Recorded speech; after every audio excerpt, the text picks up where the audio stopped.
I might want to unmute my mic first before I say, all right, folks. All right, folks, we are live. Welcome back. My newborn daughter got her hearing tested today for the first time. All good, successful. I knew that was going to be the case because she is so sharp. I might want to unmute my mic first before I say, all right, folks. All right, folks, we are live. I need to mute the other stream that's running. Pangburn's going down, says Dave. So yeah, we're going to sift through the trash today. I thought it might be fun to try to make some predictions with regards to a video response that is promised to be coming from none other than Dave Farina, who, you know, has been the subject of a lot of live streaming I've been doing and fact checking here at Pangburn. There's nothing personal attached to that with regards to Dave. But much like how Dave misconstrued Destiny's statement about something he wrote on Reddit, claiming that, and Destiny's reaction to it in a video, claiming that the thing he was, you know, arguing or claiming was, you know, Nazi-like rhetoric. We went through this in great detail, and Dave thought that that meant Destiny was calling him a Nazi. And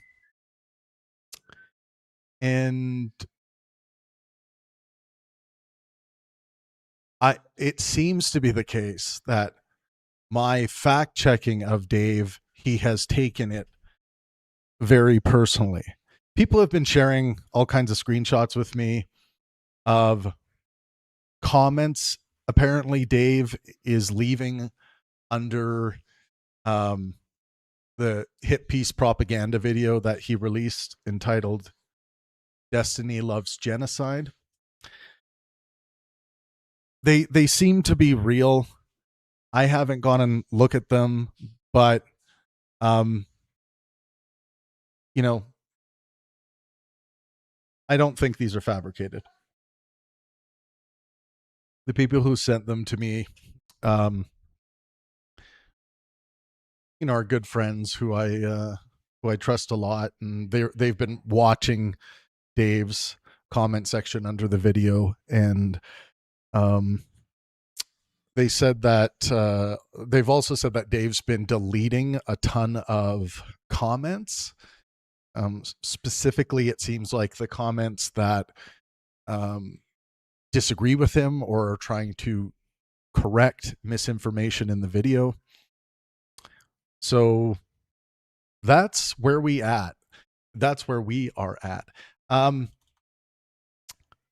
And today I tweeted out, I'm going to give you guys a copy of the tweet. Today I tweeted out, need to move this over here so I have it separate. Nice. You filthy fact-checking scum! Yeah. Precisely. I actually left a comment, by the way. Oh, this will be cool.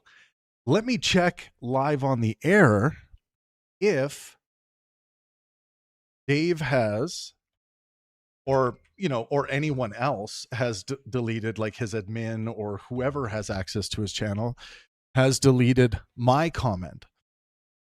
I'm quite sure that my comment is hidden because, okay, so yeah, so it's still there, but it must be hidden. You guys can go check as well. See if you can find a comment from Pangburn from our main account. I said, I just finished a 20-hour analysis of this video. There are some correct facts, but in total, this is a piece of propaganda. It took 20 hours to deal with all of the misinformation. It got 32 likes and 6 replies. And And when I posted it, there was some people on Discord with us, so they were trying to find it after I posted it, but it seemed to be hidden very quickly. But I can still see it. Let me copy the image just as a little piece of evidence here.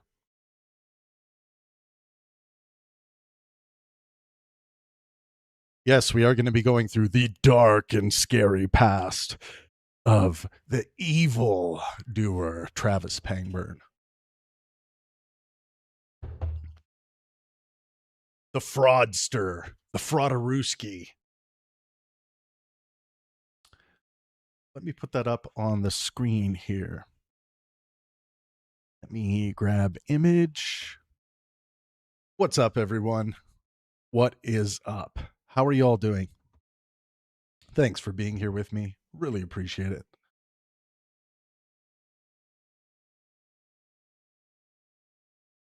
There it is. I'll make it nice and big so you guys can do what you want with it. I just finished a 20-hour analysis of this video. I should have put more exclamation marks. And I should have called him a dirtbag too. No, I don't do that. Don't attack the person. Attack the arguments. Attack the information. You know? We should all have thick skin enough in this war of ideas to be able to take a fact checking from people we are friendly with. But I don't know. That's not the way Dave is behaving. There are some correct facts right off the bat. He should have been like, "Oh, okay, cool. I can allow this comment to not be hidden." But in total, this is a piece of propaganda. It took 20 hours, and then he's going to be pissed after that. It took 20 hours to deal with all the misinformation, and then he's really going to be boiling after that part too. So, yeah. And then, of course, just so you guys can get a nice big look at it. Can I add this here? Yeah. So these comments, Dave said, "Yes, I will dunk on Destiny and Pangburn for their pathetic damage control." Dave, you engage in what you are calling damage control here. Fact checking, correcting misinformation, calling out propaganda. You do this all the time. Are you calling your work pathetic? You shouldn't, because you do a lot of good work. It's not pathetic. Then Dave, Destiny is the only person who makes Pangburn money on events. Come on, man. You made me money on events. And we were planning 2 events in San Francisco and LA before you got angry because I fact checked your video. And then you said you didn't want to work with me anymore. Dave, you made me money on events. And you were about to help make me more money on more events. Also, Alex O'Connor has made me money on events. Who else? Let's go through it. Lawrence Krauss. Who do we currently have scheduled? Constantine Kissin has made me money on events. Dinesh D'Souza. Dinesh D'Louza. He loves it when I call him that. Loves it. Steve Kirsch, your best buddy Steve Kirsch and Pierre Corey, your best buddies, have made me money. Yeah, Destiny has made me some money on events as well. Although the anti-Trump debate tour, because I wanted to make that tour as accessible as we could, the ticket prices were like very cheap compared to the cost involved. So it was about a break even. It's been about a break even tour so far, which is great. I mean, Destiny can move tickets. That's like a true test for me as a producer. All of the amount of clicks you get on videos, on posts, your video views, all that stuff. Fine, great. But at the end of the day, it doesn't mean that you're going to be able to sell event tickets. And it is true that we had a hard time selling event tickets in New York City, well, the Bronx, but basically New York City, for the big vaccine debate between Professor Dave, Dan Wilson, going up against Pierre Corey and what's that other guy's name? Steve Kirsch. So yeah, Alex O'Connor, Rationality Rules, Stephen Woodford, he's contributed. Glenn Scrivener, who he debated. And who do we have coming up? Might as well announce the upcoming events here. Just need to get my screen back. Thanks for being with me, everyone. Make sure you take a second to smash that like button. Yeah, we're going to be getting into the greasiest dirt here. The greasiest dirt. If you want me to respond to anything, send me a super chat. Trust me, it's worth it. It's just diapers for my babies. And by that, I mean my babies and myself when I'm doing like 8-hour straight live streams and I'm too into it. I can't stand up. So I need adult diapers to do that kind of thing.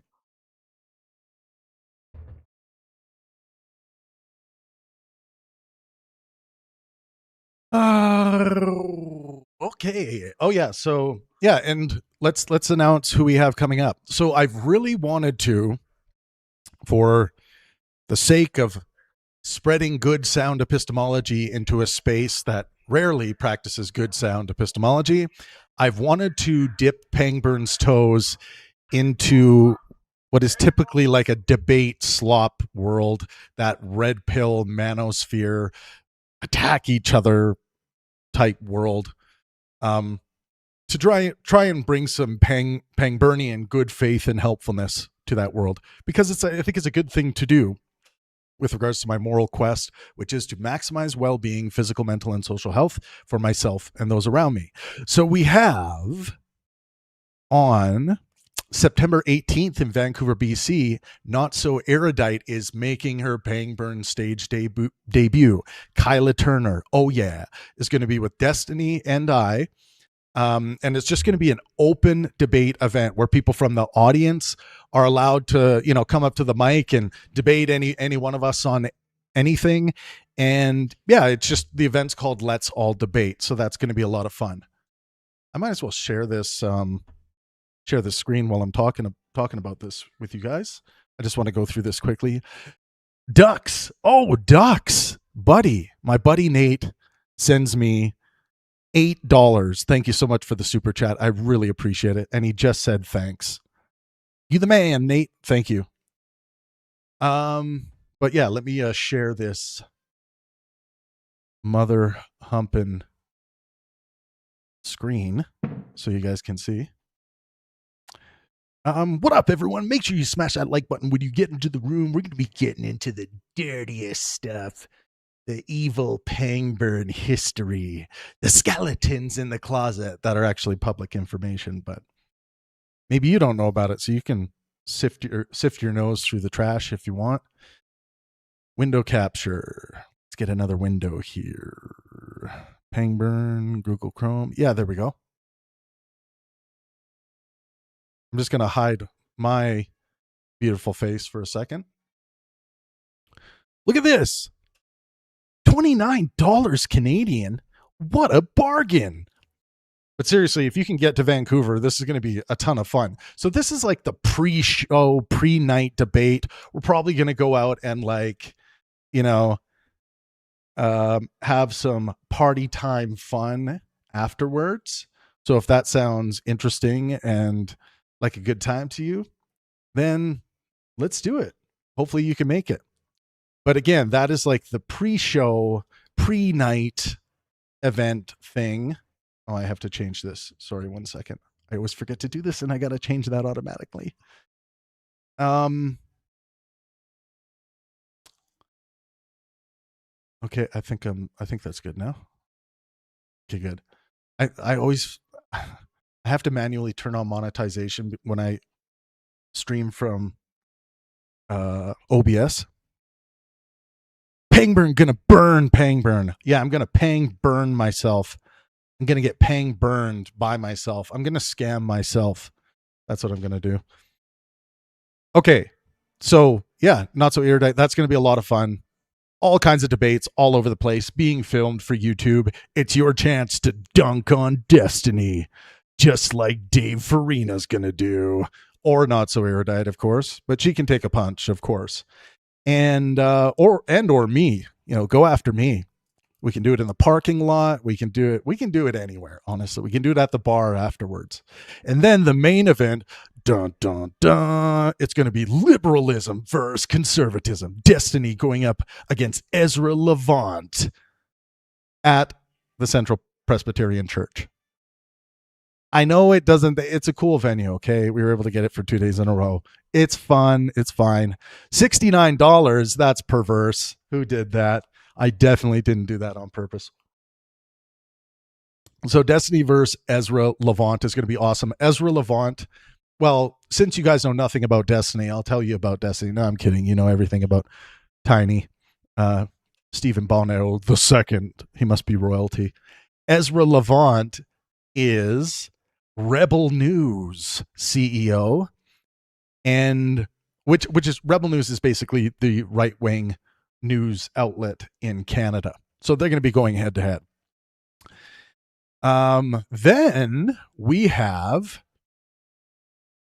Lauren Southern and Pearl Davis going head to head on October 3rd in Dallas and opening up that event. And they're going to be talking about manosphere stuff. So that's going to be fun. And again, yes, I want to attract those crowds to the art of good faith and helpfulness, trying to hold themselves to a higher standard of dialectic.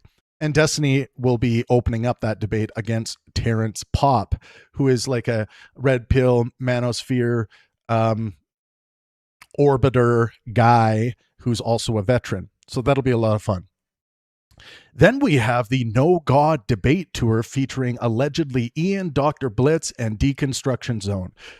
These guys all have about the same size of atheist debate platform. Very different in scope. Allegedly, Ian has a philosophical background. Dr. Blitz has a physics background. I'm pretty sure. Let me double check that. I don't want to get that wrong.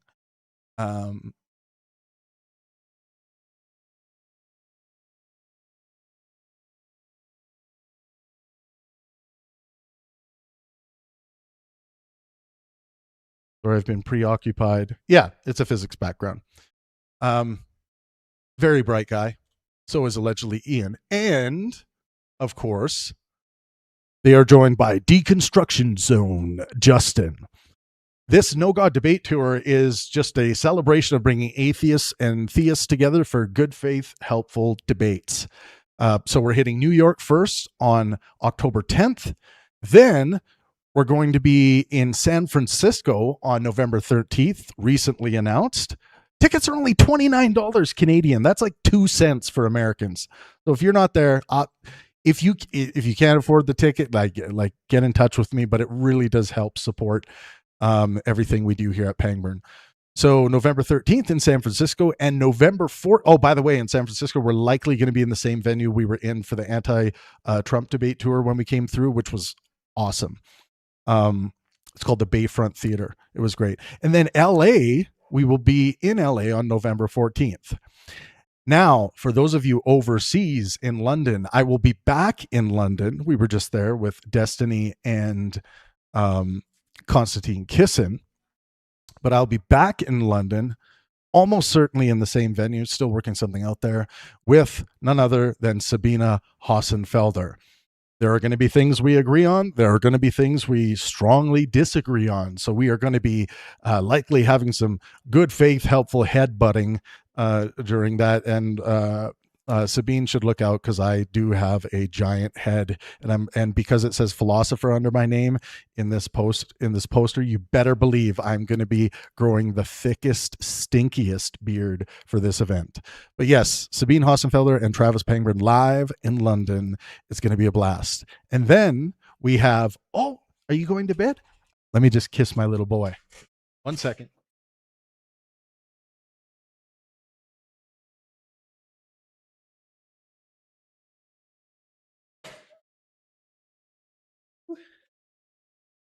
All right. Yeah. And then on November 28th, which will probably be our last event of the fall, um, it will be Pearl Davis and Kyla Turner, not so erudite, going head to head on this big clash of ideas, which are going to be talking about politics, gender roles, family structure, red pill stuff, ethics, knowledge, literally everything you could imagine. Okay, let me close that. We did that. So I just wanted to bring that up because Professor Dave said Destiny is the only person who makes Pangburn money on events. Wrong. You did, Dave, and so did all those other people. Blah, blah, blah, blah. He could have kept himself clean and stayed quiet. If he said literally nothing, I would have continued doing events with him. But now he's going down along with Destiny. Dave might think he's James Bond, by the way. I don't know. It's kind of James Bondy in here. But Dave, you wanted me to stay quiet with my fact checking? And that would mean I'm keeping myself clean? That doesn't sound at all consistent with your own teachings. Come on, dude. It's like, yeah, obviously, I believe I've demonstrated that over 40% of your claims in that video are just flat out false. And about 77% of the claims in the video have issues, some kind of issue. So yeah, I'm shocked to see you write this. It's almost hard to believe that you actually wrote this. He could have kept himself clean and stayed quiet. But I'm correcting you. Shouldn't we be correcting each other? Shouldn't we have relationships where we can correct each other? Isn't that the epistemically healthy, sound thing to do? There's a lot of cognitive rigidity here and not cognitive flexibility. Cognitive rigidity correlates with bad health in general, and cognitive flexibility correlates with good health in general. So I don't know why we're being so rigid here. I don't know why you would have wished for me to keep quiet. Like couldn't here's my thing. Isn't Dave going to see my, well, he did see my fact check apparently, and then he told me we can't work together anymore. But doesn't Dave have to admit that I found some issues in his video? Like, is he going to dig his heels in and say, no, everything I said was perfectly factual? I don't know. He might do the whole, like, it depends on who you ask. And I only, rely on these particular sources. But I don't know, man. That is a strange posture. What's up, everyone?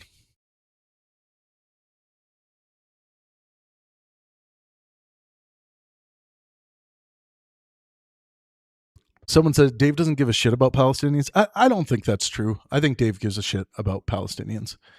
Someone said he's just banning the books that disagree with him. I mean, it does feel a bit book banishy. Like he should have never published that book. Then we would have had no problem. Like, what? Come on. I'm gonna just take a literally, and Dave can quote me on this, a 2-second bathroom break. 2 seconds.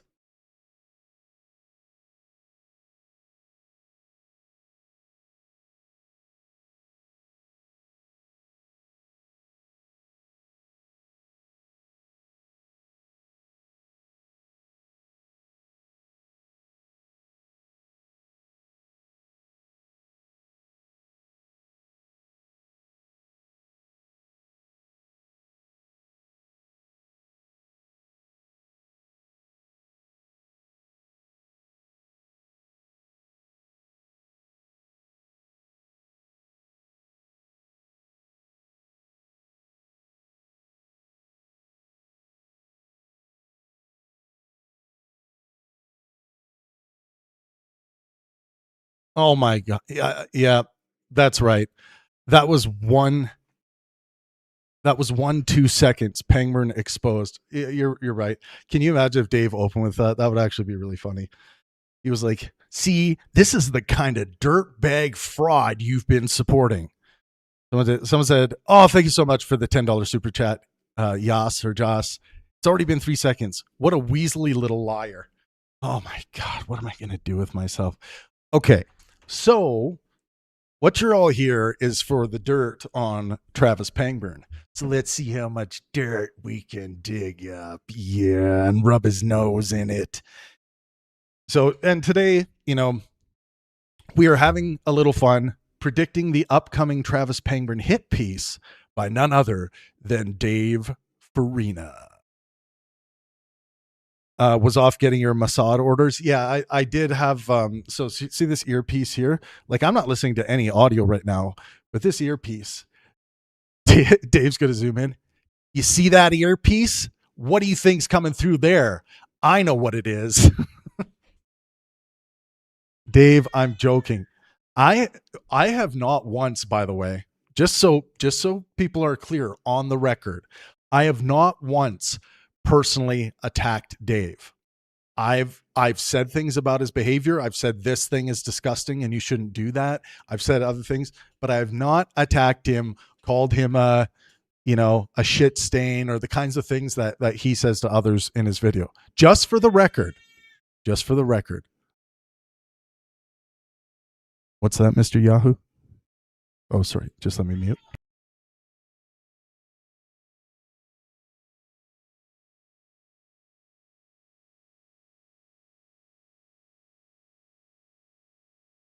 Zionism. Oh, sorry. Zionism. Yeah. Anyways, I just had to take a call there. I mean, I was just reading something or whatever. Okay. Likely categories in Dave Farina's upcoming hit piece. I don't know if Dave's going to produce a hit piece towards me. I really, really hope, Dave. I really, really hope, Dave, that we focus on the facts regarding the video that you, sir, released. And I spent a buttload of time, a buttload of time, a buttload of time. I really wish I could speak Hebrew because I could make this so much funnier, but I can't. Although I do have a beautiful friend by the name of Don Don who can speak Hebrew. So maybe I have to get him. He can like dub it for me, or he could speak Hebrew into Discord and I could say, yeah, copy that.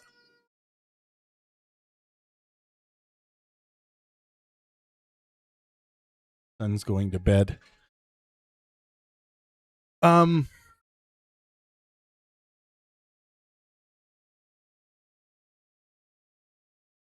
The Dave impression deserves Dono. Oh, just give me 2 seconds. We're having a bit of a crisis here. Oh, okay. Mama's got it taken care of. Okay, great. Back to it. Thank you so much for the super chat. Caramel Cold Brew says the Dave impression deserves a dono. Okay, make sure you clip it. Make sure you save it. Send it everywhere because we need more lightheartedness in this world. Up in this bee.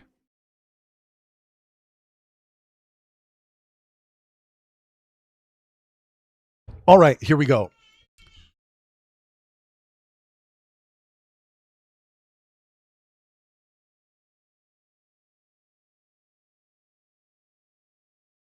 All right, likely categories in Dave Farina's upcoming hit piece. This is predictive threat model categories only. This list does not assert that Dave will raise every category or that any anticipated allegation would be true. So, number one. Now, this is the one people like to look to, and they tend to only like to look in one direction if they are looking for dirt on Travis Pangburn.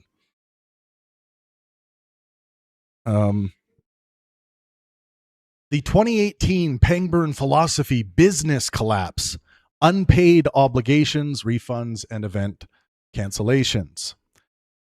So I'm going to read you a tale. I'm going to read you a story.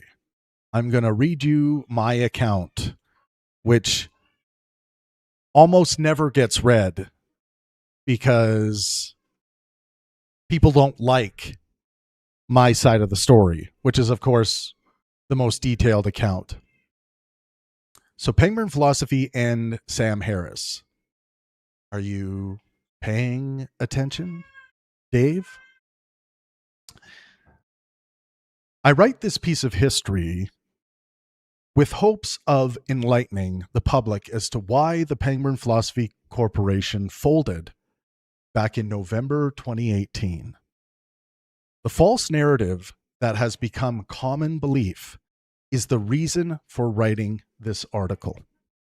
I wish no ill will or negative backlash to anyone involved in this, and will be the first to protest any form of cancel culture. Social extremism has blown this story into fantasy land. So here's the truth. By the way, I produced this December 20th, 2019. The staff. Dun, dun, dun. We were in the midst of the Sam Harris versus Jordan Peterson era.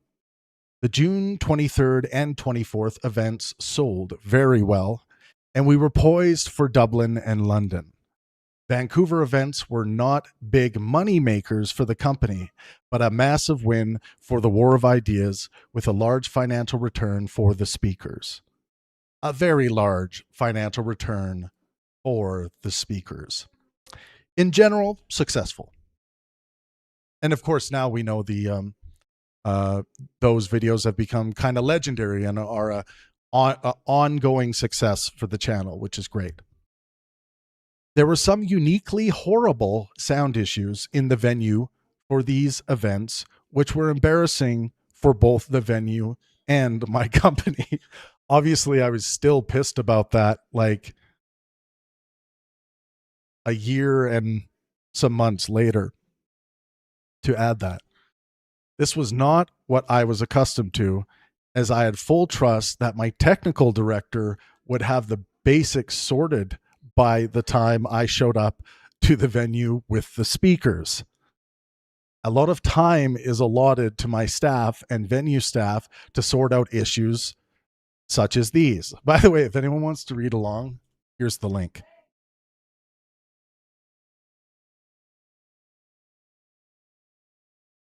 There's the link for anyone that wants to. I'll also include the link in the description of this video.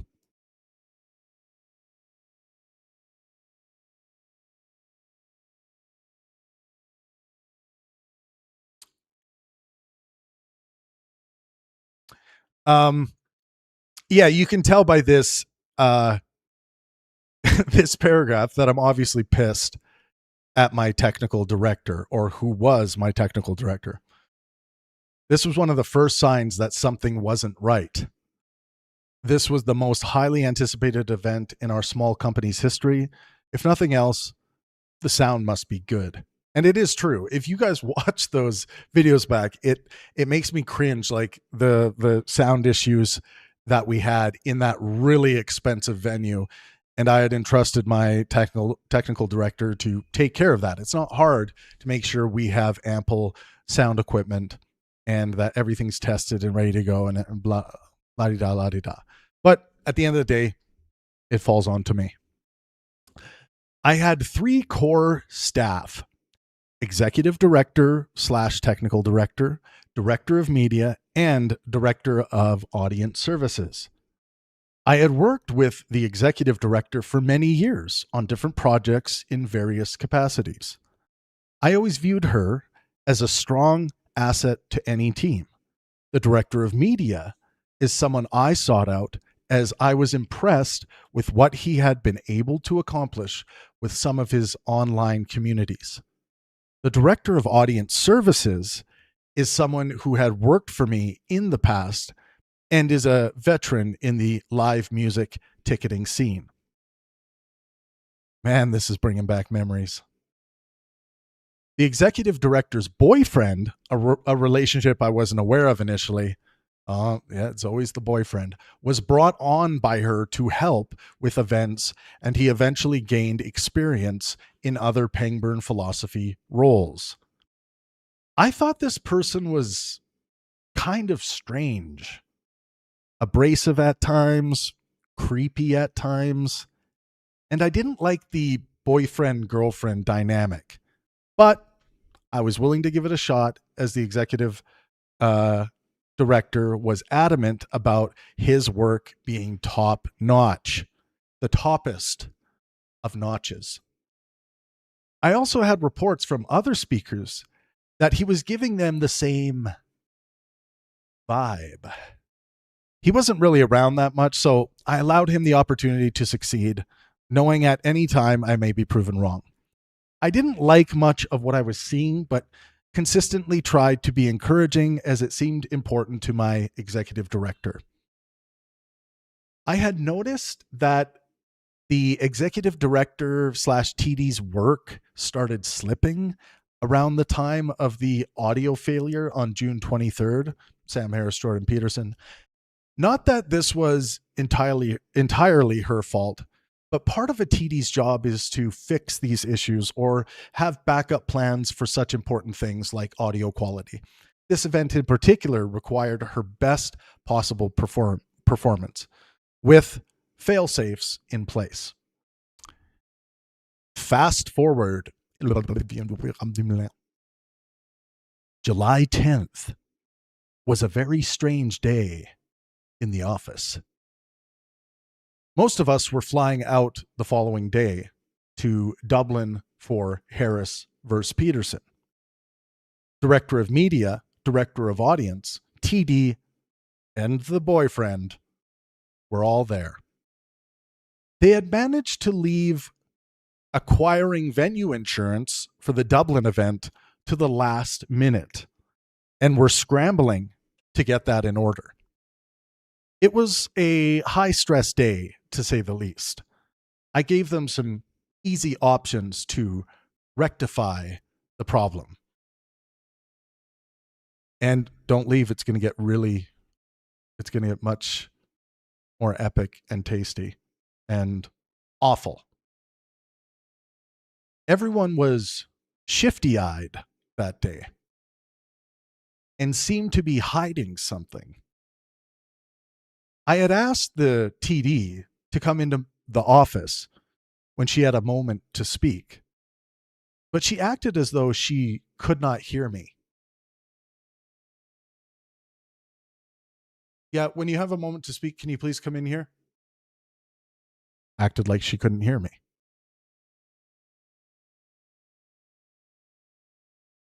It was absurd. I finally did get to chat with her, and she assured me that everything was okay. Once she could eventually hear me, once I stepped out of the twilight zone. I had done the same with everyone else in a different way, trying to open up a conversation about what had everyone on edge. But everyone said that all was fine. We all left the office that day with a plan to deal with any outstanding tasks and to get excited about these two upcoming world-class events in Dublin and London. At 10:36 p.m. that night, I was falling asleep. My phone lit up. I looked at the notification, and it was an email from my executive director, with the rest of the team CC'd. The email contained ultimatums that, quote, need to be addressed to our satisfaction in writing before we are able to depart for Ireland and the UK, which was the next day.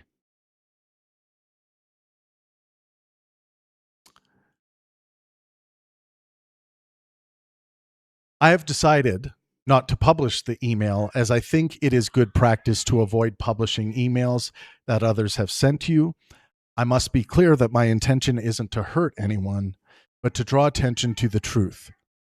However, if necessary, at any time, I will publish the email.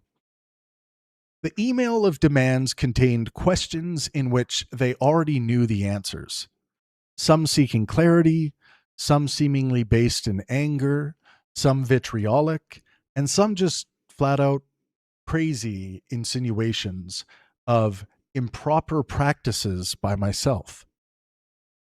In order for the event to go forward, I worked through the night to deal with the insurance issue that they had been given months to figure out and were unable to solve. I could not believe that instead of finding a solution to the task, they were sending me an ultimatum. By 6:58 a.m. the next morning, communication was slow. I had connected with a free speech group in Dublin, which allowed me to move forward with the event insurance process, with them as a partner. The insurance company I was pursuing needed a local address and entity on the insurance. There was a lot of scrambling after that point, but it got done. One of the most stressful nights. Sorry, 2 seconds.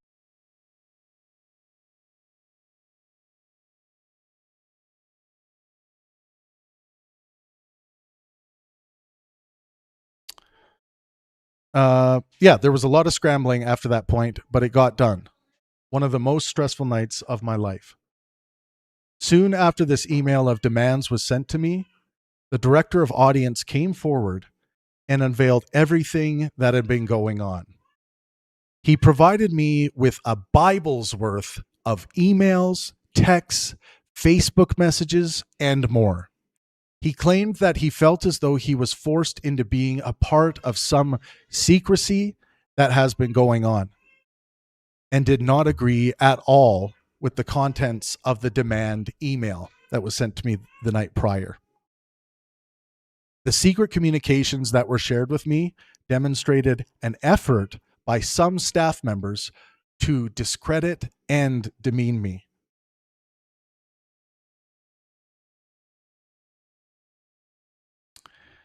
According to other staff reports, the TD and her boyfriend had been trying to convince the two others to leave Pangburn Philosophy and join a new company that they were secretly starting. The evidence showed, without doubt, that the TD and boyfriend had been internally sabotaging the company staff for months. Director of audience was very apologetic for not coming to me with this sooner and understood he may lose his job. I told him that he would be fired, but would be offered a chance to come back in a lesser capacity. He accepted and said that he would like to come back. After this, as he decided to stay behind, I entrusted him with changing the locks in the office and taking care of some things for me while I was in Dublin.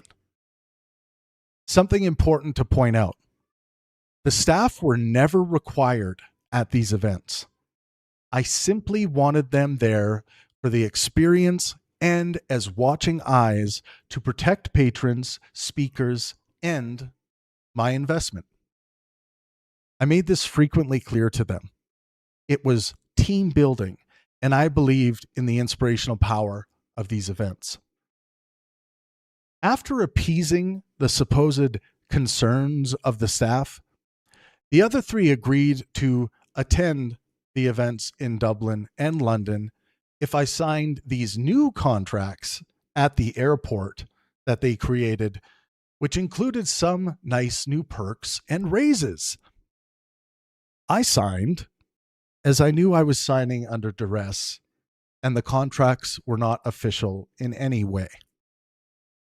At that point, I was not sure what I was going to do about all of this, but I was very angry that these staff members would do this when I had given them amazing work opportunities and always treated them well. The thought that these particular people would conspire against me would have never occurred to me in a million billion years. I think they were trying to be strategic with their rockin' new contracts, choosing this moment in time, thinking that I would need to honor them. I noticed that they were not sure how to act around me after this all happened, as if they knew they had done something wrong. The Dublin event brought out 8,500 people. It sold out and was an extraordinary event for patrons. This event made some money for the company, a ton of money for the speakers, and was a huge success for the War of Ideas. I chose a massive venue in London, the O2 Arena. We were able to attract around 7,000 audience members, but had to do some price reductions in order to hit that number. There were some major ticketing issues with the venue that really pissed potential patrons off and hurt sales. We were in the process of seeking a financial settlement for this, but our staffing problems took immediate precedence, and the O2 AXS ticketing reps were being very slow in their communication regarding this issue. Once bills were paid, the event resulted in major loss, a full running kick to the financial balls. On July 17th, the day after the London event, I sent this email to all staff. Quote, and of course, I was pissed. Sneaking around, hiding things from me, recording my voice without my knowledge, absurd questioning of my motives and practice, feeling urges of physical violence towards me, citing things from my past work relationships and using that fuel for your cowardly motives, long conversations on Facebook to plan to confront me on issues in groupthink, thinking you have admissions of some kind of guilt from me, etc., etc., etc. Some of you came to me to report this insanity, but much too late. You had already contributed your drivel to this failure. You have all disappointed and failed me. TD's email of demands exposed your callousness and or cowardice. I have no use for cowards. You will never be forgiven, as far as I can tell, for the stress and pressure you put on me and my family the night before my flight to Dublin. You disgust me in your carelessness. My trust for each of you has reached absolute zero. Effective immediately, all of your current contracts with Pangburn Philosophy are terminated. The contract you had me sign under duress at the Vancouver airport is null and void and was never active. Your Pangburn email addresses have been deactivated. You have no permission to access any Pangburn Philosophy credit cards, PayPal, social media accounts, or anything else owned and operated by Travis Pangburn or Pangburn Philosophy. The locks, alarm system, and surveillance at the Pangburn Philosophy headquarters have all been changed. You are not permitted on the premises, as you are no longer a member of the Pangburn Philosophy team due to your contract termination. If you have personal items left behind, you can schedule a pickup time with me through your personal email. You can send me final invoices from your personal email that are based on your standard operating contract prior to me being put under duress from, Masha's email of collective demands. If you have in your possession anything owned by Travis Pangburn or Pangburn Philosophy, make arrangements to return those items swiftly. A dim light from this precipice. Each of you has the opportunity this Friday, July 20th, to call me to attempt to stay on with Pangburn Philosophy in a lesser capacity. If your reasons for calling are outside of your love for the Pangburn Philosophy or myself, don't waste my time. If your reasons for calling is for the love of working with the speakers or artists I pay for, don't waste my time. Do not respond to this email in any way. I have no time for your excuses or explanations. Any distribution of this email or any other Pangburn philosophy communication marked confidential will result in fierce legal action. This also includes any contacts that were shared with you confidentially. Travis Pangburn, President and CEO. Confidentiality. This email message, including attachments, if any, is confidential and is intended only for the addressee. Any unauthorized use or disclosure is strictly prohibited. Disclosure of this email to anyone other than the intended addressee does not constitute waiver or privilege. If you have received this communication in error, please notify me immediately and delete this message. Thank you for your cooperation. After the firing, the director of media and director of audience services took me up on my offer to discuss coming back in a lesser capacity. I required that they disclose exactly what was happening behind closed doors, and they did. More text messages, Facebook messages, and emails were provided. Neither of them had good answers as to why they fell into this trap set out by the TD and her boyfriend to sabotage the company. They said that they were led to believe that I was some kind of monster, and that they were very sorry. When I asked why they didn't come and speak to me for clarification, they said they wished they would have. I decided to give them another chance. If the TD and her boyfriend would have wanted to speak with me, I would have, but almost certainly I would have not given them another chance. If they had any concerns with anything, why not come to me right away? There was obviously another motive here, which was unveiled in the documentation I received. My appetite for trusting staff had now fallen to below freezing.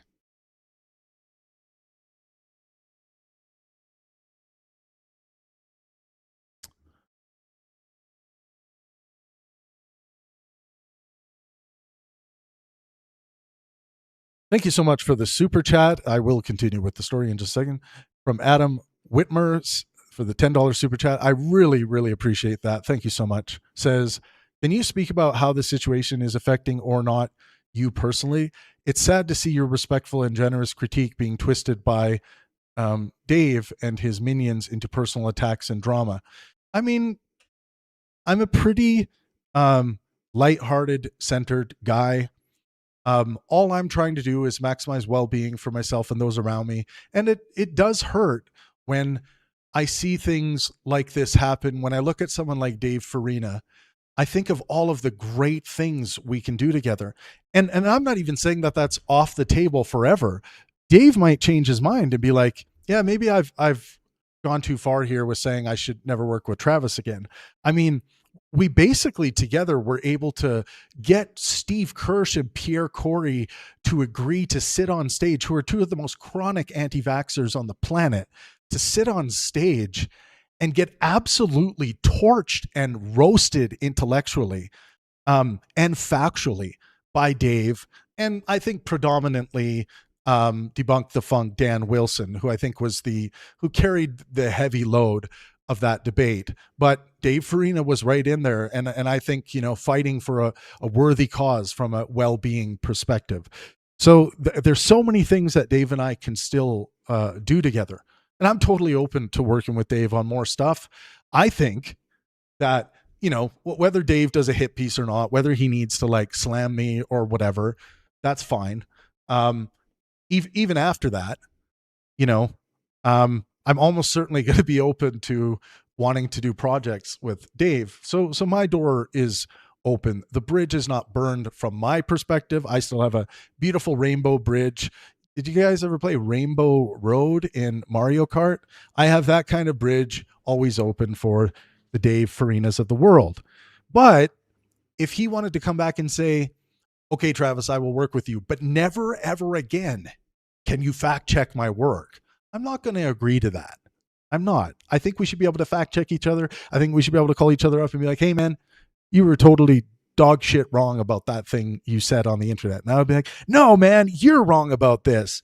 And then we hang up, but we still meet each other at the next event. And, maybe we sit on stage and debate it or whatever. That's the way I think things should go. That is the good life, in my view, where we're both constantly trying to maximize well-being for ourselves and those around us. That doesn't mean we can't debate things, but I think we should keep that in the taste of good faith and helpfulness. And I think I have done that along the road of critiquing Dave on this propaganda video. So how's it affecting me? It's just one of these things that's just a lost opportunity, but you move on. I'm a very positive guy. You're not going to ever hear really much pessimism from me. Really appreciate the super chat. Thank you.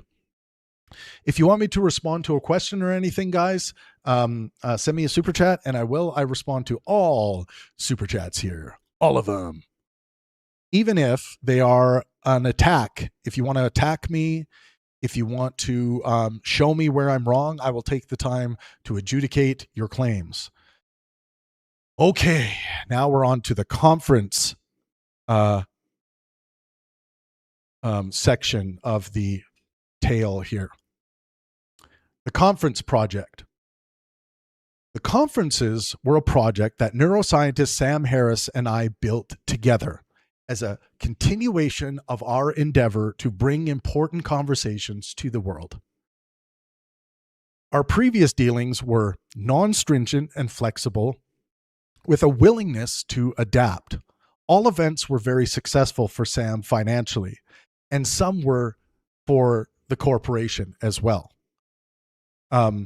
There's one event in particular, Sam Harris, Richard Dawkins, and Matt Dillahunty in Vancouver, where the company did really well. And it allowed us to fund a string of events with Sam Harris. Sam Harris, getting him on stage is not cheap.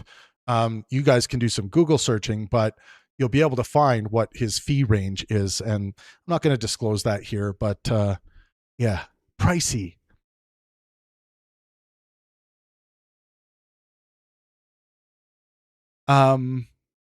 Willingness to adapt. All events were very successful for Sam Harris financially, and some were for the corporation as well. This next project would be a group of conferences, an exciting full-day experience for patrons to have full access to Sam Harris and other guest speakers. So once we get into this, it's going to be interesting to see if I still agree with how I felt when I wrote this in 2019.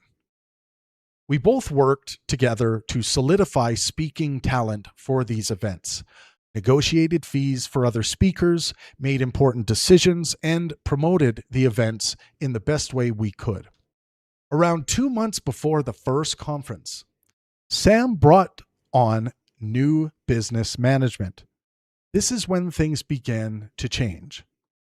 At that point, it started to feel like things were becoming more about making money and less about the conversations. This was a disturbing and abrupt transformation that became hard to reconcile or navigate. It alarmed me. Something to keep in mind reading this too, like this was into my second year of being a producer. And, by way of some luck, but me just pushing in the way that I do as Travis Pangburn, and I think making people feel good about the opportunities in front of us. I think I was able to get some big names together and create some transformative events. And I don't take credit, of course, for the conversations that actually occurred on stage, but I worked very hard to bring these conversations together. I initially signed contracts with Sam for these conferences that were based on the largest possible fee for him that could be achieved in a original ticket price sellout, which was my mistake. It was a mistake. I made that mistake. I should have never signed those contracts with Sam Harris. The quote dream fee represented in these initial conversations weren't ever supposed to be signed to a inflexible contract. The dream fee was an ultimate goal, but needed to be open to reassessment. I did not have a good feeling about signing these contracts, but I believed, based on my past experience with Sam, that if we weren't able to garner enough interest in the conference, he would be flexible and do everything he could to make them happen, as he had done previously. Almost immediately after signing these contracts and sending them, Sam connected me to his new business management. I don't know why Sam felt he needed to do this. We had been working with a successful business model that was open to adapting based on sales performance. But once the music industry managers got involved, it became all about Sam's guaranteed fee and receiving deposits far in advance, which I could rarely do due to the size of my small company. It was soon clear that the conference numbers were nothing like Sam and I had hoped for, not doing well at all. In the past, we would have been able to adjust fees within reason if an event wasn't looking good ticket sales wise. But this, all of a sudden, was no longer on the table, which in the case was a big issue. I think this new attitude was coming from Sam's business management team, and I think he was trusting that what they were doing was right. And he was in on most emails, in that he was CC'd. The corporation took a huge financial hit on the London event with Sam and Jordan. And heading into these conferences with financial flexibility from Sam and others was necessary. This was nowhere to be found from Sam and his team. This was not in the spirit of how the company had been operating. Due to lack of sales and the unwillingness for Sam and his team to take a reduced fee, I decided to combine the New Zealand audience with the audience in Sydney and offer a refund to any New Zealand ticket holders that couldn't make the trip to Sydney. With the current financial state of the company, I was able to refund most patrons, minus about 30 accounts. We didn't guarantee a timeline for the refund, but did communicate that we were in the process of recovering from recent financial losses and making the refunds our top priority. Meanwhile, and again, that was about 30 accounts. Meanwhile, in Sydney, a great, although undersold, event took place. A few speakers did not receive their payments at our agreed upon timeline. The event flopped hard and there was no money. Some were understanding and waived their fee schedule, etc. Sam took his fee, which we could have used a small portion of it to reimburse the New Zealand ticket holders, but he showed no interest in that. I still don't understand Sam and his manager's thinking here. Sam and I were partners on this event, and he would still be making crazy money. The biggest outstanding investment was yet to come, the NYC conference.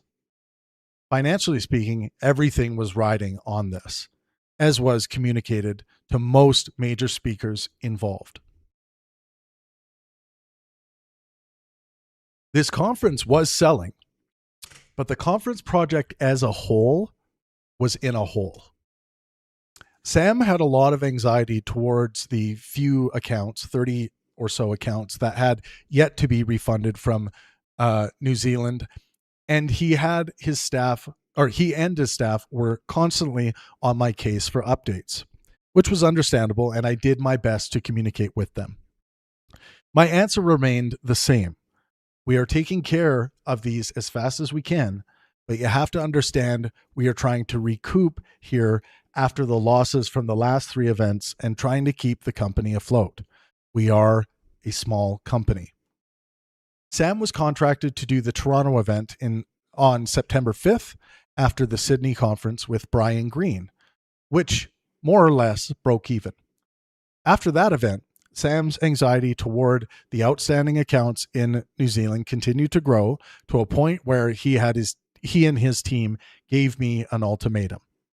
Essentially, refund all these tickets and the money we are owed in the next few days, or we are walking away from the New York City conference. I explained to them that I wouldn't be able to do this at the speed they are insisting upon. So, as they promised, they backed out of the event that Sam and I had built together. I had large amounts of money already invested in it, and Sam walked away. He probably thought I would just have to cancel right away because he was the quote headliner. But we had a policy in place with conference pass holders that if a speaker is to back out, we will attempt to replace them with a speaker of the same caliber. So, much to Sam's surprise, I gather, we announced Brian Green to take his place. I was then told by many people involved in the conference that certain individuals, likely Sam and his friends/staff, were contacting them, encouraging them to back out because of the few accounts yet to be settled. Some of the other speakers went along with it and abandoned the conference and their fans. I think this was a massive error. Sam knew that I needed the conference to go well in order to bounce back. I explained this to him. He knew that all the money was pooled together for the conferences. A really important thing. He knew that all of the money was pooled together for the conferences. Despite this, he publicly ripped into me and my company, which completely destroyed my company image as well as my own image. This made it impossible to sell another pass when we needed to. But we kept fighting. Then, due to more behind the scenes encouragement, more speakers began to back out. I had to change venues and lose another deposit. I'm trying to think of how much that deposit was. It was like $30,000 or something.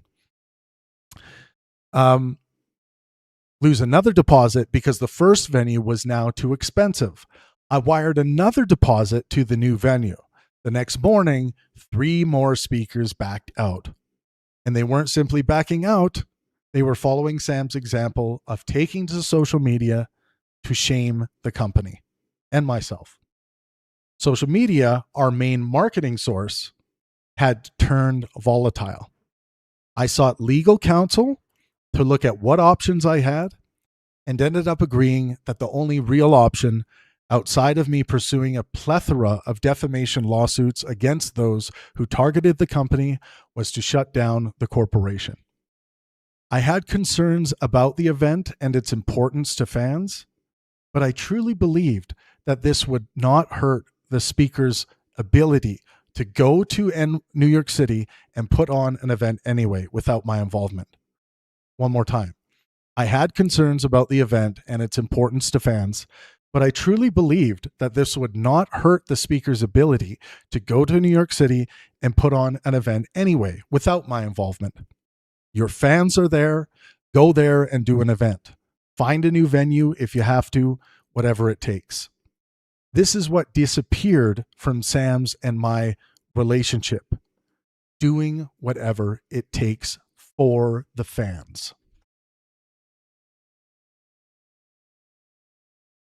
There were many hurt and negatively affected by this corporation being forced to close. For example, although most ticket holders from all events received a refund from Pangburn Philosophy or their credit card provider, a small group of people didn't.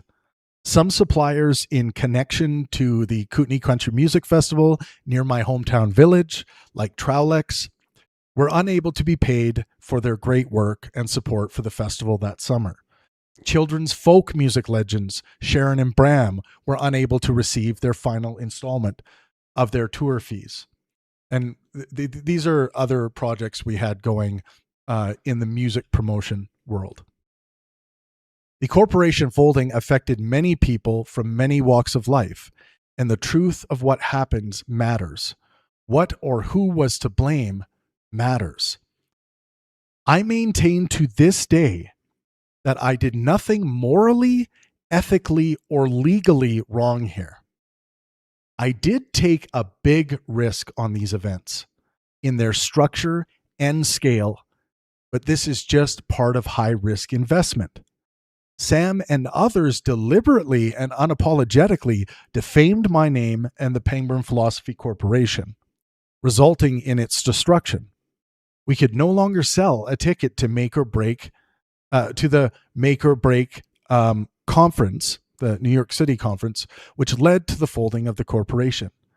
I don't blame myself for taking a large risk on these events when I decided to, because I believed Sam Harris was in it, regardless of how our combined risk turned out. I am proud with how I fought until the very last minute for the event. I do blame myself for signing those contracts with Sam Harris. I should have pushed harder to have a clause inserted to guarantee flexibility on the attendance-based fee. If so, the New Zealand conference would have happened. I deserve blame for the lack of, or not necessarily the best form of, communication right after the corporation closed. My defense of this is that I felt victimized with what happened and needed to step away from platforms like Twitter, which was full of defamation and lies that were born out of remarks made by famous intellectuals such as Sam Harris. I was a victim of mass defamation, and only a couple of the famous intellectuals I know stood up for me. A sign of a terrible bug in pop intellectualism: group identity and virtue signaling over evidence. After the company folded, my director of media attempted to steal online business accounts. This is the director of media who came back, by the way, in a lesser capacity after he was fired. My director of media attempted to steal online business accounts owned by myself, such as Patreon. He did manage to steal some of my personal belongings from my office, including an HD camera and a Zoom recording unit, both of which I had been saving up some time for. I was very close to suing him and involving police, but I took a deep breath and decided to think about it more. At this time, I say I am still thinking about it. This person was a foreigner, by the way. I didn't write that here. They were a foreigner, I believe, on a temporary visa, or some kind of what's it called when people are under threat? They're given fast access to becoming to having a visa, to being able to stay, or something like that. So I remember thinking about that, and over those two things that they did steal, I didn't pursue suing them. Needless to say, I have some trust issues now. My director of audience, the other person who came back, and they accepted my offer to come back in a lesser capacity, acted professionally and continued his tasks until the company was shut down. I very much respect how he handled the tough string of work he was faced with in the final few months of his contract. I took a few weeks off and worked on getting my new company up and running. I eventually released a podcast to outline old and new business, which briefly touched on this issue. After all the paperwork was done, I started a new company and rebranded my work under Pangburn. I hope that people would have seen the truth of what happened with Pangburn Philosophy based on what was released to the public, but that just hasn't been the case. So many lies, misrepresentations, so many lies, misrepresentations, and defamation. There was cruelty on behalf of Sam and others, coining or repeating terms like Pangburned, constant personal attacks, allowing their audiences to run wild on social media with tales of the big bad Pangburn man. I apologize to those that were hurt by this corporation closing. This article is for you. I expect many of you who defamed me may wish to apologize for the horrible things you have claimed publicly about me. Lying and defamation is wrong, and if you see it happening, you should fight against it, not just sit back and laugh or join in. That is immoral. I have new policies in place to protect against this madness ever occurring again. They can be viewed at pang-burn.com. Sam Harris is a brilliant author and philosopher, but more importantly, he is a great human being. That being said, he made a horrible mistake here, along with others who followed his lead. Any attempt to boycott or slander him or anyone else in any way will be met with my protest, as he should have done for me. I outlined the errors that I am happy to take blame for. Sam and others should accept their blame now. I deeply appreciate those who have supported me and have required evidence to support their beliefs about me. So again, if anyone wants to, I'll actually pin this. Well, I'll put it there again in the chat. If anyone wants to read, that was my account. That was very underread, wasn't taken seriously, brushed under the rug, and people just relied on what Sam Harris and some other people had to say for the most part.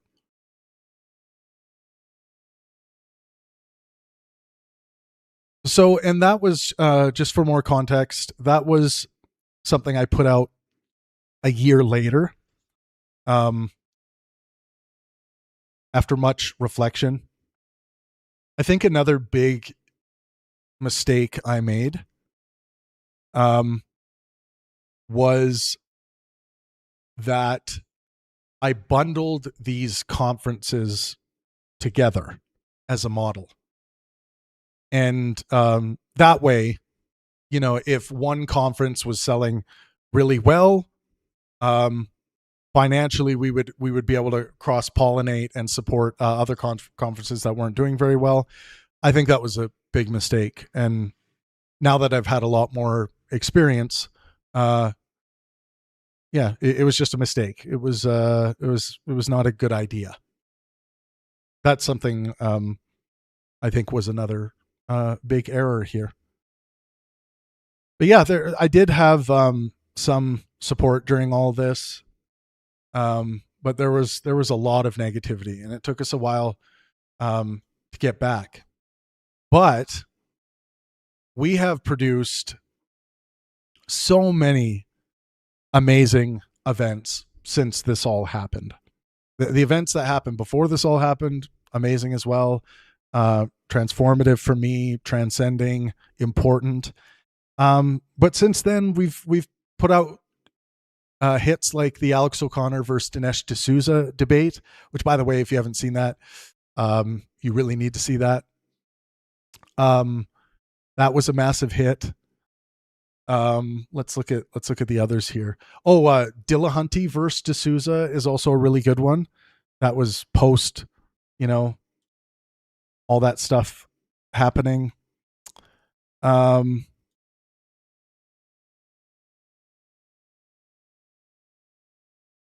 Lawrence Krauss and I did a fantastic event when he was launching his new book, The Edge of Knowledge, in Vancouver. All of these videos exist on our channel, by the way. Oh, if you're into like the UFO topic, that was another one in recent years here that we produced that featured the late, great Nick Pope. Nick Pope actually died this year. He was battling cancer, I believe. And Nick was a fantastic guy to work with. I really appreciated him. So yeah, if you're into the UFO topic, there's a really cool event, conversation, debate between him and Lawrence Krauss. Yeah, and then Is the Bible True? Alex O'Connor, Dinesh D'Souza. Lawrence Krauss and Stephen Hicks got together for a conversation. Destiny doing the anti-Trump debate tour. The anti-RFK Jr. tour, the first date, which was Dave Farina and Dan Wilson versus Steve Kirsch and Pierre Corey. A bunch more Destiny events. Battle for the Capital, Destiny versus Dinesh D'Souza. Most recently, Konstantin Kisin from Trigonometry and Destiny. And a bunch others. So yeah, that was a terrible experience, how all of that stuff went down. And I do think it was completely avoidable, but it would have taken speakers, primarily Sam Harris, to stop taking his enormous fee during that difficult time, helping, being flexible like he always had been, and kind of helping us out a bit because, you know, Sam had made, hundreds of thousands of dollars off Pangburn, you know, probably in the realm of $500,000 or more, somewhere around there. Actually, way more than that. For the events we were setting up. But the help wasn't there. Let me just go through, see if there are any super chats I missed. Ocean Man 80 $9.99. Thank you so much for the super chat. Says Dave's petty enough to want you both destroyed. It won't be low stakes business stuff. It'll be about Destiny's private life and you catching strays for associating with him and say you love genocide. Well, I mean, Dave knew damn well that I was working with Destiny on the anti-Trump tour. I had talked to him about working with Destiny at multiple occasions. He didn't want anything to do with working with Destiny. He said he didn't want to be associated with Destiny in any way, but he was associated. By the way,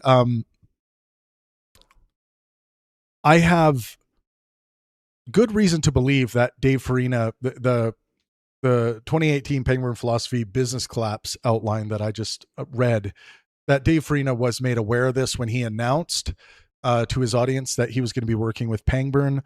I recall, and maybe it's still there, maybe it was deleted, I don't know. I recall seeing Dave, someone mentioning, be careful with Pangburn. He, he rips some people off, and I see Dave saying, well, I'll be careful, something like that.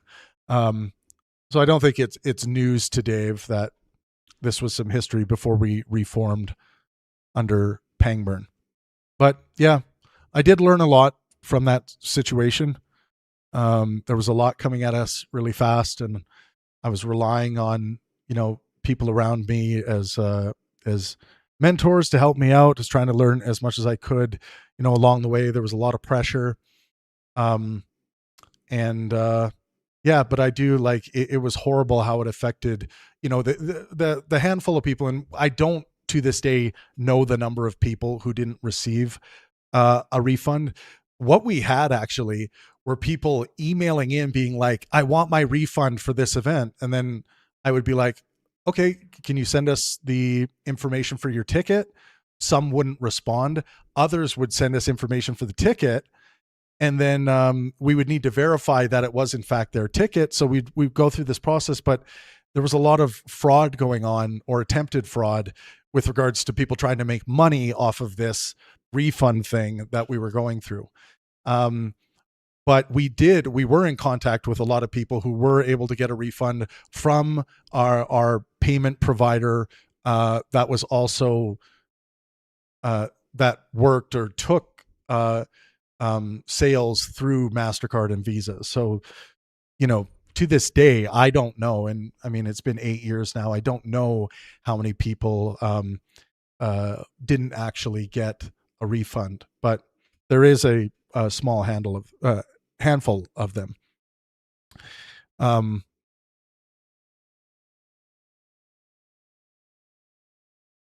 But yeah, that's my account. By the way, if you want to find it on the internet, search Sam Harris and Pangburn Philosophy War of Ideas. It's on the warofideas.org website.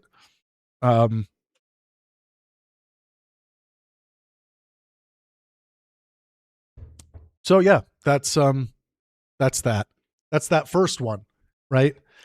And today we're going through predicting the upcoming Travis Pangburn hit piece by Dave Farina, and we're probably maybe providing him with some information if he really wants to grind at me and try and hit me really where it hurts.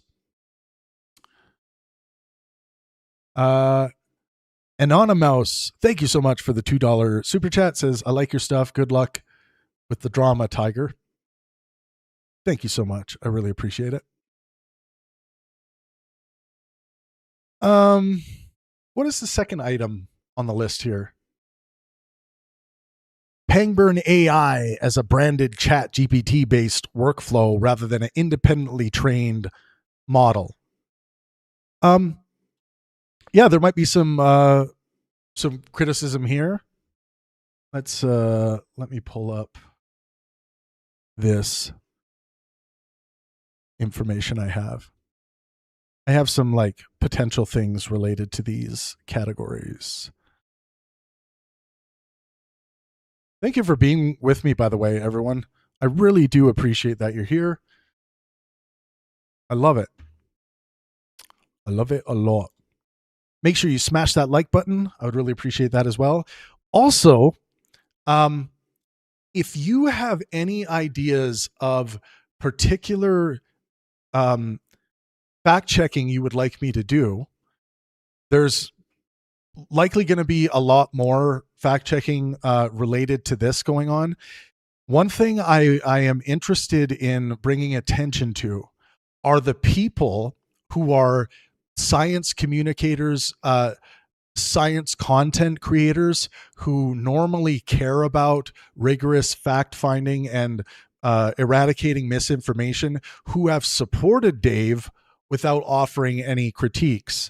Apparently, and I haven't really gone through this, but apparently under Dave's video, you can identify them because they've been leaving large sums of money as tips for Dave, saying like, way to go, Dave. Yeah, you're getting all this right. Everything's correct. And some of these people apparently are science communicators and they have their own channels. So I think it's important to bring light to the people that are doing this, who are supporting, this political misinformation, and also the blatant misinformation about Destiny near the end of the video when Dave says that, and I think, Destiny has a case to sue for defamation here. I don't know if he will, but when Dave says Destiny is being sued for sharing images of a minor, like, I can't remember if he implied or said that there's sexually explicit images of a minor. It wasn't of a minor. That's just dead wrong. That's incorrect information.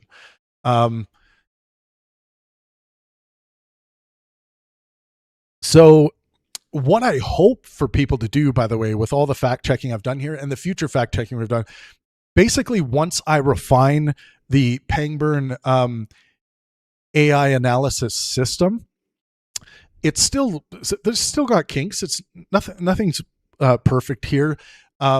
Surely there are going to be things about my data audit and my own analysis where there were errors, and I'm completely open to correcting those errors. I'm going to be releasing a corrections update to anything that gets sent in that we can demonstrate would be of value to the entire report. Something that's going to give a higher resolution to the information available, so that at the end of the day, the most important thing is that we get the facts correct. That is what I care about most here. And, if Dave puts out like a hardcore hit piece, about me and whatever, but there are things he brings up about the fact checking, where he points to some things that would make for a higher resolution picture of what the facts actually are, then of course we got to incorporate that to do the right thing. So that's where I'm at. Lowell Thurner, thank you so much for the $9.99 super chat. I really appreciate that. Lowell Thorne again, another $2, said, you see who's wrong by who attacks the fact check. Yeah, that is something that's a really bad look for science communicators to, attack the fact check, or to, instead of actually like responding and saying like, no, no, no, Travis, you and your system of fact checking are incorrect about this particular thing or this particular thing or this particular thing. And we will adjudicate that. We will debate it. We will make sure we get the right, correct information here. I'll make damn sure that that's the case. But we have to focus on the actual facts, not just like bad man Travis hates Palestinians, when all throughout my fact checking and analysis of these videos, I mentioned that Palestinians get my full moral consideration just like anyone else does. And I hope my analysis made that clear for people who are honestly listening to what I'm saying.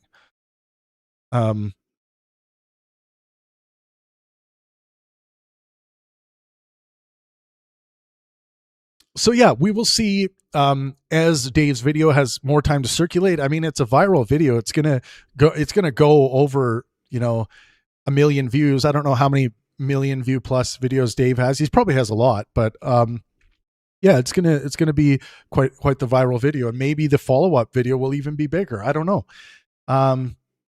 But yeah, I think we should engage in the war of ideas in a good faith, helpful way.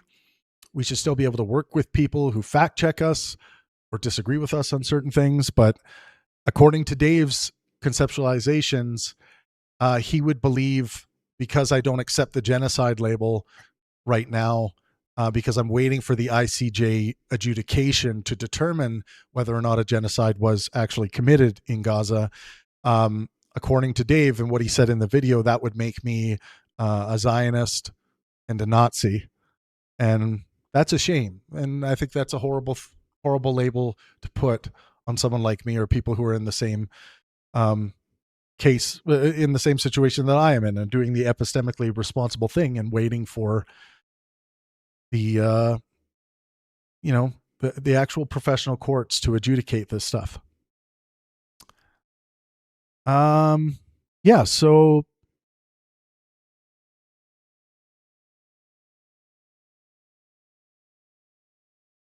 like some criticisms Dave might have for the Pangburn AI analysis system. He might say something like, this is just like ChatGPT or a large language model pretending to do science. This is something he might say. Obviously, all of this stuff might not come up. Today is meant to be somewhat lighthearted anyway. So some of the obvious lines in his style of video might be, there is no separately trained Pangburn AI model, or it is a customized prompt and workflow running on a commercial language model. Like, that might be framed as a dunk if in fact Dave actually says that, but that is true. It is a customized prompt and workflow running on a commercial language model. That's exactly right. You, Travis, branded an ordinary AI assisted research process with your username. You branded an ordinary AI assisted research process with your surname. Sorry, not username, your surname. The prompting, the style of the prompting based on my particular epistemic standards. That's why it's given the Pangburn. It's also branded with my, it also contains my ethical standards within it as well. So that's why I call it, Pangburn AI analysis system. And people can take this information and use it on Grok. They can use it on ChatGPT. They can use it on anything, Gemini, whatever. And the reason why I'm wanting to build this is so I can hand it over for free, and people can just, if they want to train their AI systems to be rigorous like this, then they can easily do it. They can put it into the system, and the system will commit it to memory, and it will start working towards these epistemic goals. And I think it's a great thing. He might say,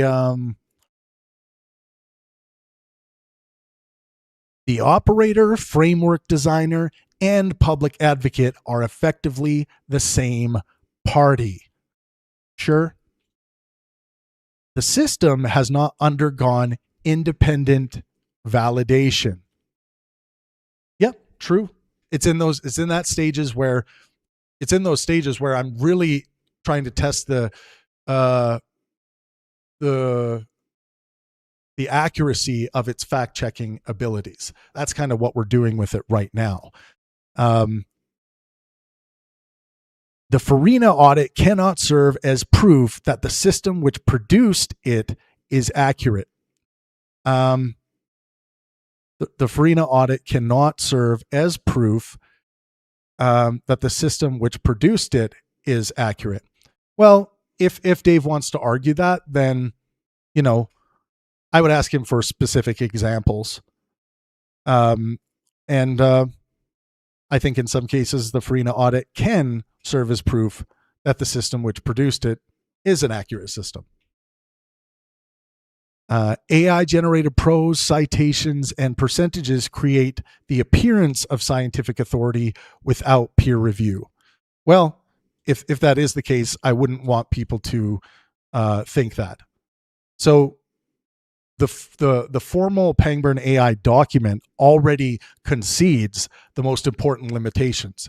It says universal superiority over human experts would be unjustified, that no benchmark superiority should be claimed without disclosed methods, and that directly superiority to rigorous expert fact-checking has not been independently established. Yeah, this hasn't been independently established. It hasn't been studied. Like, of course not.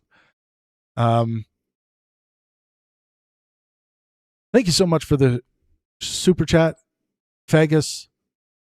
Fagus? Okay. Formigord.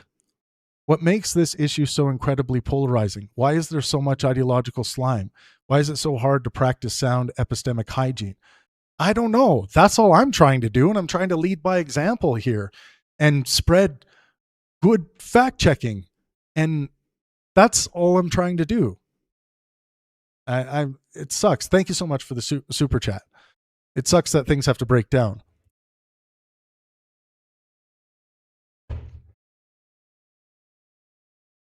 Oh,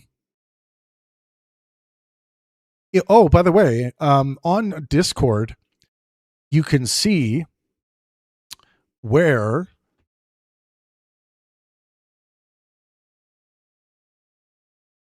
if you go to the general tab on Discord, you can find all of these documents. You can find the free, in its current model, Pangburn AI analysis prompt. It's quite a large document, but something you're able to put into your own systems if you want to.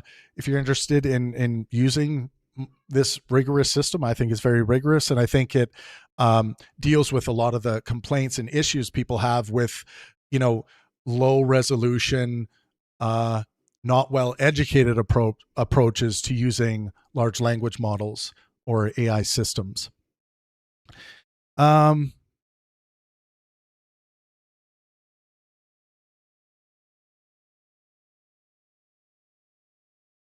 might argue that there's a lack of independent benchmarking or external validation for Pangburn AI.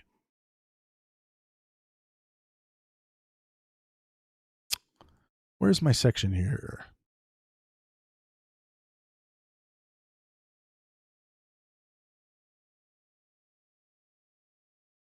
Oh, actually, we'll frame it a bit different. So, manufactured percentages and quote pseudo precision he might bring up.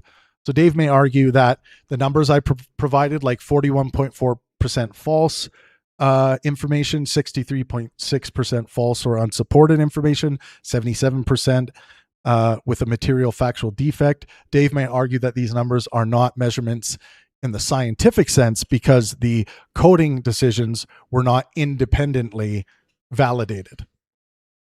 That's not what the system is really trying to do, right? So there's a lot of methodological criticisms one can lay at the system itself like that, but that's not going to determine whether or not it got the facts right.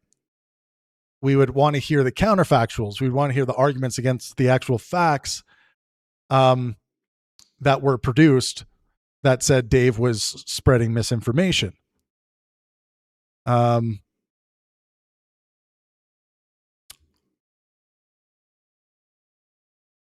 Dave might collapse the legitimate limitation of the software into a stronger conclusion, like because the percentage is not independently validated, every underlying verdict is worthless. That obviously would not follow. Uh, a non peer reviewed audit can still contain extensive correct reasoning and primary source verification. Um, but this is a potential critique he might lay out.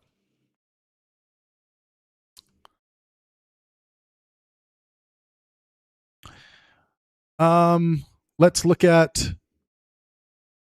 Oh, I know. He built the audit to defend his business partner, Destiny. Uh, so someone could insinuate this. I have produced and promoted multiple events involving Destiny.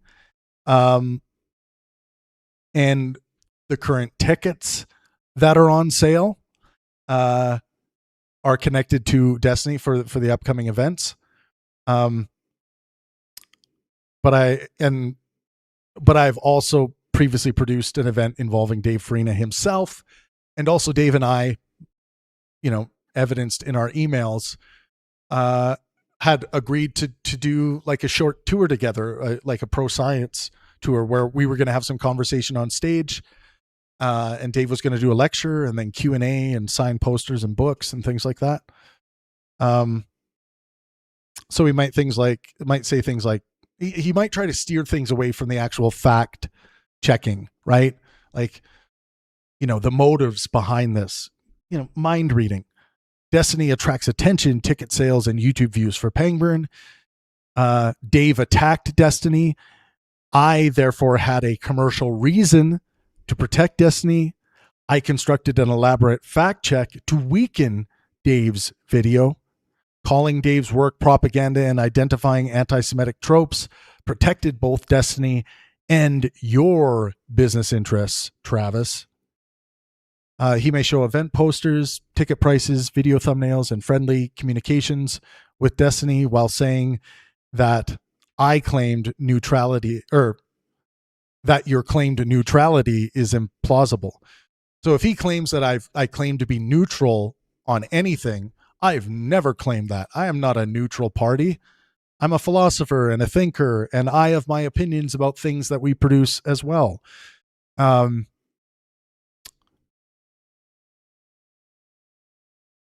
yeah, it is true that Desi and I have a real professional and commercial relationship, but Dave and I had that too. So there's also reasons for me not to make, if Dave's going to make that argument, there's reasons for me not to do the fact check if I think it's going to piss Dave off. Some might argue like, well, he didn't know it was going to piss him off, but whatever. I'm just going to, it's going to be funny because like Dave's probably going to put out a response video, and I'm just curious as to how much of it is going to match up with what we're going through here tonight. Someone says the rent's too damn high. Says, who has time to watch your 20-hour long video? How could anyone dissect it? Well, people can dissect it if you want. You can pull the transcripts. I actually did it for everyone on Discord, and I linked to it also on. I'm going to put it on our website, by the way. So all the files are in one place under a new Pangburn analysis tab on our website. But you can just grab the transcripts and you can start going through them. Yeah, it's a lot of work. Like dealing with political misinformation. I don't know if people understand this, but dealing with it properly in an epistemically rigorous, high resolution way that relies on correspondence criteria of truth made primary in your JTB, your philosophical makeup of knowledge. that leads to things like empiricism and science as a way of knowing. This is a lot of work. This isn't just something where you can like, can I just hear like a short summary? Like, that's not what this is about. This is about doing rigorous fact checking. There's not enough of it in this world. People get away with all kinds of misinformation all the time. And I think there needs to be resistance against that. I really believe that. Why do I ultimately believe that? Because misinformation causes well-being detriments in the world. It really does. And we see that the more we are tracking what's actually going on in reality, like as someone who uses science as a way of knowing, our well-being meter with regards to physical, mental, and social health starts climbing like this. So we want to have good information that's giving us a real solid, high resolution view of what's actually going on in reality. So, and it takes a lot of work. It takes so much work to do this properly.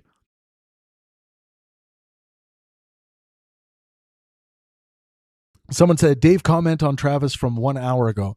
My God, what pathetic, terminally online, insecure little losers. They scour my comment section for anything that mentions them, to then make an entire video about it. Well, I didn't scour it. I haven't really looked at the comment section hardly at all. These screenshots were sent to me on Discord from people. But you should call people losers, Dave. It's like that's very a low resolution thing. I think we can set a better example for people, for young people out there who are maybe looking up to you as a mentor, that, name calling and bullying and things like that aren't a good thing to do. That causes detriment to physical, mental, and social health. Yeah. Anyways, I don't know if Dave actually sent that. Really appreciate Germs. Rosalino sent 5 Pangburn gift memberships. Wow. Thank you so much for that. I really, really appreciate that. Thank you. Awesome.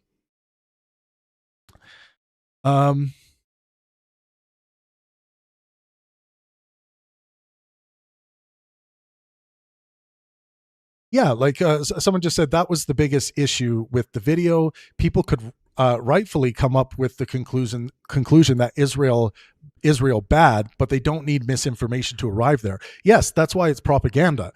And again, it was like, based on my estimation at this point, it's over 41% or over 40% just false information in that.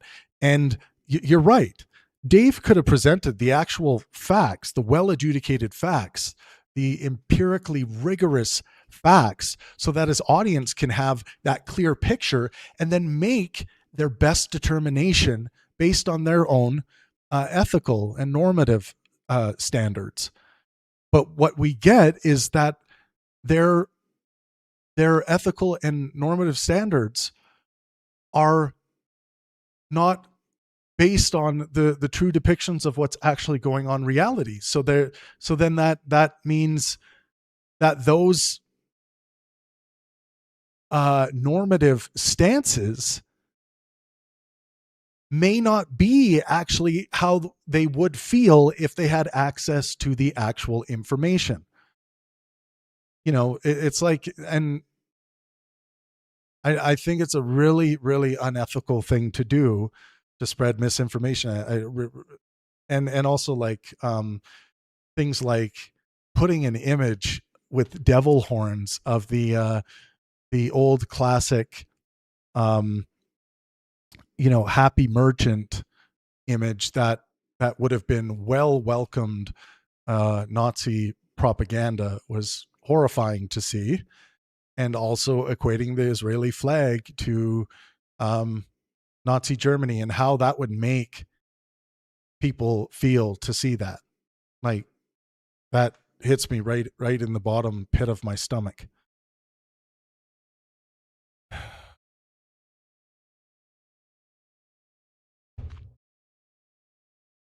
Okay, and what are some other things? Just a very quick bathroom break. I'll be right back. I'll be right back.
I really hope I don't lose power, by the way. I just saw a power flicker.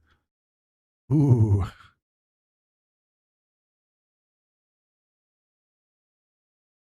Thank you so much for being with me, everyone. Make sure you're subscribed to the Pangburn channel here.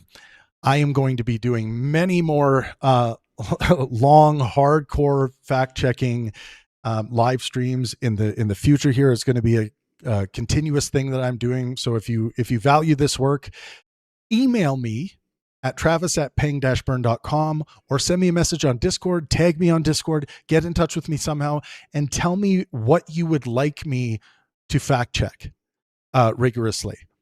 I'm going to give priority, and I have a long list from people already, but I'm going to give priority to the things that are likely to cause the most detriment to physical, mental, and social health, well-being. My moral quest is to maximize well-being for myself and those around me, and everyone gets my moral consideration. Even Ted Bundy, if he was still alive today, gets my moral consideration. But as a moral well-beingist, I understand that Ted Bundy needs to be separated from society.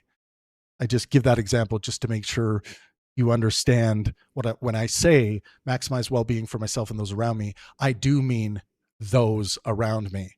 I feel like the world is around me in that sense.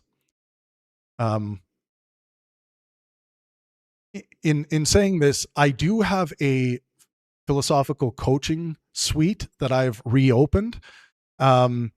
I have a lot of clients right now. I have room for a few more clients, but what they are is they are one-on-one sessions with myself where we work through anything really related to philosophy, and really philosophy touches everything. So if you're interested in one-on-one sessions with myself, the first one is free. So if you're wanting to just try it out, the first session is free, and if you want to continue after that, the price right now is $30 US per session, which seems to be very affordable for people who want to work through the conceptualizations in their own mind, want to learn how to articulate their ideas better, be better debaters, or in some sessions, myself and another person have good faith, helpful debates. So it's a lot of fun, and I do think there is a lot of good, positive maximization of well-being that happens by way of these sessions. So if you're interested in that, just get in touch with me,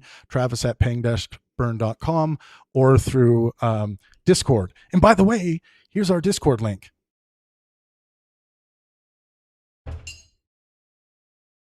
Man, thank you so much, Germs, for that, sending those 5 new Pangburn gift memberships, and a really good way to give ongoing support to the channel and to this fact-finding mission and all the live interesting live intellectual discussions that we produce and continue to produce. Please consider becoming a channel member. Sign up for a membership, basically pays for a coffee per month, but in all reality, it's really diapers for my kitties. I am a father. I have 2 children. My little boy, Aegean, that's his name, Aegean, like the Aegean Sea.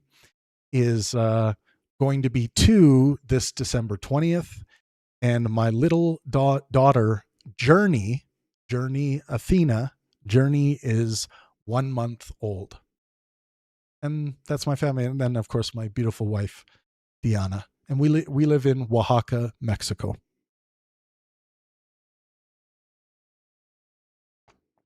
Some information if you didn't know those things about me. Let's get back to this digging in and finding that trash on Travis Pangburn, and let's drag him, man. Let's get him. I don't know if Dave's gritting his teeth right now about this stuff, but Dave, honestly, I love you, dude. I love you, man. I really do. I just think you are dead wrong about not wanting to work with me anymore because we disagree on things related to this topic, or we disagree on the facts or whatever. But yeah, no aspect of my moral consideration for you has changed. And I don't want people calling you names or attacking you or anything. If they're doing that, it's not coming from me. I don't want that.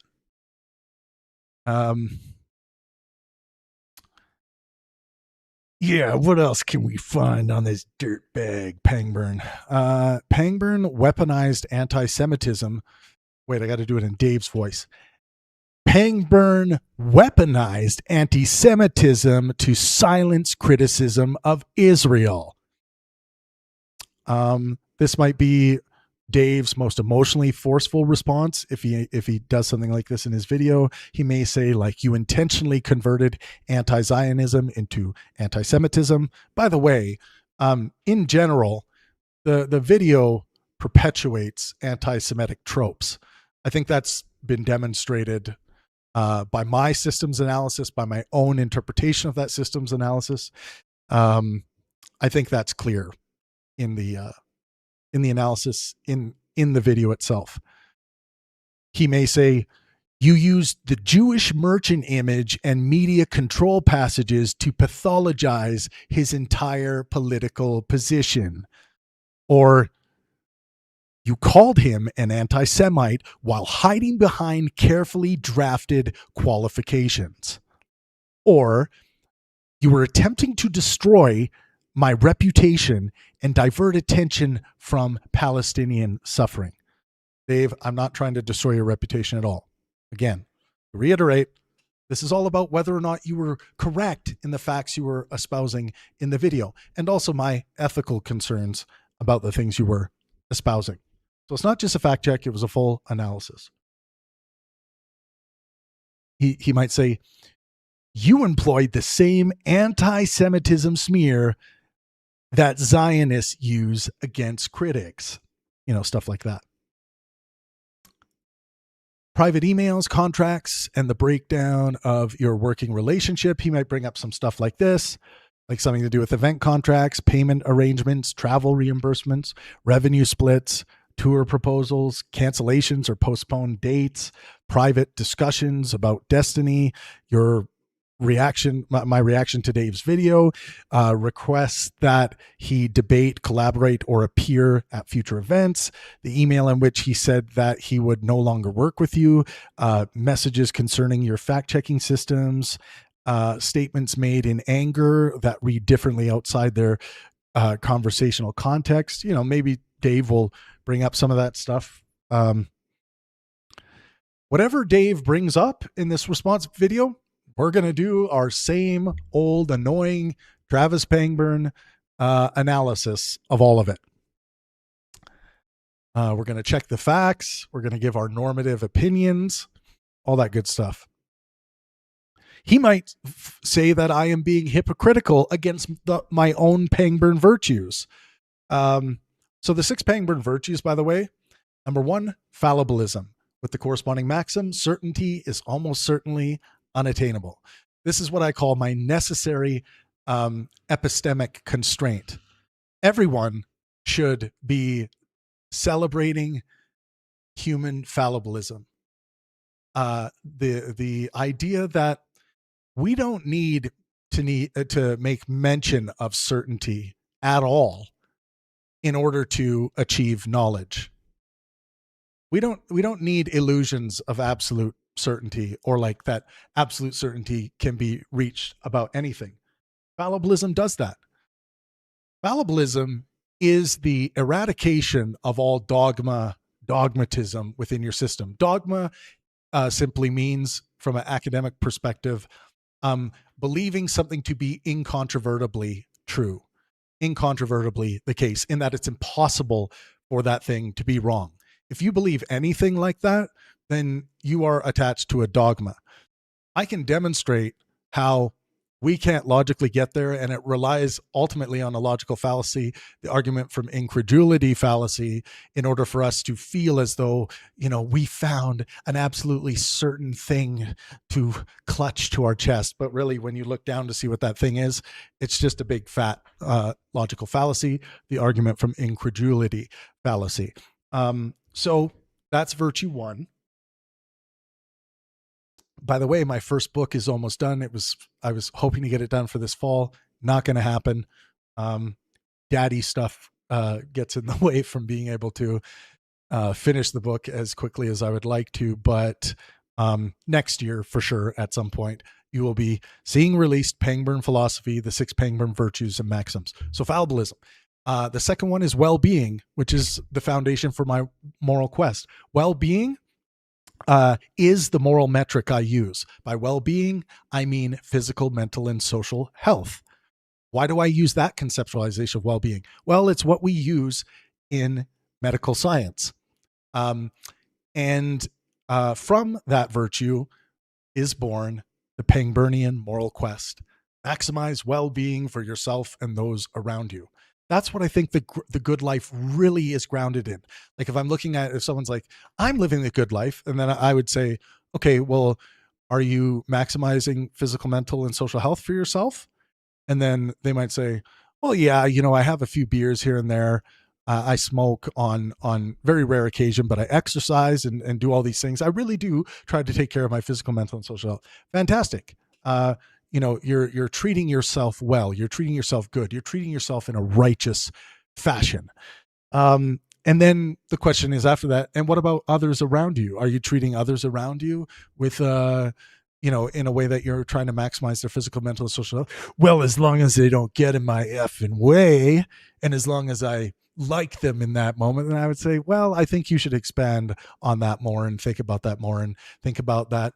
Other people's health just should matter to you, and the maximization of that should matter. And when you have an opportunity, you should try to do that. This is born of this fundamental, and someone will ask, well, what's the meta-ethical theory here? It's born of a fundamental presupposition that health is preferential to sickness. It's as simple as that. It's not written anywhere in reality that we have to normatively state and feel that, yeah, health is preferential to sickness. We make it up. It's born out of our sentiments. And almost every human being that has ever lived, it's really hard to find counterexamples to this, would want a desire to be healthy instead of sick.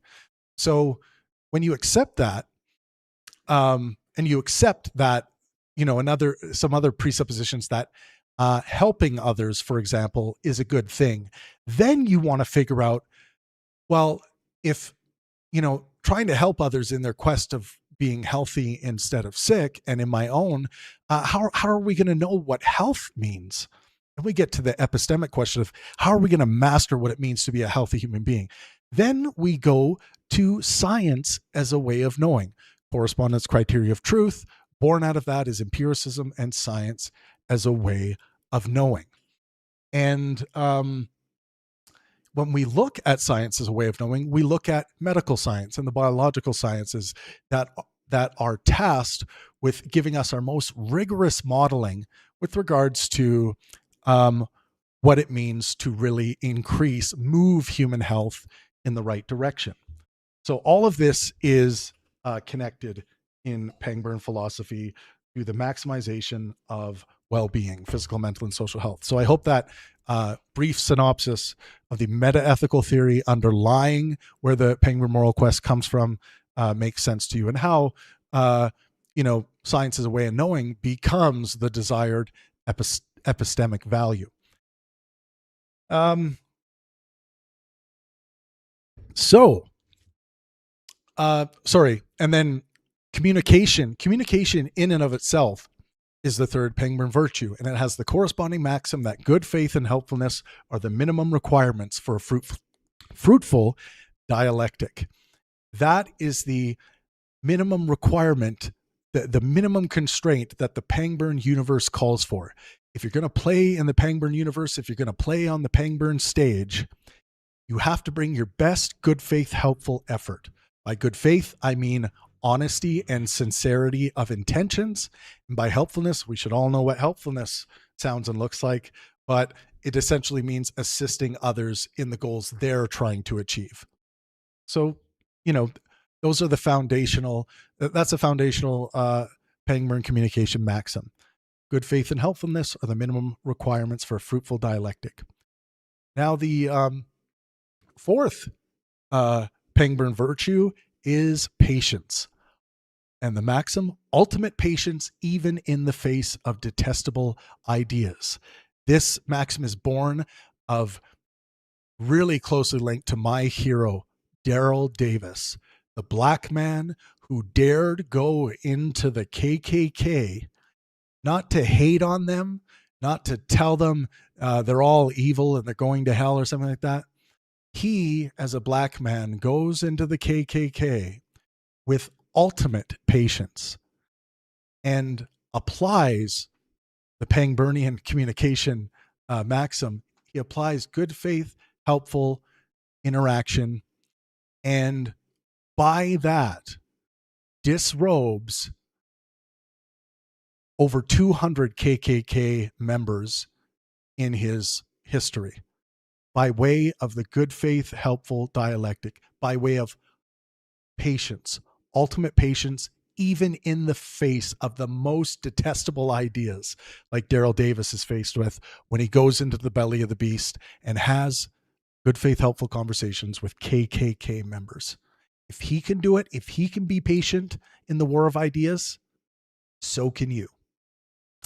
The fifth Pangburn virtue is lightheartedness. Refine and express your sense of humor.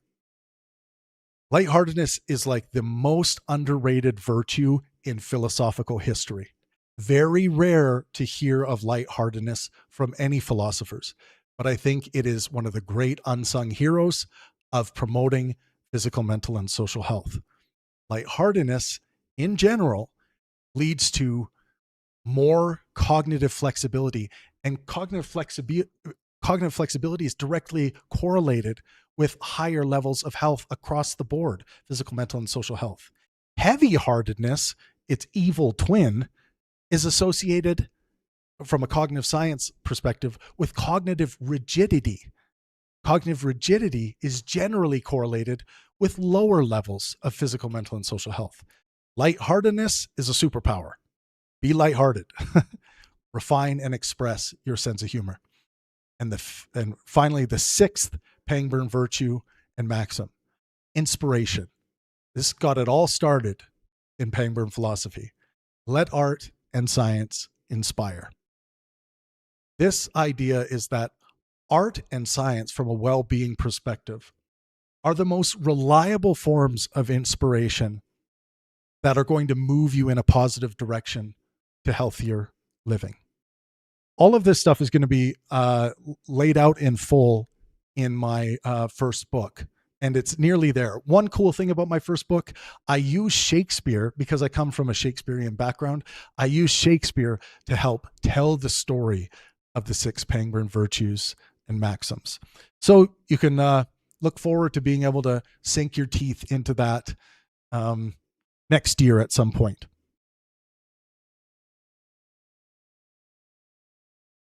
Someone said, Pangburn, did you change your findings since yesterday? I know some people suggested criticisms.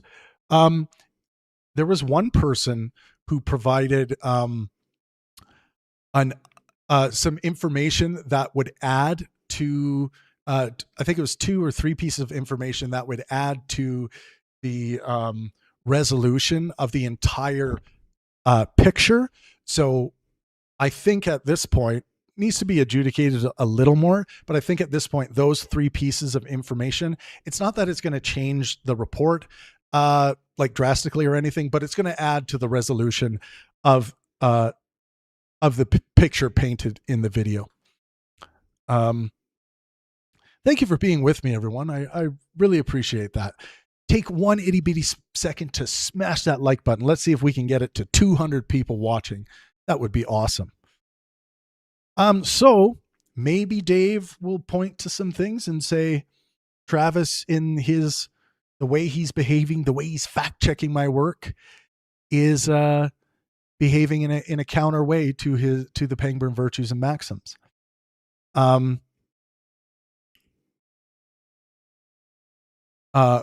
Maybe he'll say it's not good faith to call his video propaganda. I would disagree with him about that. I would say that's just me being honest and sincere with my information, with the intentions of my fact checking. He might say, patience.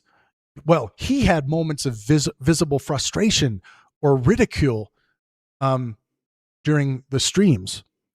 That might be a good critique. There might be some moments where my patience was tested. There might be a good critique there. Maybe he thinks that my fallibilism is challenged here. Statements implying that the audit is conclusive or perfect. He might interpret it that way. And of course, if he looks into it, he's going to realize that the whole thing is open to update. It's all fallible.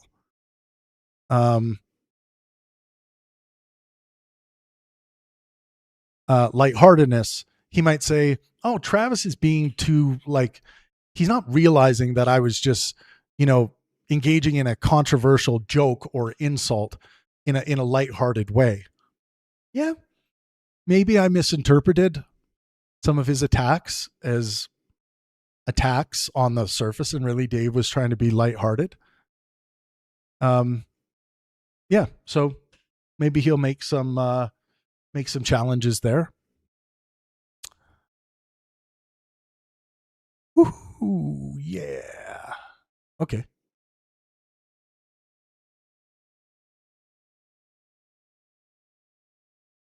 Did someone just say that the comment section is gone under Dave's video? That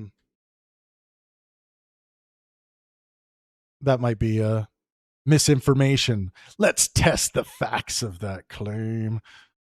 I know you said might. No, it's still there. I can still see mine as well. I can still see my comment. But it's hidden. I don't think anyone else can see it. Come on, Dave. I don't know if it's Dave doing it, of course. Like, if anyone has any questions they want to ask me or want me to respond to anything, investigate anything, feel free to drop me a super chat. It's much appreciated. Okay. Let's think about some other things.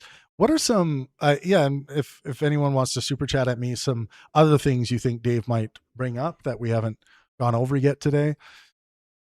Lack of academic credentials. Dave might point to that. Again, this is pointing away from the facts. I think the facts are what should matter, not personally attacking my lack of credentials. Dave might ask why one generalist should adjudicate international criminal law, population genetics, military doctrine, Palestinian history, Israeli public opinion, famine, methodology, anti-Semitism, all that stuff.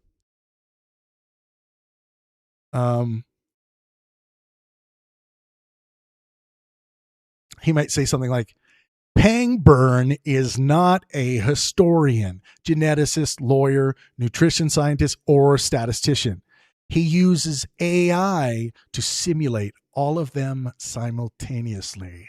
Dun, dun, dun. Oh, then I'm killed. I got nothing.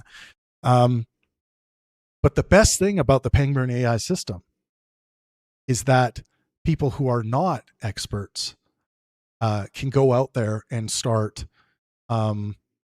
using it If they want to make sure their AI systems are rigorous, they can just take my Pangburn AI system PDF and upload it into their system and say, operate on these standards.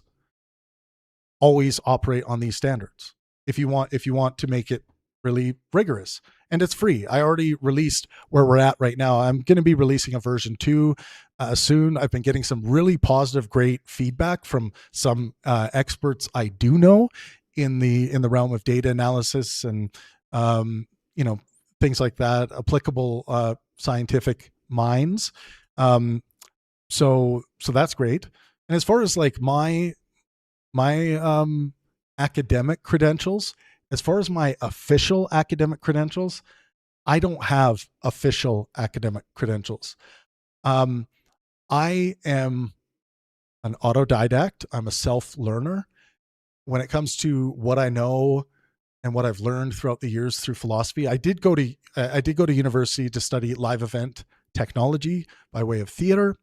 I also studied philosophy, studied business, you know, a few other things when I was in university, and I never achieved formal degrees. I achieved a diploma for theater technology or live event technology. I don't know what I can't even remember what the diploma says. But yeah, all of the other stuff, the philosophical stuff, I have studied philosophy at the university level. But my philosophical prowess, my argumentation prowess as a debater, as a logician, primarily comes from autodidactic learning, self-learning, and working with other philosophers and peers throughout the years. So, yeah, those are my credentials. But at the end of the day, I don't think it's my credentials that matter here. It's whether or not we have done good fact finding here, good elimination of misinformation. Yeah. He might say, this D-bag platforms misinformation and harmful people for money. He might say that I monetize polarization, give dangerous misinformation and undeserved platform. See, that one's not going to work because obviously Steve Kirsch and Pierre Corey, those hardcore anti-vax head honchos, are hardcore misinformation spreaders. But Dave was right there, engaging in the war of ideas with them on the Pangburn stage. So he's probably not going to make that argument. I would be surprised. Treat serious scientific questions like professional wrestling. If he does do that, I promise you, I am going out to a local Libre, like Nacho Libre shop here in Oaxaca. I'm getting one of those masks. And if he does make that exact claim, I will do the entire response to Dave's hit piece on me if he does release one with that wrestling mask on. I promise. I promise I will do that. Dave, you can hold me to that. I promise. So make sure, Dave, you fit in to your argument against me. Yeah, shove his face in it. Say, he treats serious scientific questions like professional wrestling. I will be Nacho Libre in the video. Invites figures with extreme positions because conflict produces views. I'm not doing it for the views, Dave. I'm doing it for the same reason you came on the stage to battle Pierre Corey and Steve Kirsch. And again, Dave has not made these arguments, of course.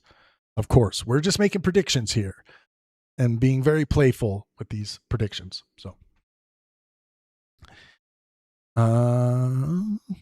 let's see. What else might Dave say? And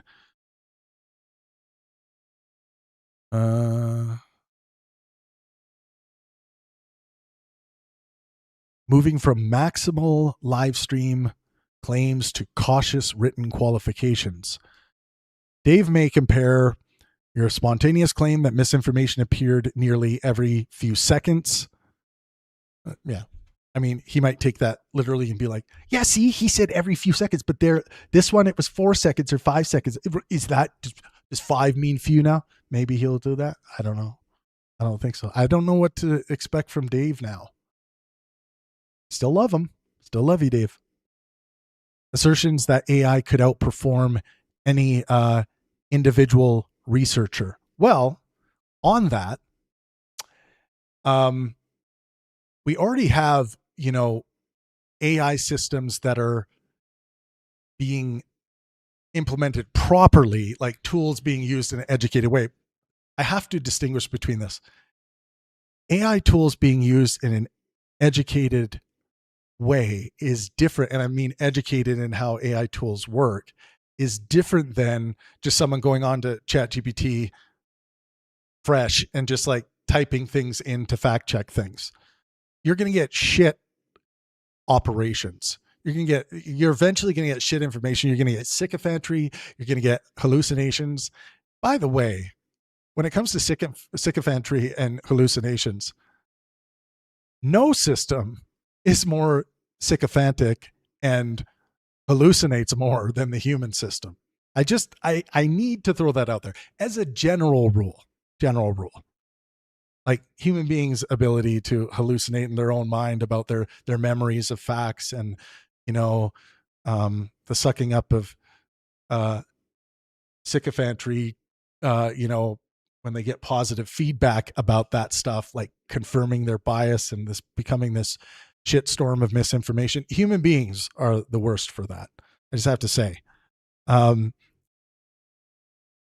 So yeah, but what I was saying about hospitals, some hospitals around the world have already proven by way of some rigorous Harvard studies that emergency room diagnostics,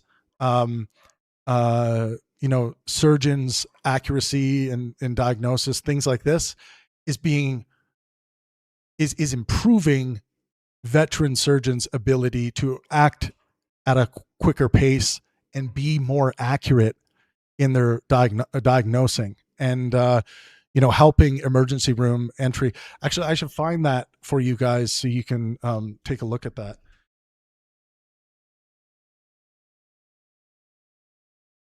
I'll put it in the description here too. I'll remember to do that. Well, you have to Harvard study AI outperforming.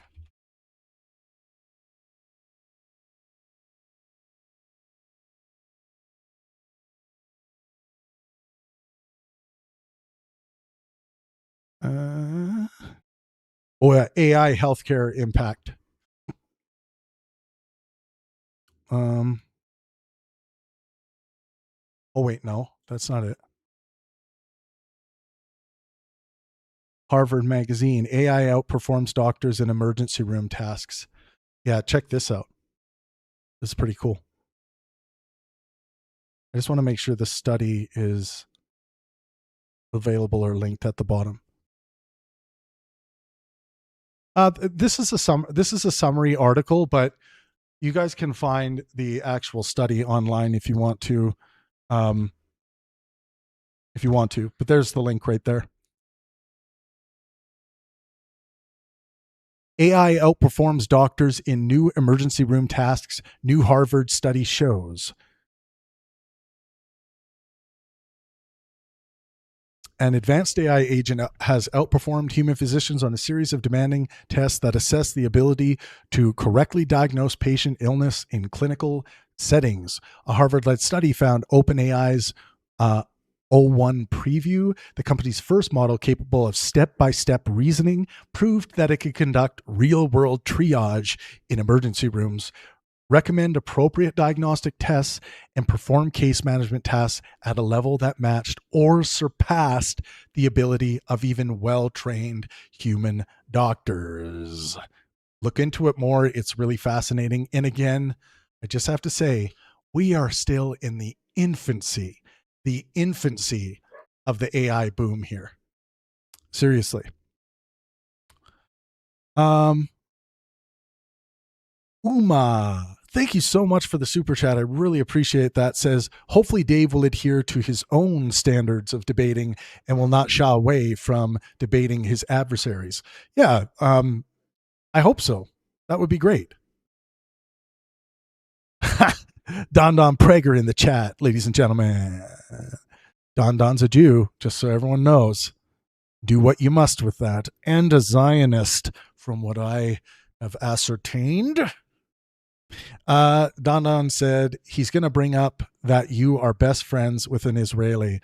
Oh man, I'm going to have no response to that. I'm just going to have to show a beautiful picture of Don and I with our arms around each other, hugging and squeezing each other so tightly that that we just there'll be no response. I'll just have to submit. I'll have to delete all of the fact checking I did, all the videos, everything. Dave wins because one of my best friends is Israeli. Mad King with the $10 super chat. Wow. I really appreciate it. Thank you so much for that. Seriously. That like pays for one diaper nowadays. I love it. One adult sized diaper for me when I sit here too long doing 8-hour fact checking live streams. Said, interested in your AI. You mentioned that you're currently testing its fact checking capabilities. Have you audited its recent work on Dave? If so, how? Is your AI protocol public? Good luck with the drama.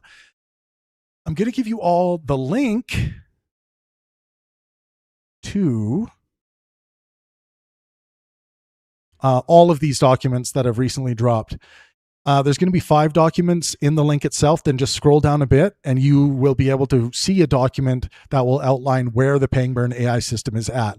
My dream is to be able to, is for everyone to have this free, no charge. They can just go to the Pangburn website, copy and paste it into their large language model, and then they will have something more rigorous to work with. It's really going to help eliminate a lot of misinformation that people are getting through large language models. I just have to scroll up high here. I meant to pin that damn message. Did I pin it? Stay with me. I'm getting there. Hold on to your butts. Stop crying. I'm getting it. First, I'm going to pin this thing. Pin this message. Oh yeah, pin it. Copy message link. So this has the link I'm giving you guys now. It's also on my X account. I tweeted it out, but yeah, I'm putting this link out there more. But this link to our Discord server has access to that particular link, has the data quiz from all of the fact checking. It also has Dave Farina, Israel, Palestine versus Destiny data. It has all the data compiled. And it also has, in the future, all of this is going to be in one document. So everyone, just one document, everything. And it'll be on the website, easy to push people towards. And then we'll have all 3 transcripts from my 18-hour direct analysis. Then if you scroll down a bit on Discord from that, you're going to find, where I shared it on X, you'll find it there. But you'll also find, if you scroll down a little more, the Pangburn AI empirical fact-checking system. Yes, you will find it. You will find it and you will use it. And it will steal your credit card numbers. Oh, wait a second. I'm getting a yes, Mr. Netanyahu. Yeah. Yeah.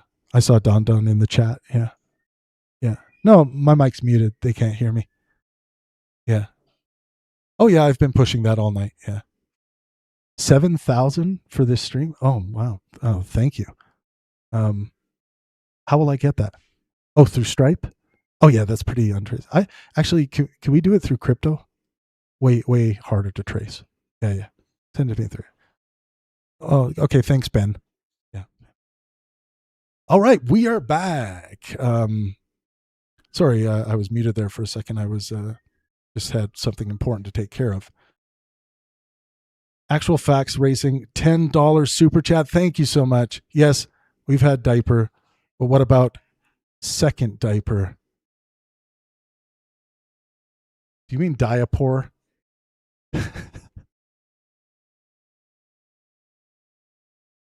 Second diaper. I love it. Thank you so much for the super chat. I probably missed the joke you were trying to make there, and that's completely my fault. Well, you guys have that information now. You can always contact me and bug me on Discord for more information at any time. I'm a very accessible dude, by the way. I try to keep up with all the followers who need to get in touch with me and whatnot. So just like hit me up. Let's do some one-on-one sessions. Okay. What else can we anticipate that Dave's gonna shove my face in? Pangburn, you mother. Yeah, smell this dirt that I found. Eat the dirt. Oh, this one's fun. If Dave goes here, if he does create this kind of hip piece. If Dave goes to old social media statements and ideological associations, the IDW era. By the way, I got to tell this story because this is funny. The whole IDW thing. So when that all, I'm just going to say crap. When that crap started happening, I never wanted anything to do with any labeling of the intellectual dark web. Yeah, cool. We're part of the dark web. I don't want anything associated. I don't want to be part of anything associated with the dark web to begin with. Anyways, yeah, I thought the labeling was silly. It was like, yeah, it outlines all of us who are part of having the real tough conversations. Like the most edgelord thing I think anyone could ever or has ever created is the IDW, the intellectual dark web. And I remember Sam Harris texting me when I had first purchased my first property in Vancouver, and I was like putting things together and whatnot. And Sam he either texted me or called me. I can't remember. I have to admit that I can't remember. He either texted me or called me and said, Sam Harris talks. So, Travis, what do you think of this whole dark web, intellectual dark web thing? And I was like, I think it's silly and stupid. Like these people who are creating this, they're saying like, oh yeah, we're the ones who are having the conversation, where like my hero, James Randi, who was debunking misinformation, pseudoscience for so long. One of my heroes. I love James Randi. Rest in peace. I miss James Randi. I was so lucky to get James Randi once on the Pangburn stage, and we podcasted together too. But I got to spend some of the most important time of my life with James Randi in Vancouver. We just went out for a day. We went to Science World in Vancouver together. There's so many stories about my time with James Randi, but James Randi, one of the heroes who's been doing this, having the tough conversations, going on the shows at a time where it was much harder and less forgiving to do this kind of stuff, to like have the difficult conversations and whatnot. And James Randi's not on the IDW list. He's not included. Richard Dawkins wasn't included. Now, Richard and I don't agree on everything, but Richard Dawkins is someone who's been going around having the difficult conversations, the underground conversations where we're really getting stuff done, all of these other people who should be on this list, but we have like Eric Weinstein, Brett Weinstein, all of these other people that Barry Weiss outlined, Jordan Peterson, and all these people. And people were starting to call me the promoter or producer of the intellectual dark web. I didn't want anything to do with that. I was completely out on that. And Sam Harris eventually said, well, they want me to be a part of this article and things like that. So he ended up going along with it. But I don't know. I don't know how he feels about it today because Sam and I don't talk anymore. But, I bet he regrets at some level.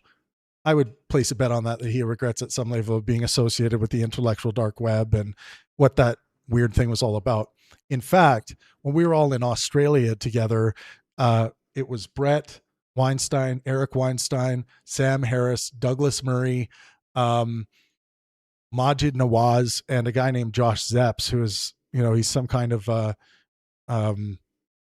show host or podcaster or whatever from Australia. We were sitting around having dinner, and Eric was going off about the intellectual dark web stuff and this, that, and the other. And there was some conversation going on. I was just like, yeah, I don't like the intellectual dark web label. I don't think it exemplifies what I really think the war of ideas is about. I think it's more about like being able to maintain friendships, being able to sit around with your arm around each other while you're disagreeing about each other, like, metaphorically, having disagreements, but it being okay to continue being friends, to continue being associated with one another, even if you disagree on the toughest issues. That at the end of the day, what matters most is maximizing well-being for oneself and those around them, and that includes your friends and everyone else around you. So that's what it was more about to me. And I would say, if I had to like describe it in the way I feel about it, it would be more like the intellectual warm blanket.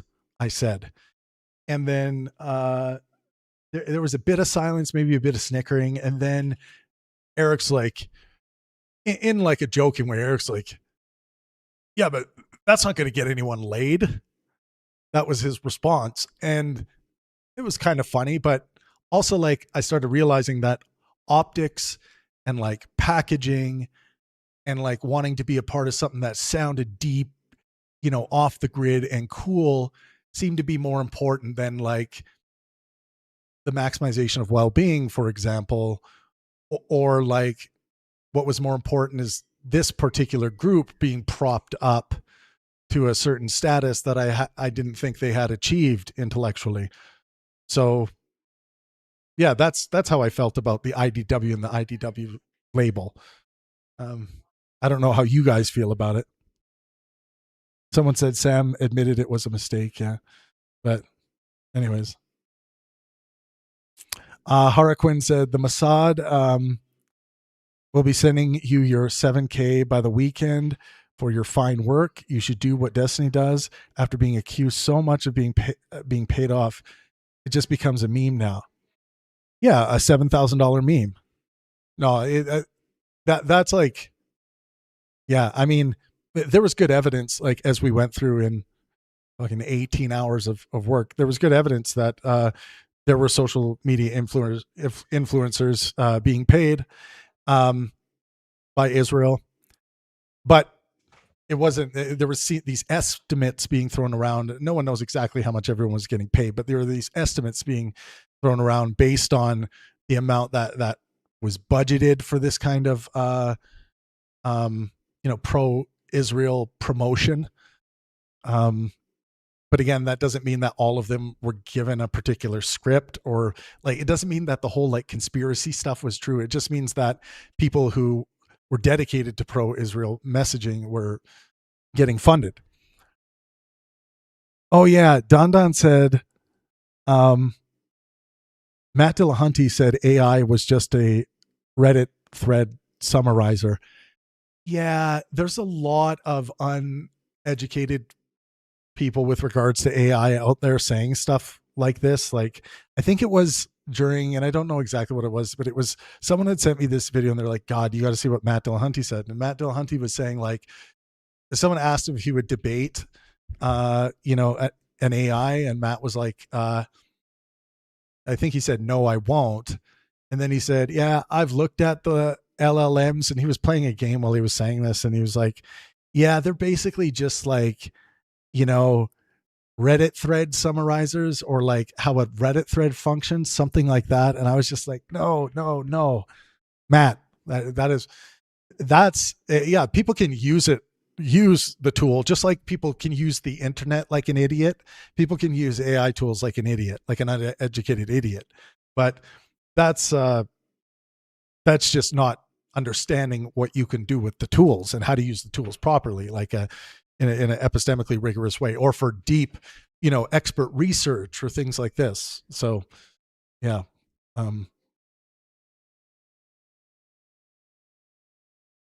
Anyways, let's see. Doug, oh, maybe he will dunk on me for putting Douglas Murray on stage with Sam and Jordan and in a conversation with Matt. Matt and Douglas Murray, Matt Dillahunty and Douglas Murray actually had a pretty great conversation. Check that one out on our channel. I'm curious to know what you think about it, but I think it was a good faith, helpful conversation that had some disagreement in it, and it also like dispelled some of the myths regarding Douglas Murray with regards to him being painted like the absolute boogeyman. Um, and I think Matt and him were able to have a good faith, helpful conversation. Statements I've made about Islam, religion, race, or immigration. Yeah, there are all kinds of statements out there that I have made in the past in my journey as a thinker that if Dave brings them up, I will give you my honest opinion. If he brings them up and he finds some clip of me like saying some absolutely mentally defunct crap, I'm going to agree with him. I'll be like, yeah, that is stupid. That's a stupid idea. You know, that was a wrong thing to believe. Here's my current belief. Like I'll just agree with Dave if he brings it up.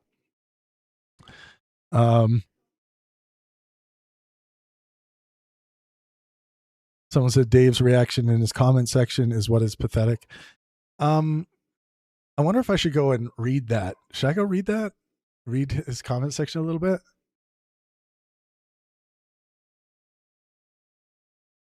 Okay, you can all see my comment here. Let me share the screen. Stick with me. We're doing it. It's almost 10 o'clock my time. But by the way, everyone, I'm planning on being live every friggin' night from here on out. So if you're ever feeling like you want to come in, say hi, hang out, we'll do some awesome work together, because I really do rely on your guys' feedback as well. Bro, do you realize how fucking pathetic you look right now? You're fucking playing yourself. How can you not see that? What? Are they talking to me? Someone by the name of Pug Guitar. Cut the Phil bro bullshit, asshole. Dave, is that you? Let me share the screen. Sometimes people say like Phil bro shit when really it's just like academic philosophy. So like, yeah, don't commit that fallacy. Cut the Phil bro shit. Oh, that's the wrong window. Of course. You know, I understand that like there's that Phil bro crap when people will rely on highly contextualized, exotic philosophical language to twist people, you know, and to like I get this a lot from Hegelian idealists when I debate them, like trying to track what some of them are saying is just damn impossible. And you know, I have academic training in philosophy and I consider myself a competent philosopher, but some of that stuff is just like, yeah, but that's not what I'm doing, bro. Window captcha. I got to get the right window here. Here we go. Here we go. Let's read some of these comments. Let's read some of these comments.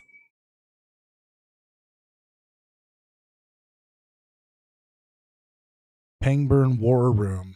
Thomas just sent me. Shout out to the lovely Thomas Panther. Okay, let's take a look at these comments.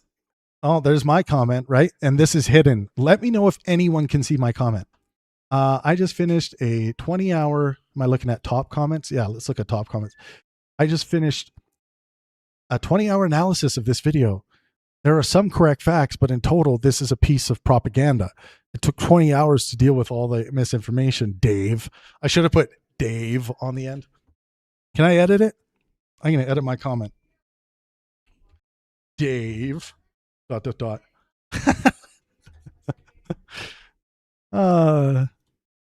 not trying to troll Dave. Relax. I'm just trying to like, can we just be more lighthearted in the war of ideas? Like, come on. I can make this a bit bigger for you guys. There we go. Put it in the center. This comment's got 15,000 likes in 6 days. Holy shnikes. Professor Dave is about 2 weeks away from obtaining nukes. 15,000 likes for that? that might be a little much.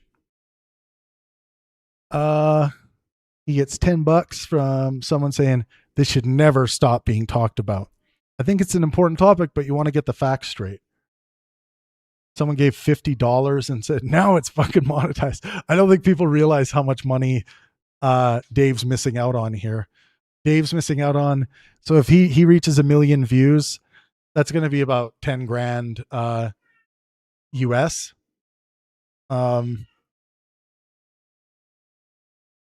But I mean, yeah, someone gave him $50.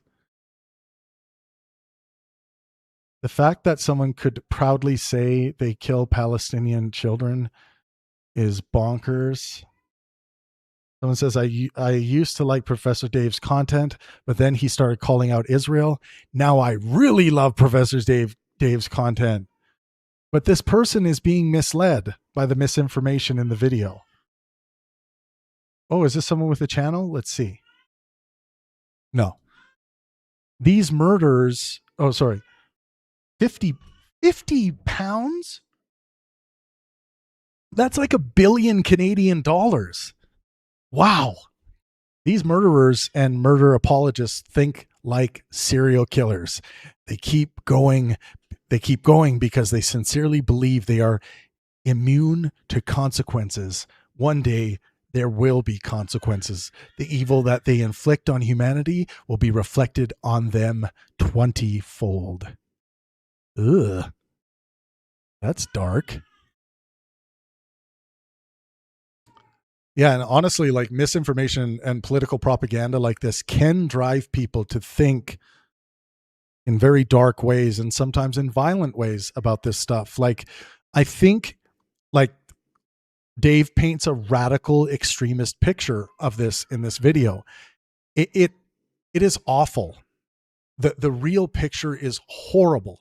It's awful of what has happened. But the more you add to it, the more you spin the propaganda, the more you bring in the anti-Semitic tropes like Dave did, higher chances of people thinking, violent thoughts about Israelis, about Israel, about Zionists. Maybe even if Dave would disagree with this, maybe even about Jews. Because, like, I mean, a huge, high percentage of Jews would accept the Zionist label. So, I mean, like, what are the chances that when I run into, like, we have to be more responsible with the fact checking, with the misinformation. Someone says, put me through undergrad chem and I never stopped learning from this man.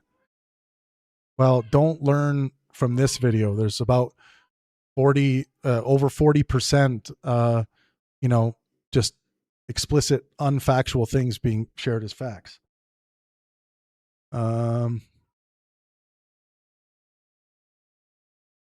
Someone gave, it asked me to donate there. Someone gave, what is that? CZK.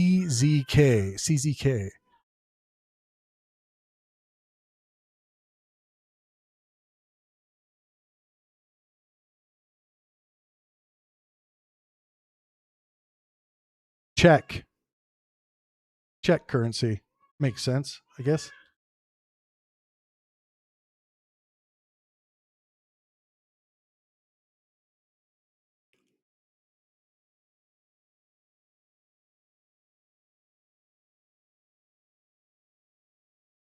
If anyone has, by the way, that audit system, I don't know where to find that audit system.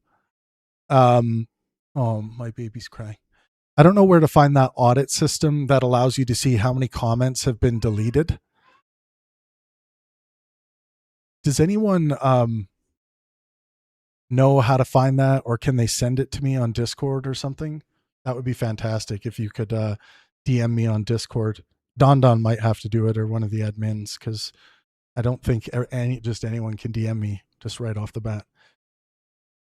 Thank you, Professor Dave. Orwellian thoughts. I'm looking for YouTubers here who might be supporting this. Thank you, Professor Dave. The doublethink required to justify a genocide must be absurd. Keep calling them out. We stand with you. But what about the misinformation? They're just believing him. They're just believing what he's saying. Is that Egyptian? EGP? I could be so wrong about that. EGP. Let's see. Egyptian pound. Ooh, I am correct about that. Achilles says, had to come back and watch the rest of how heavy this is. Had to double up this time. This person came back for a second dose of the misinformation. I'm sorry, Dave. It's just like this thing is just not. I'm still trying to like make sense of it.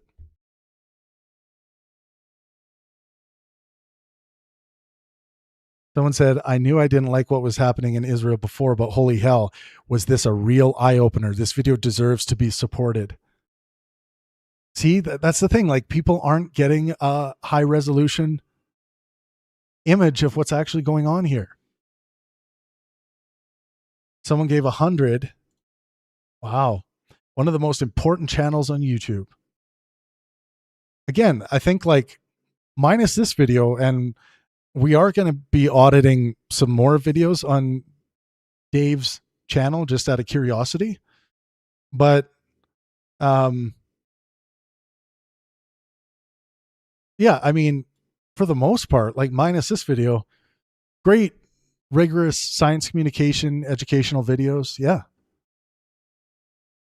I downloaded this video because I can see it getting yeeted. Really appreciate, why does that person think it would be yeeted or taken down?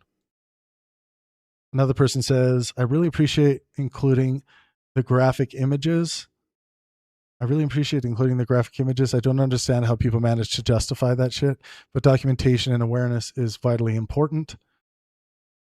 Yeah, I mean, like, I agree that the graphic images should be seen. Yeah, I also agree with this commenter. People who, you know, there's a couple things to think about here. In war, like, if you have a righteous goal of, say, maximizing well-being, and you're going to war to preserve the ability to continue maximizing well-being, you know, then I think you have a righteous goal, but your behaviors, your actions need to keep that goal, need to keep that moral quest in mind. But like, yeah, nothing about war from a moral well-beingist perspective like me is good. There's nothing good about war. There are righteous things about war.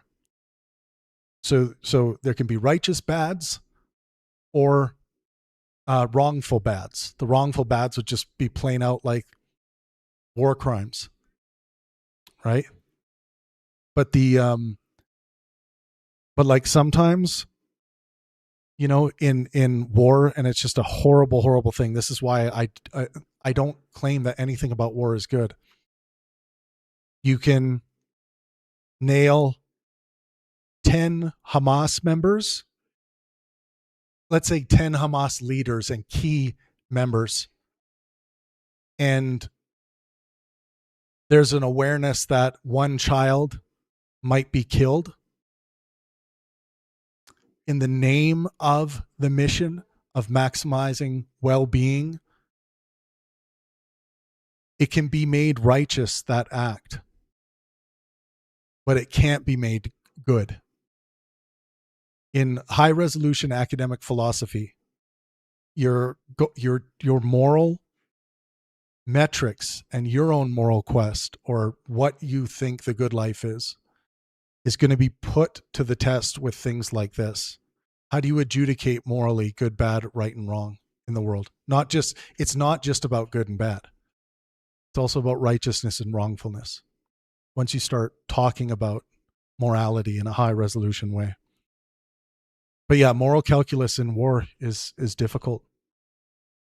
I don't understand. The commenter says, I don't understand how people manage to justify that shit.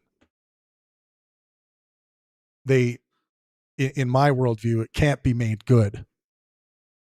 But some of those horrible images of injured children and dead children, just like we saw in World War II in the fighting to push back Nazi Germany, I think that was a righteous cause.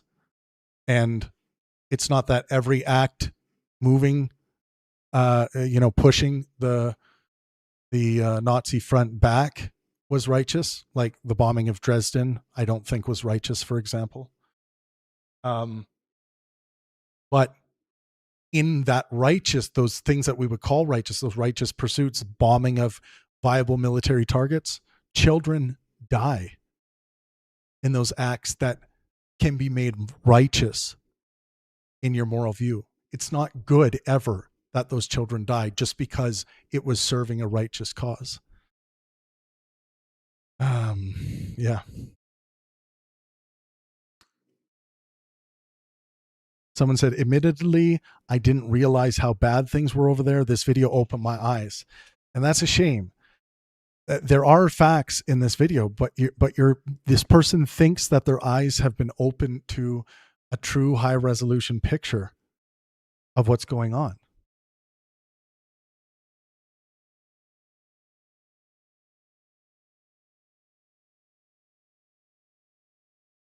Someone said, every time Dave uploads, I immediately see it in my recommended feed. I didn't know this video existed until days after it was uploaded. When I actually went to his channel page, send this shit straight to the top. This person really liked it. 100 SEK. I want to be reminded, just because I like learning a currency. Swedish. Should have known that. Swedish currency. Ruined my day, but I needed to hear it. Gave $10. $10 Australian. Dave, someone gave 100 pounds. Dave, this is such an important video. I simply must. Man.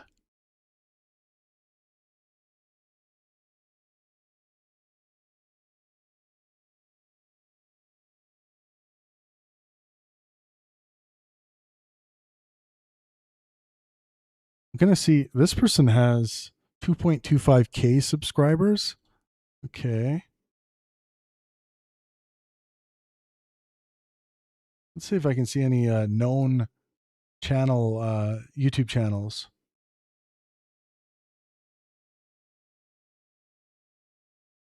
Ash. Matrace. Joined 1 year ago. Thank you for your moral clarity and education. It heals me to hear your righteous anger. Yeah, we just want to make sure the anger is grounded in the actual facts. There is righteous anger to be had here, right?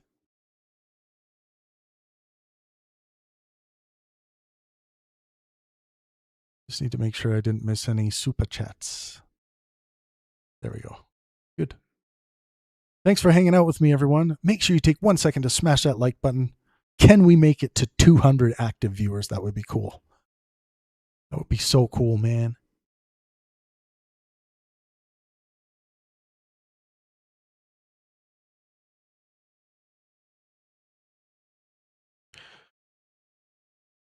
All right, let me check some more here. Someone says, I'll be honest, I didn't know how bad this was. Thank you for putting so much into this and educating me. No, this was not good educational material, folks.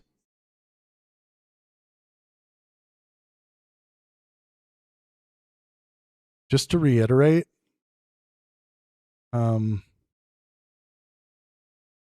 are my screenshots? There were 140 rateable claims based on my analysis, 41.4% of those claims were strictly false. That's creeping up on half of the claims.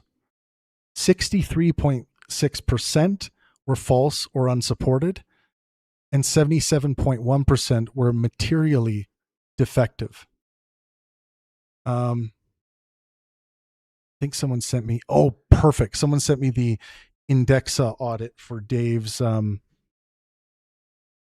video. Should I share this? I should share this with you guys. What am I doing? Of course.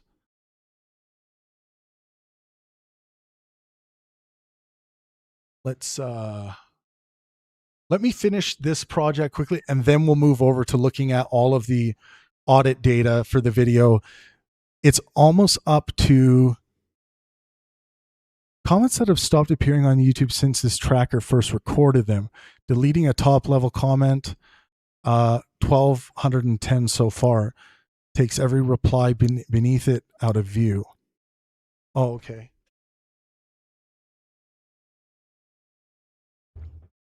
Wow. Okay, we're almost at 6,000 comments gone. Now I want to see like how strange that is compared to like an average video like this. We'll take a look at that after. But I really, really want to see if I can identify any YouTubers who are going to feel the wrath of my fact-checking stuff. $50. Thanks for putting this together.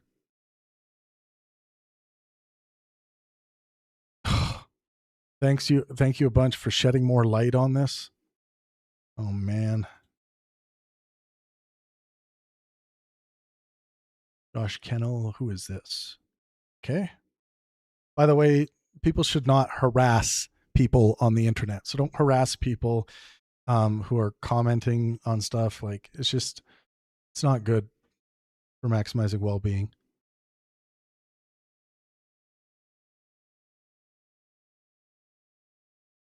Someone said watching this stoned. Holy shit. Well, come back to it sober and do some fact checking. Incredibly important video, one said. Oh.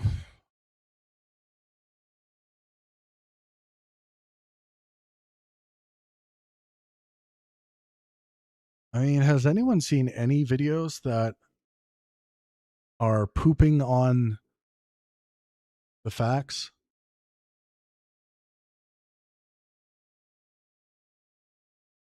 I'm not sure I've seen one yet in the top. That's wild.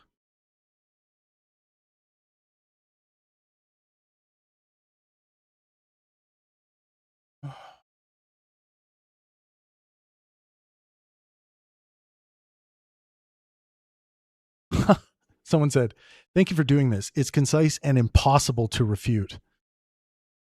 Talk about certainty posturing. Like logically, nothing's can be demonstrated to be actually impossible. I can demonstrate that to you.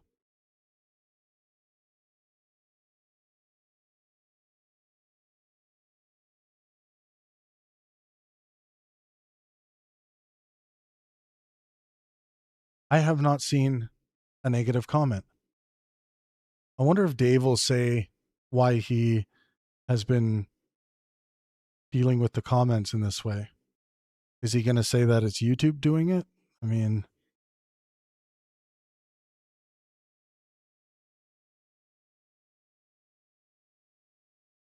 they have 244 subscribers. Vinny Fionda.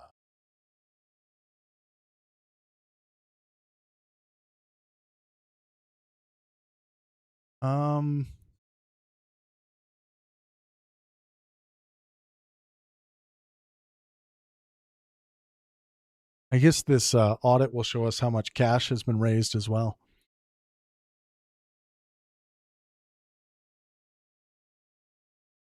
Bear down. I'm just looking for like just at this point, I'm more looking at what are some of the like big channels that might have supported Dave's video here.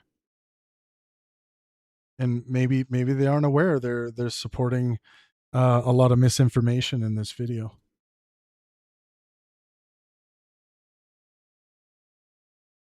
Bro, your chemistry videos save me. You are the best. Kind of a weird comment for under this video.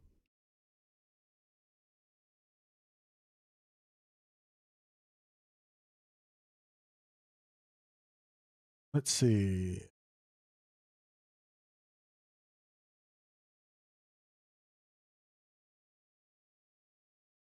Boulderama? No.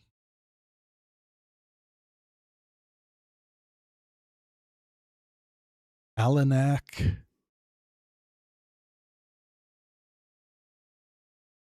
Holy W. Stunning video. Bravo Professor.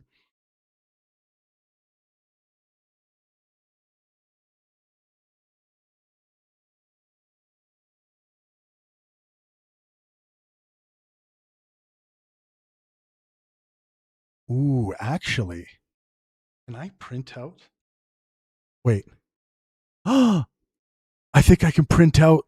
Oh, I can get all the data at once. Oh, I love it.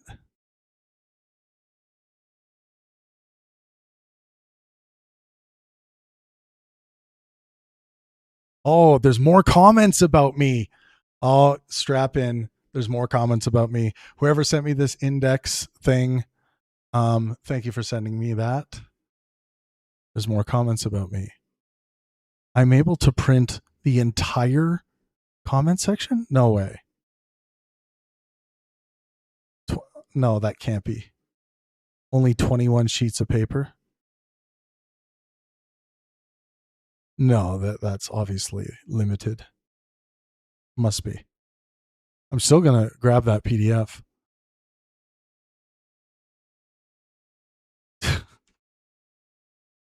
Oh, look, it's someone else. I'll share this with you guys, but it looks like Dave's has more comments sharing about me. So we'll take a look at them.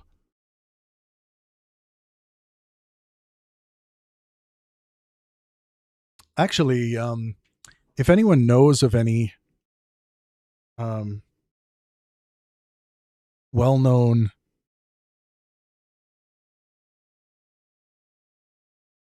YouTubers who have supported this video, do let me know.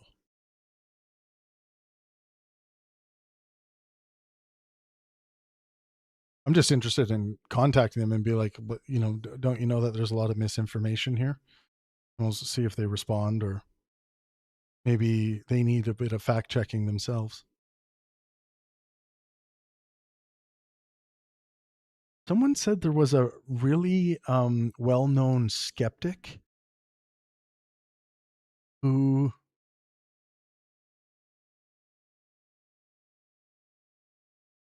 said like, well done. Oh, I know. I actually think Steven tweeted it out. Let me take a look at that. Holy crap, I have a lot of notifications.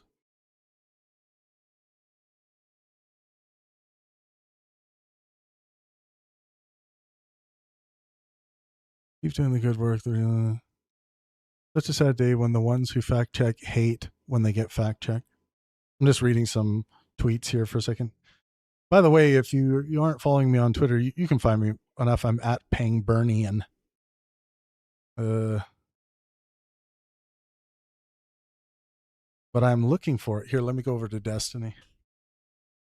Destiny.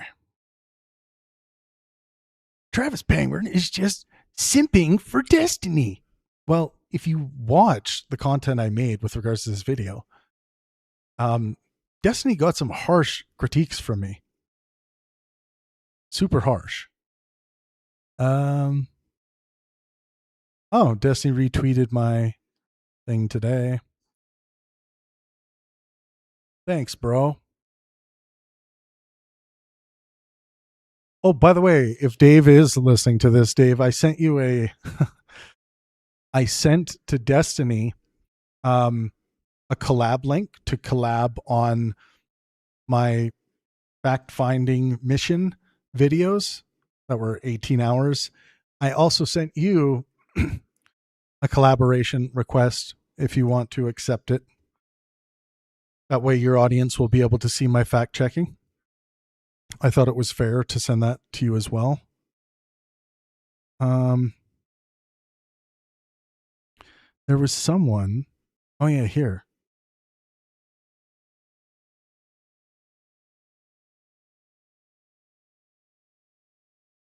I'm really trying to find it. I'm really. Oh, nope, not yet. Oh, there it is. Minimum Minute Man gave him 200 something. Let me save this image. Do you guys know this creator? Minimum Minute Man. I'm probably saying his name wrong. I'm sorry about that. Let's see if I can find a minimum minute. Ah, is this it? 3.46 million subscribers. Oh, I watched Ancient Apocalypse, so you don't have to. But this person, I should do this in the window where you guys can see.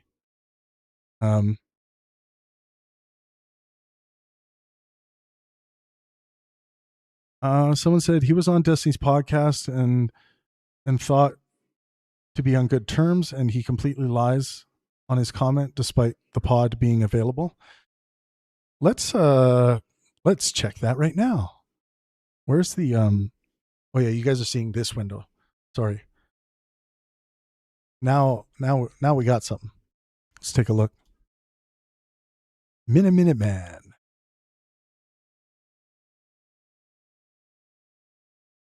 Okay, there's too many notifications. Is this the right one you guys are seeing? I'll just scroll down a bit just to make sure. Yes. Okay. And he said, I'm going to share with you guys. He said, get the right image. Did I just copy it or did I save it? I saved it. He said something dark side. Something. He said, looks like we are crowdfunding monetization on this one. Had the overwhelming displeasure of joining this little imp on a podcast a few years ago. We'll all be happy to know that his vibe in person is exactly as sinister as you'd expect. Oh, it's dark. I mean, my experience with Destiny has been like he's a lovely, respectable, hard-working guy. That's been my honest experience with him on a personal level. It's not that I haven't critiqued him a lot on things he said, jokes he's made, things like this. I critiqued him hardcore in this fact-checking mission I'm on. It's as sinister as you'd expect. Always knew him as a guy who would shred Ben Shapiro and Candace Owens and nothing more. Partway through the podcast, he randomly brought up this country favorably, and it totally threw me off. Is this one of those situations when the person is trying to be like, oh, because they didn't say something, they're trying to say it was because it threw them off? Or maybe like, I'm not saying they're lying, but I mean, for me, when someone says something, if I'm in a podcast or a conversation, they say something that, would throw someone off. I'm usually like, well, I disagree with that. Only afterwards did I learn how reprehensible his views are on this. And in the years since, they have only gotten worse. But hey, par for the course for someone that has engaged in his much other disgusting shit as he has. Keep up the great work. I'm going to send Minuteman an email to see if he's aware that there's a bunch of misinformation in the video. Maybe he'll get back to me, maybe he won't. But this is someone, correct me if I'm wrong, archaeology educator, environmental scientist, author, Google debunker. Yeah, like this guy's a debunker, right? Let's get the deets. Let's get the deets on him. I promise we will go over to the other screen and look at this audit because it looks like Dave is saying more stuff. I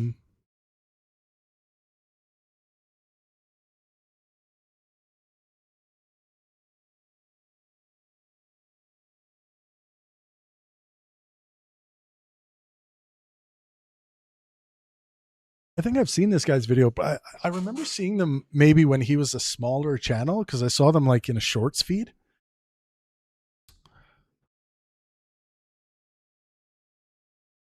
Someone says, yeah, and he's a great debunker.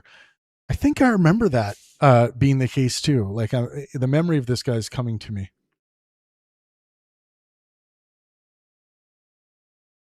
And I wonder what actually happened on Destiny's podcast together. Let's take a look at that. And Destiny. Fact checking Reddit's worst history conspiracies. He looks like a pretty cool guy. He wears some cool stuff. I don't think I could pull off those outfits. Am I doing this again? I'm in the wrong window again, so you guys can't see what I'm doing. I'm sorry. Let's grab the real window. But first, I must hide. Oh, his name is Milo. It's a cool name. Sorry, I should be doing this in a window where you guys can see.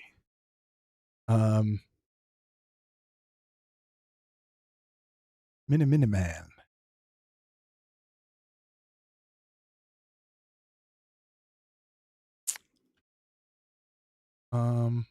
Oh, sorry. I was doing this. So we can check. He's dunking on Elon Musk doing the salute.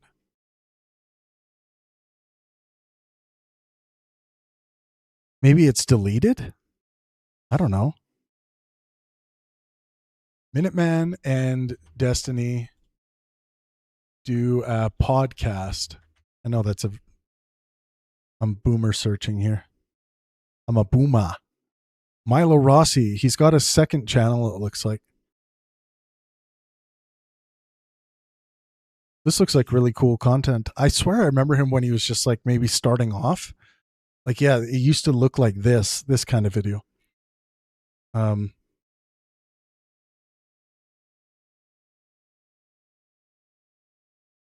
Hassan runs from $5 million debate deal.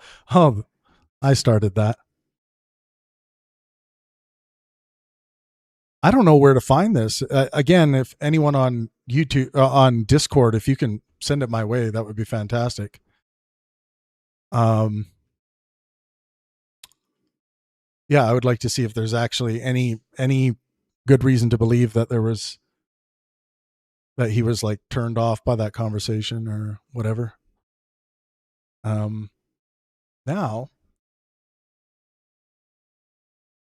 I think the Bridges YouTube channel got nuked. Look at your chat, Travis.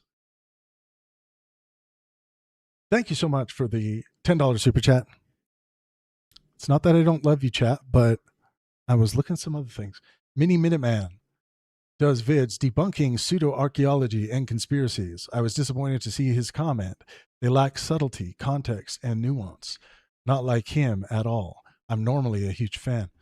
we're getting a lot of that with this video, like not just Dave himself and Dave's video, but like the people commenting on it, the people supporting it. Yeah, I think this is this video is going to have a way bigger cultural impact than people realize. And it's only been out for a week, right? So thank you so much. Bridges Podcast Destiny. Someone said Destiny's not going to be everyone's cup of tea, but he's an unapologetic warrior and puts forth a level of intellectual effort few in this space are willing to match.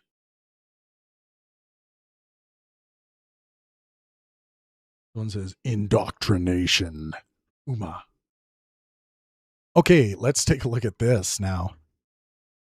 This is going to be spicy, I think. Am I going to see more attacks from Dave? Dave. Don't do that, Dave. Don't attack people, Dave. Creator comments. Oh, yeah. Here we go. I guess I should maybe put that just over here so you guys can still see my messy hair. Actually, I'm going to do this. We can see this better. See, I can do things too. Look at me. I'm expert. I'm an expert. I hope what I'm doing is not like causing Dave to just like sit there stewing and be angry. Like I'm literally just fact checking stuff, bro. Okay.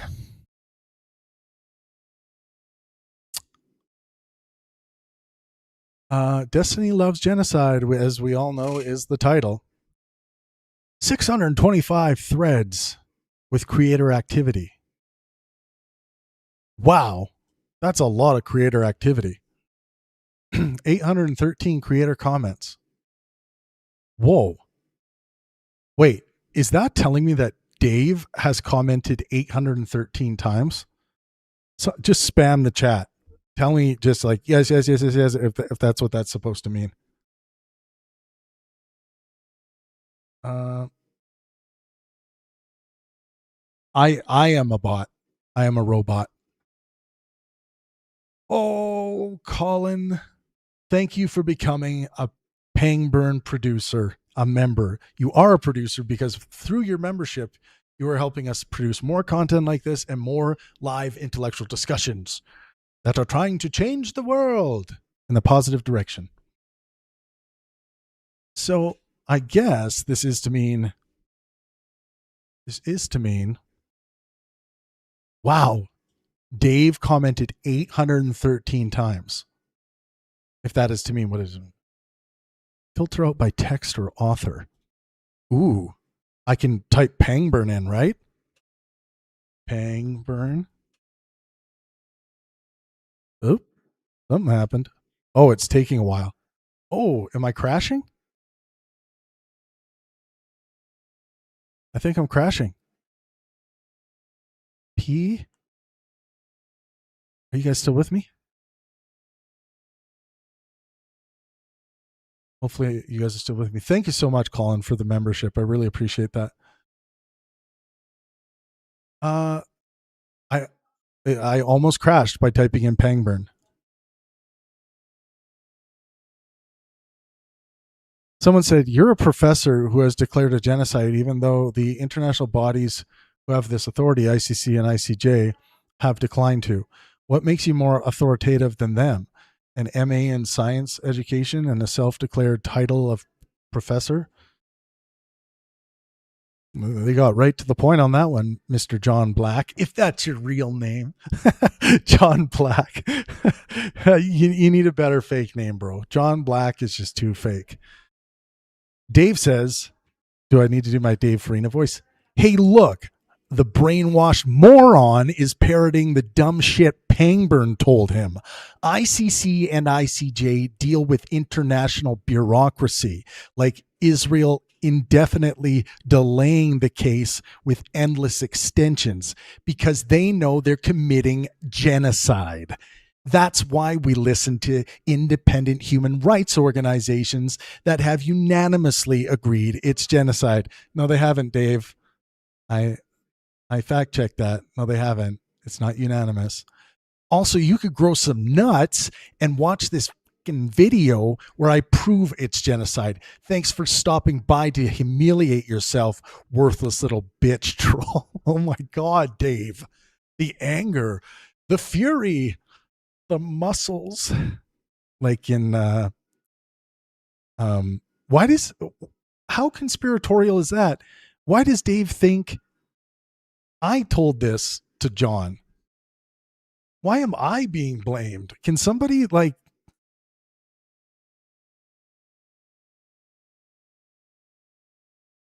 I'm getting pretty good at Dave actually. I am kind of a parrot a little bit. I can throw together a semi useful impersonation. Don't let it make you get mad, Dave. It's I'm just I'm trying to be lighthearted. I think you should be too. Um does he mention me again here? He mentions dildo. Maybe he calls me a dildo here. I don't know. Wow, you're so triggered. You know that genocide has a very clear definition, and anyone with a fucking brain can use that definition to prove that genocide is happening. Right, dildo? Why are you so afraid to watch the video? Why is that? When is your Pangburn response coming out? He's currently strawmanning you live by responding to what? Is this right now? Oh, yeah. August 3rd. This is right now. This is right now. When is your Pangburn response coming out? He's currently strawmanning you live by responding to what he predicts you'll say, aka he's replying to a video that doesn't exist. My God, what pathetic, terminally online, insecure little losers. Well, he's talking about Pangburn. They scour my comment section for anything that mentions them to then make an entire video about it. It's the most ridiculous thing I've ever seen. Unfortunately, it'll take a bit because I'm working on my Fauci video right now, and next week I'm on vacation. I doubt I can get it done before that. Well, you could just turn on your live stream, Dave, and you and I could talk about it. But it's so fucking funny. Dunking on Pangburn will be purely for the comedy. Someone says, that's funny, I'm using that. Maybe we can use his. Oh, I think I'm frozen again. Losing it. Maybe he can use his AI to find out what happens to all the money for the ticket sales he never refunded. I second this notion. Isn't most of that 20 hours just the Penguin guy playing with his LLM? That's funny. I'm using that. I'm a climate change denier and an anti-vaxxer, but I agree 100% with what you're saying in this clip. Okay. Oh, by the way, you guys should find another name for climate change deniers.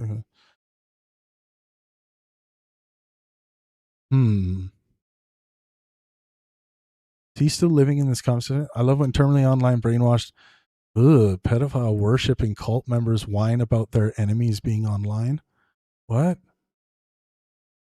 Destiny uses bot farms as damage control. I don't think, I actually think this video has not done what Dave thinks it has done to Destiny. Penguin is doing a stream about predicting your incoming video. So pathetic. Does he seriously? I got to do Dave's voice for this. Does he seriously have no idea how fucking pathetic he looks?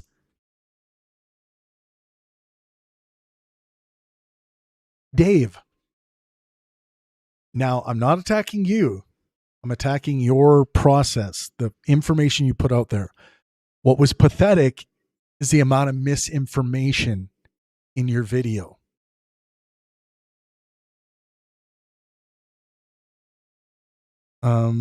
I work at a company Desi sold his merch through and could see where the orders were going to and coming from. He was receiving thousands from a shell company with ties to Israeli government. Oh my God. I've posted all the evidence on X and his cult-like community always gets my account banned. I can prove all sorts of documents to back up what I discovered. The world needs to know why this monster is supporting a genocide. Is there any way I can contact you, Professor Dave? My job is nothing compared to the suffering of Palestinians. Yeah, if this is all true, definitely email me. I'm glad Dave said if this is all true.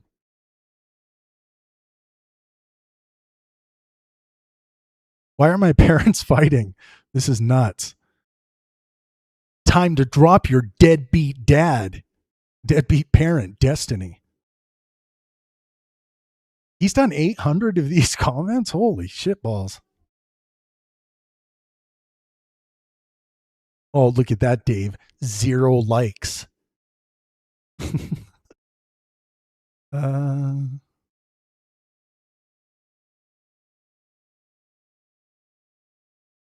It's annoying that you don't know Destiny does this specifically just to push against the far left. Doesn't make him right, but you should have diagnosed that. He does this because Israel either pays for him or is blackmailing him. He's not stupid enough to not understand that this is genocide. Just be careful. He's also known for putting forth the idea to his brain dead followers that specific people should be killed. I know some of his followers sometimes stalk or go looking for Hassan Piker, a Twitch streamer, and make comments like, if he were killed, it would be justified. Do you have any clips, clips, timestamps of him saying those things? Oh, he's farming.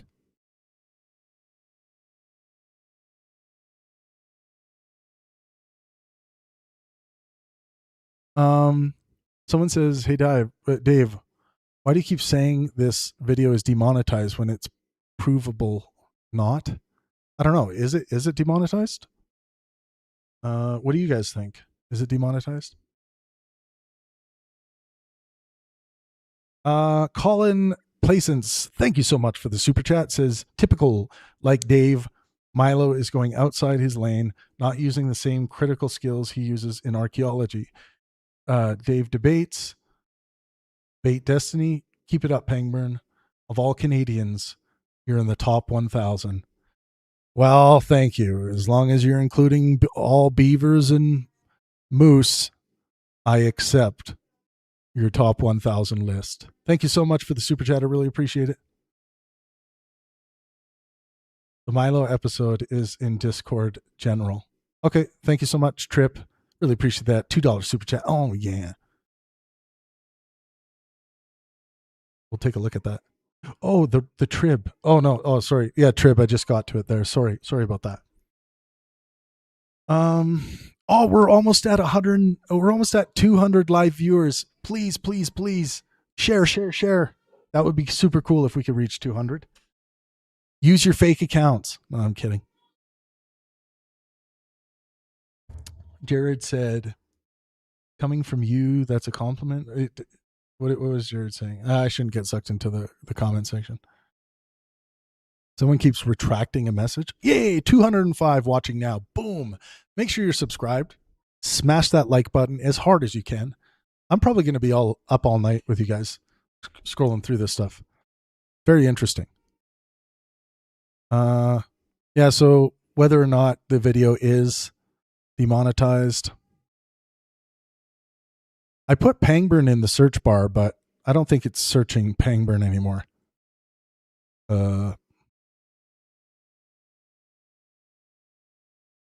Someone said subscribed canceled. The land of Israel belongs to the people of Israel. Learn history. Oh my God. No. Everyone involved should be open to, at the end of the day, trying to make a land deal work that is not going to be optimally what everyone wants in their most ideal world, but compromise is a huge part of diplomacy. It is. Someone Dave said, "Go fuck yourself, baby killer." Oh man.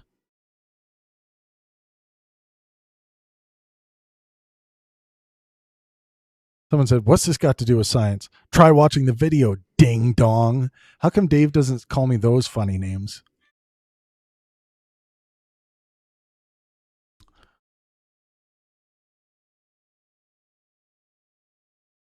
What can one show you for you to say, "Oh, I got this wrong. That's not a genocide"? Nothing, since it's objectively a genocide.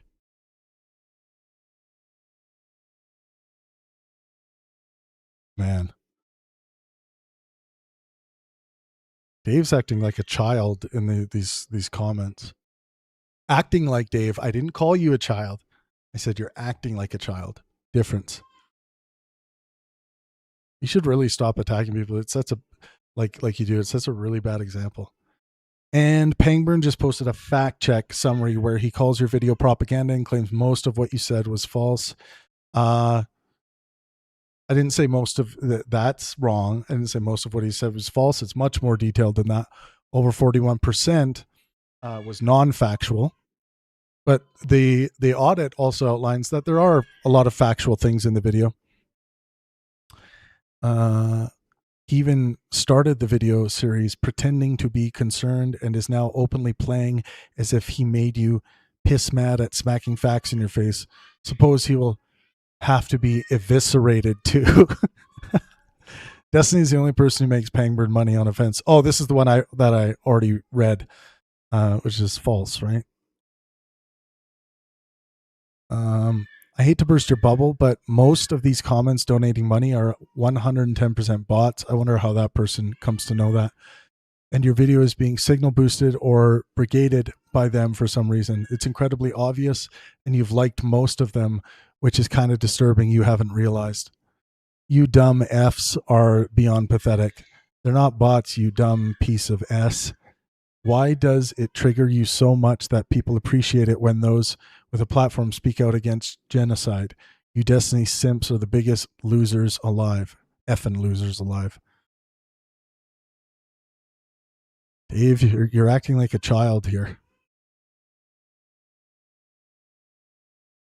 Well, interesting. Let's go back.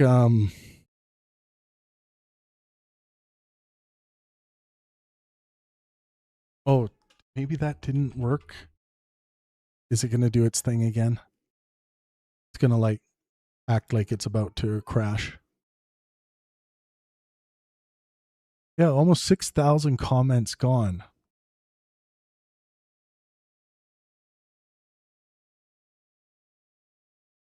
I'm going to check. John Wagner, thank you so much for the $10 super chat. I truly appreciate you. No one is perfect, but this Trumpian demand of loyalty and silent obedience from Dave is disappointing to say the least. Yeah, I agree. Big fan of his dad, Dennis, though. Oh, I don't know anything about his dad.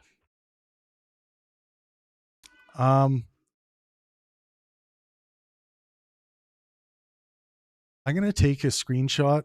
This is something I'd like my system to, the Pangburn AI system, to audit.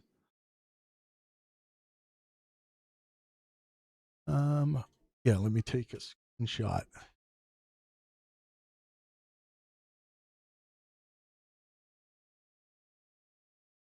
See if we can get any interesting, like how rare these stats are.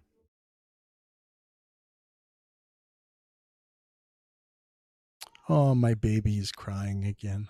Oh, she's hungry. Hungry.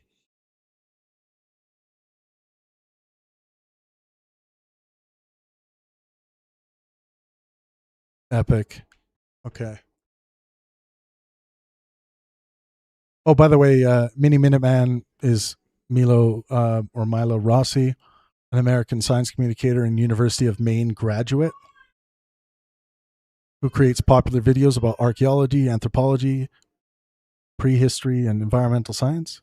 His specialty is debunking pseudo-archaeology and conspiracy claims, such as ancient aliens, giants, fabricated artifacts, and conspiracy videos about Israel Palestine.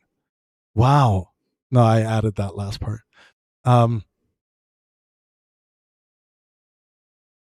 Well, what about the conspiracy claims in Dave's video, Mr. Rossi? That's very strange. I mean, this should be implied. Your epistemic standards should be applied across the boards. Across the board. Oh, it's getting a bit late. Um, so like you gave Dave a free pass here. Is it true that you believe all this misinformation, Mr. Mini Minuteman? And there was a lot of misinformation in the video. Like even if it was like 25% non-factual, that would be a big problem. But we're talking like 41% non-factual. And this is and also like the anti-Semitism adjacent, the anti-Semitic kind of tropes that are being marched out by Dave in the video. And this is another science communicator who apparently makes really good content, who didn't notice any conspiracy claims, didn't think to correct anything. That's a problem.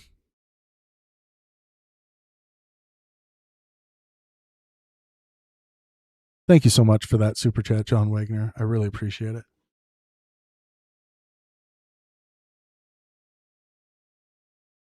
So, what does that say? Oh, okay, good. That's where I want to be. Analyze the data.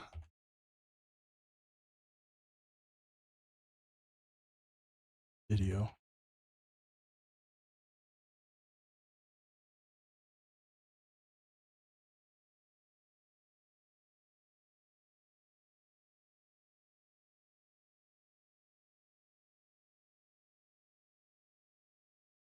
We're going to do a comparative analysis to see how strange these stats are that we're seeing.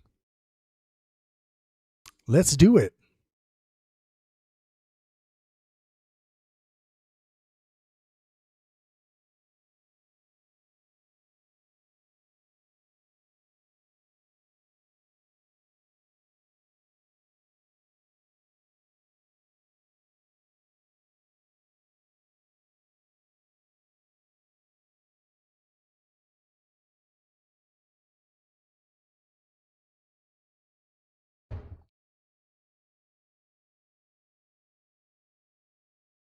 Chitter says, and a lot of those wrong facts are really important ones. Yeah. People, you can go and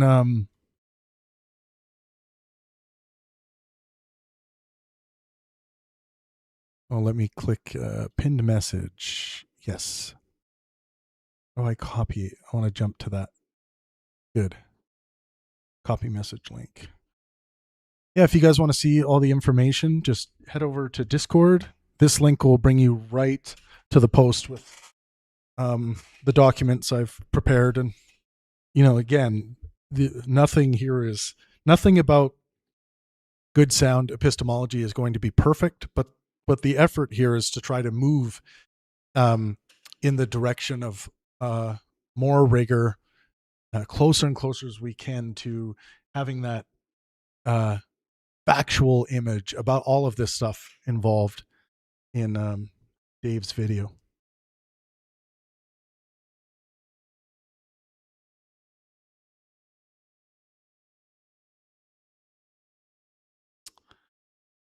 Okay.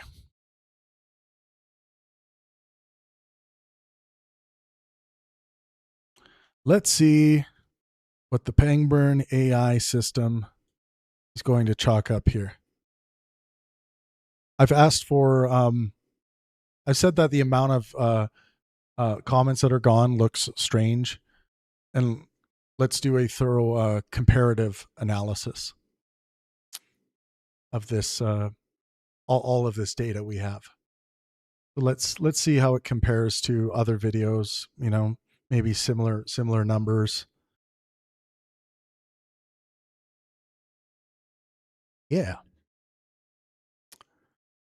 Thanks again for being with me, everyone. Appreciate it. Someone says, any idea how these supposedly thorough people fall so easily for propaganda to a point where they're okay spreading it? Well, they don't believe they're spreading propaganda, right?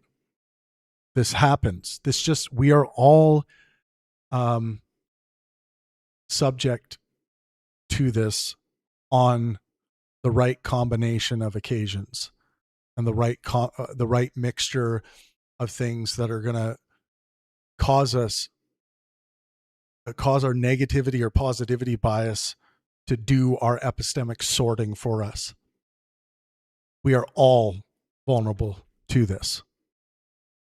And this is a major lesson that we are all vulnerable to this. If Dave Farina is vulnerable to this, if this Mini Minuteman person is vulnerable to this, people who spend a lot of time trying to bring a high level of epistemic rigor to their work, basically for a living. Think of what happens to people who don't know how to do that, right?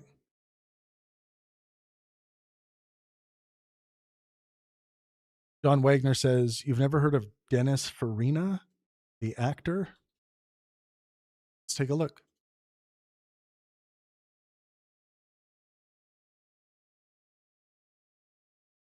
That's his dad. Dennis Farina is a great actor. Striking Distance, Get Shorty, Snatch. Dennis Farina, son. Joe Farina, Michael Farina, Dennis Farina. Are you sure? Are you just trolling? I don't see Dave Farina listed as their son.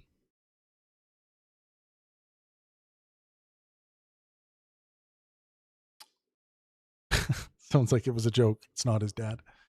Now you're spreading misinformation. Okay, let's take a look.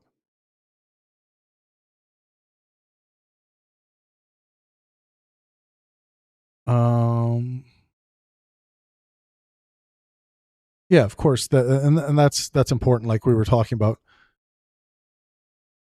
we can't at this point demonstrate that Dave Farina is actually deleting these comments, right? I mean, it's not the most unreasonable inference.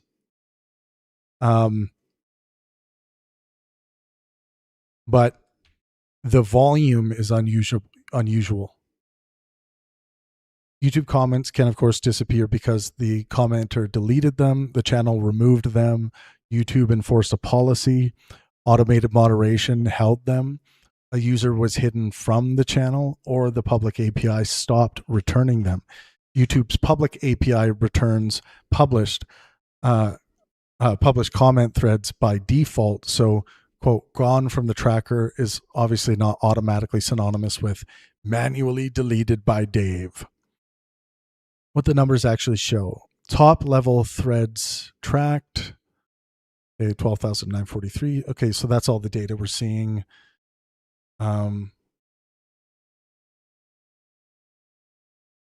are confirmed deleted. What the numbers actually show. Threads with Dave's activity, 625. Dave's comments, 813 comments by Dave. Comments that became unavailable, 5,957 comments. Confirmed deleted. This is telling me confirmed deleted, 3,535. Okay, yeah, it says there.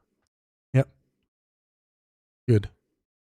I've never seen this kind of tracking before, so this is new to me. I'm learning here. Not confirmed as deleted, 2,000. So nearly 60% of the unavailable comments that became unavailable, confirmed deleted. Deleted by who? Who's doing this mass deleting? That's a lot of work, man. Comments lost with whole threads, 78.23% of all disappearances, 4,660. Whole threads that disappeared, 1,200 whole threads disappeared. Comments that disappeared individually, 1,297. Tracking period, 158 hours. Okay. 6 days and 14 hours. Average Dave comments.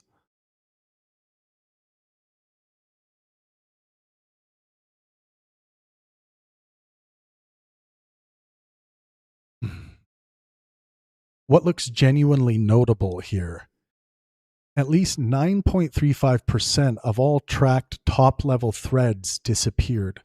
The disappearance of 1,210 entire threads out of 12,943 is substantial. It means that at least 1,210 top-level comments stopped being publicly recoverable during approximately the first week. That's the strongest interpretable statistic in the screenshot. However, disappearance does not reveal the responsible actor. A top-level commenter deleting their own comment can remove the visible discussion beneath. Channel moderation, YouTube enforcement, account deletion, and hiding a user may produce similar observational results. YouTube states that comments can be removed by the original poster, the channel owner, or the platform, and hidden users' comments can cease appearing without the user being notified. Yeah, of course, we know that. We want to get to what's plausible, though. Most of the apparent deletion volume is cascading thread loss. 4,660 of the 5,957 disappearances. Sorry, I just got to adjust this.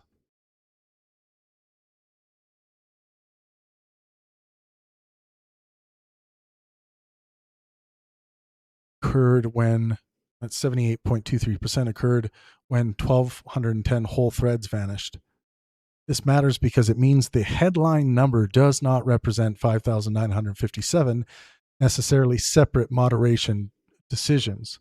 A single deleted top-level comment can make several replies disappear with it. Yeah.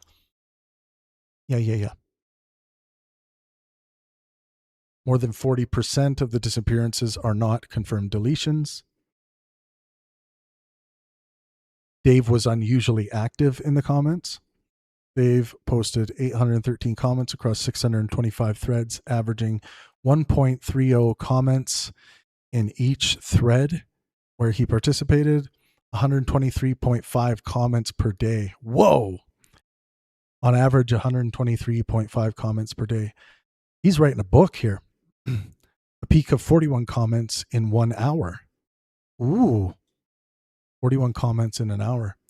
Activity in 4.83% of all tracked threads. That demonstrates direct or sustained involvement in the comment section. It makes the moderation question worth testing because he was clearly present. It does not by itself connect his replies to the disappearing comments. The pattern is compatible with several competing explanations. The same aggregate numbers could be generated by very different processes. Dave manually removed critical comments. Dave hid particular users, causing comments from those accounts to disappear. I think that's what he did with, or someone did with mine, I should say, to be precise. Someone did that with my comment, I think. Commenters deleted their own top level comments after arguments. YouTube removed abusive, spam like, or policy violating comments. Automated filters held comments after initially exposing them. Accounts were deleted or suspended. The tracker temporarily failed to retrieve comments. YouTube's API returned incomplete thread or reply data.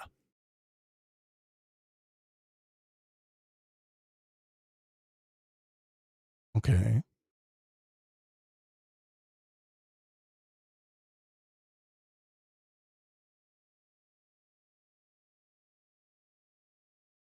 Thread size comparison. Large contentious threads naturally contribute more comments to the disappearance total when their parent comment vanishes. Yeah, okay.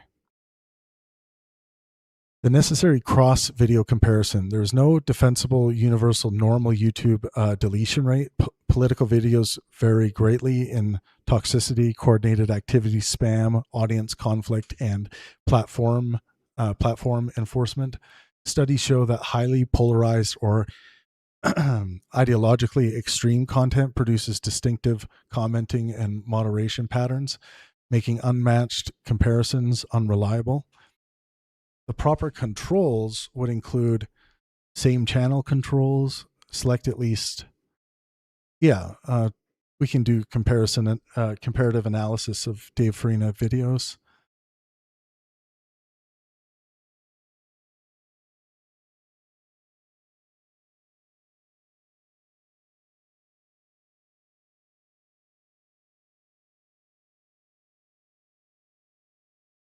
Hmm.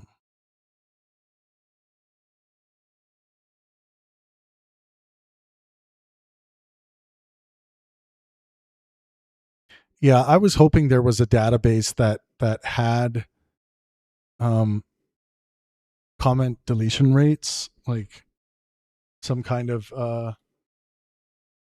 way to do a comparative analysis.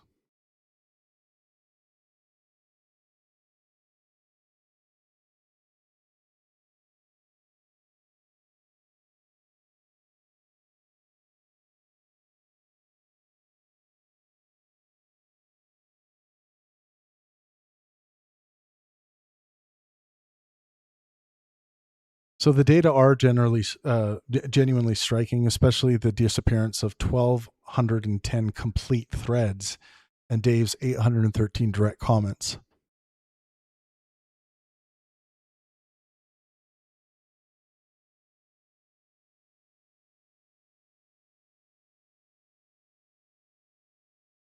And of course, the most plausible explanation is active moderation combined with cascading thread deletion. Here's the likely sequence. A controversial top level comment starts an argument. Dave replies, sometimes repeatedly. The top level comment is later deleted by the commenter, Dave, another channel moderator, or YouTube. The tracker then records the parent comment and all attached replies are gone. That fits the most important statistic of 4,660 of the 5,957 missing comments. Most likely, Dave or his moderators were actively removing contentious threads alongside some users deleting their own comments after arguments. It's also likely that some users were hidden from the channel, which can make multiple comments disappear at once.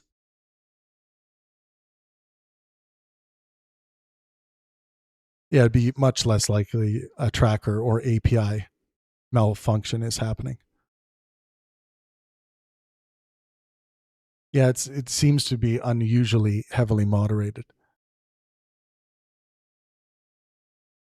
And the channel's intense participation makes creator side moderation a credible explanation for a meaningful portion of the removals. Yeah, that might be the best we get on that. We'll see. But yeah, it's just most likely the case that Dave or his moderators are actively removing contentious threads or things they don't want to see on there. Maybe a better way to generalize that.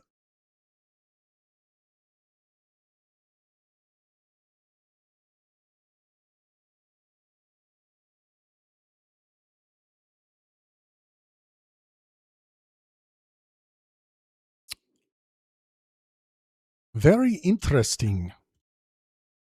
Somebody tag me.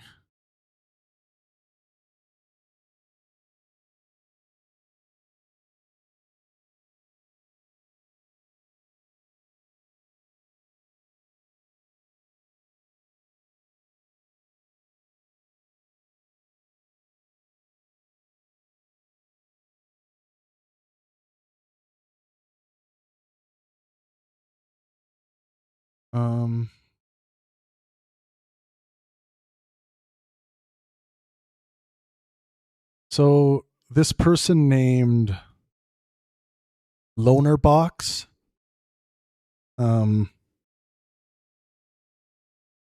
said, or someone said you should leave a comment, and they said I did leave a comment. He deleted it.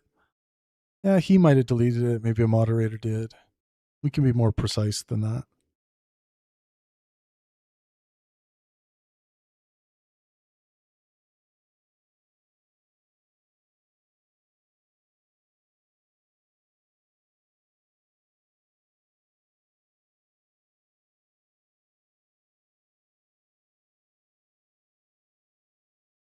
Ah, here we go. This is what I want. Thank you for someone posting this. We have the Mini Minuteman, I think is his name. Am I finally going to say it right at some point? We have the video. Let's take a look at the video. What am I trying to do here? Oh, I need to add a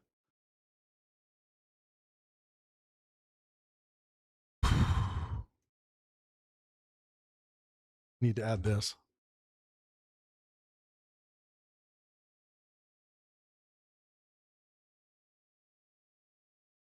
When you start going down these rabbit holes that, like, you know, it's like, oh, yeah, all of it is a pipeline that leads into conspiracy. And if you believe in one conspiracy, chances are you're going to believe in a lot more. And it's really not long when you start going down these rabbit holes that, like, you know, it's like, oh, you know, the pyramids were built by aliens. And then, like, oh, someone's covering it up. There were studies coming out that the more you deplatform these people, they go to Gab and then they just get more extreme over there. To what extent have, like, we created the problem, or is it they're no chicken and egg? When I was 16, I was like fully on the alt-right pipeline. Like it was early stages, but I was absolutely in it. I don't think that Graham Hancock is racist. I'm sure there are people who will argue with me on that, debate me on that, but the theory of Atlantis and things like that have roots in racist theory. You're careful about what you put into your body. What Joe Rogan supplement did you just buy? Yeah, get out of here. Yeah, right? I don't trust the experimental vaccines, but you better believe I love those monoclonal antibodies. Like, most people with anxiety don't have crazy conspiracy theories that they believe in. Yeah, Although yeah. I wouldn't be surprised to find out that most conspiracy theorists have high anxiety at the same time. I'm sure they'd tell you that, you know, I am one of the, you know, archaeological cabal who's being paid by the Smithsonian to lie Seems like they're having a good time. to you, which I debunker. wish I was. I'm a Google debunker. Elon Musk. Let me grab this transcript, folks. Let's see. Something about Israel, Palestine somewhere. Let me grab the transcript first. I want to do everything at the same time here. Let's get a PDF of this transcript and feed it into the evil, purely evil Pangburn AI system. How many pages is it? What? That's only giving me. I feel like it's. Oh, you know why? I think I got to do it on. All of it is a pipeline that leads in. One sec. I think I got to do it on Chrome. Google. Let me get the transcript. I really want it now. I really want this transcript. Please tell me how. I'm going to need it so I can check the stuff. Please give it to me now. La la la la la la. And this should work on Chrome. Because Chrome, yes, 119 sheets of paper. Yeah, that's what I like. I get excited about the transcript size.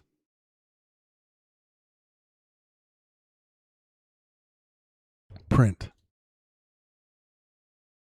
Let's call it mini me me me me me me. Me me me me me me me me. That will be ready in like 10 seconds. Okay.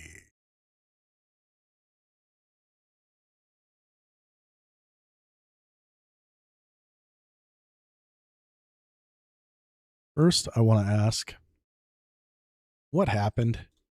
Was it not ready? Why does it do that to me? I try to upload the PDF first and then it doesn't work, but it works the second time almost every time.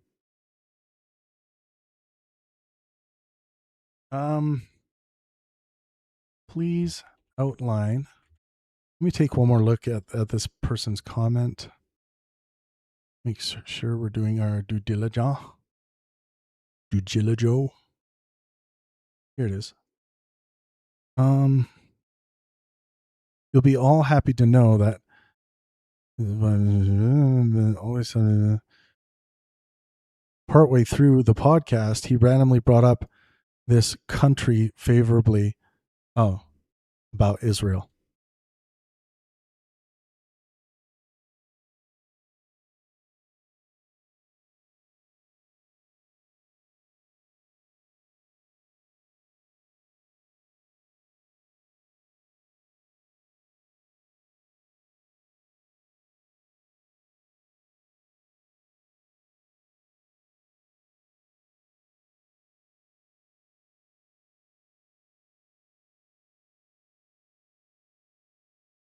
All right, we were in this window. And so I got that running. Let's see. Brought up that country, you said.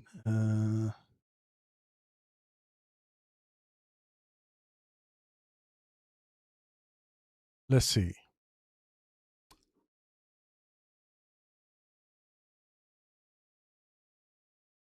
Upload file. What? Oh, it just needs a second. What up, everyone? You guys still hanging in there? Thank you. Thank you. I really appreciate it.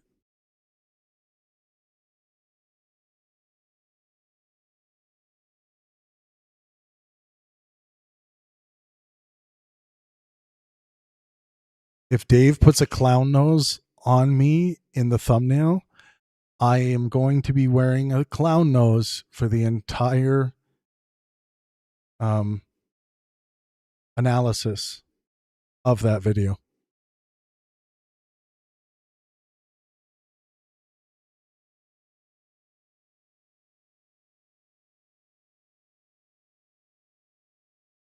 Yeah, Harlequin, there's your 813 creator comment question you had. Yeah. Whew. There's a lot of comments.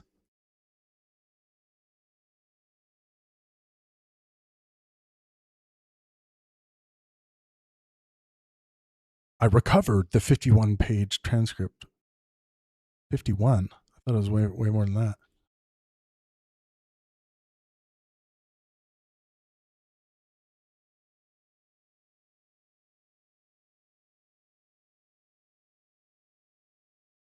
Might need a new thread for this.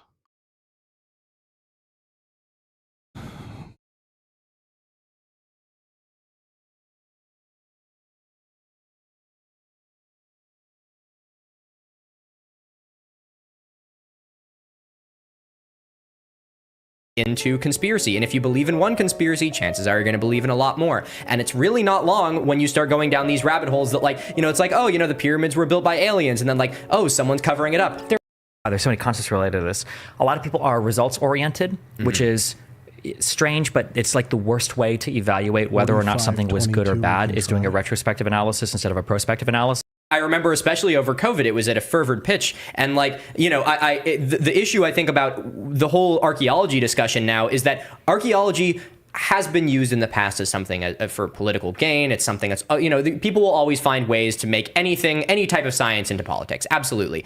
It shouldn't be. I don't think that's a controversial take, that this is not something that should be political. It is so politicized now. It is ridiculous. And I'm not going to get too much into it because I'm not, a political science person. That's just not really, what I do. But like, there is so much of this politicization around it, especially within the pseudo-archaeology field, and I stumble into that so much with the pseudoscience pipeline. Again, I talked about this at Virginia Tech, where like this is pseudo-archaeology is one thing, pseudoscience is another, and like I try and tackle and debate those concepts, but all of it is a pipeline that leads into conspiracy. And if you believe in one conspiracy, chances are you're going to believe in a lot more. And it's really not long when you start going down these rabbit holes that like it's like, oh, the pyramids were built by aliens. And then like, oh, someone's covering it up. They're covering it up. The globalists. And then you start seeing, like the echo parentheses and stuff like that. And it's like, holy shit, like how did we get here? And like, granted, and like very important to like, clarify this is like, not everyone who falls into this camp is someone who's going to be, using like anti-Semitic dog whistles and stuff like that. But the people who want to use anti-Semitic dog whistles will fall into this camp. Like, I think that it is safe to say that that is going to be the direction that they're going to go towards. And that's a really challenging thing. I think we might be close here. Anti-Semitic dog whistles was brought up. To talk about that I don't go into too much because it's a very sensitive subject, and I feel like I really want to make sure I'm well versed when I'm talking about it. But when Ancient Apocalypse came out, there was all like the accusations of racism and things like that, and that's something which the moment you mention that towards this crowd, they're like they called us racist. This is the woke mob, and they're trying to silence us and cancel us and all that. And first I have to hold up the mirror and say that like, if I said something that I genuinely thought I was saying in good faith and someone was like, hey, that was racist, it might be a little bit hard to, take at first, but I'd be like, okay, like, did I actually say something racist? Because I don't want to say something racist, like I would actually think about that and take it to heart for a second and be like, wait. Unless it's a really good racist joke, right? What can I do that I didn't know was racist and can, make amends there? But the issue is that, by immediately going for that trigger of like, cancel culture and all that stuff, there's never a discussion to talk about how these theories can feed into a racist ideology. I don't think that everyone who peddles these theories is a racist. In fact, I don't think very many of them are, but racists will agree. They are theories that will back up a pre-existing racist ideology that. Okay. Have you ever gotten into a debate with somebody where they'll give you like, here's 5 sources and it's 5 different news articles, but all of them are about the same date because they're all referencing the same study that was just published. Absolutely. And like, absolutely. You're not. This is one source. It's one study that I'm guessing you haven't even read. Or I'll have somebody. I got into a debate with a guy over it was Israeli-Palestinian stuff. Here we go. Look at the look on Kyla Turner's face there. I'm sorry, Kyla. I just had to freeze it there. She's like, oh, something's gonna happen. He's saying Israel Palestine.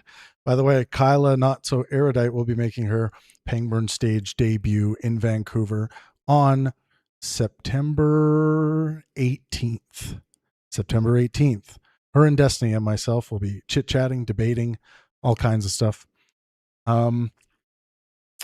Yeah. And he was like, how do I know that, these people believe whatever in Israel? And Yoav Gallant, the Minister of Defense, sometimes they tweet out their statements and then I link them. So, okay, well, here's what he said about this. And the guy's like, your source is Twitter? And I'm like, what do you mean by what? Or like if I link an article, like, oh, your source is CNN, and it's like, that's not how this works. Yeah, like is my source Nature or the no? It's like a study. What do you mean? It's like the guy that said the thing on this platform. Yeah.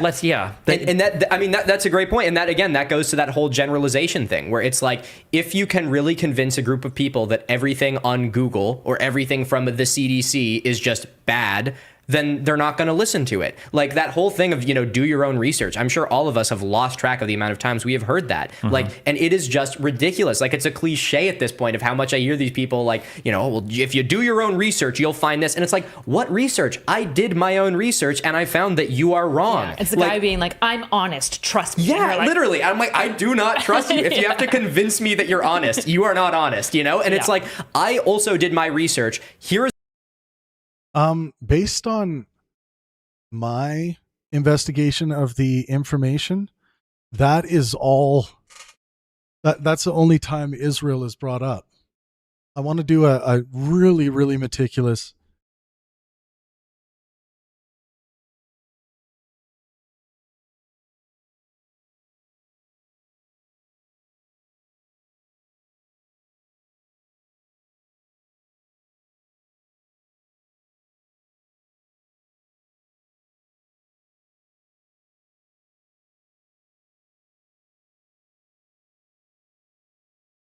I mean, what did you guys think?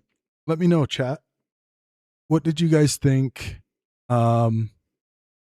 This is the guy, by the way, just for added context. This is the guy. This is the guy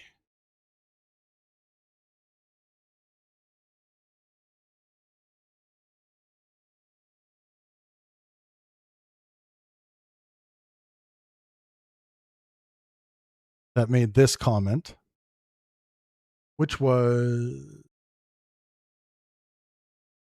the overwhelming displeasure of joining this little imp. That's mean. On a podcast a few years ago. You will all be happy to know that his vibe in person is exactly as sinister as you would expect. Always knew him as a guy who would shred Ben Shapiro and Candace Owens, and nothing more. Partway through the podcast, he randomly brought up this country, Israel, favorably, and it totally threw me off. Only afterwards did I learn how reprehensible his views are on this in the years since they have only gotten worse. In the years since, they have only gotten worse. But hey, par for the course for someone that has engaged in as much other disgusting shit shite as he has. Keep up the great work. I mean, 41% of non-factual information is not great work. My dude, Mini Minuteman. Oops, did I delete the wrong thing? No. You know what I did? Undo. There we go. Damn it. I'm trying to just do that to this. There we go. Something just finished downloading or something. Thanks for hanging in with me there, folks. This is revisionism and signaling to his in-group. Maybe.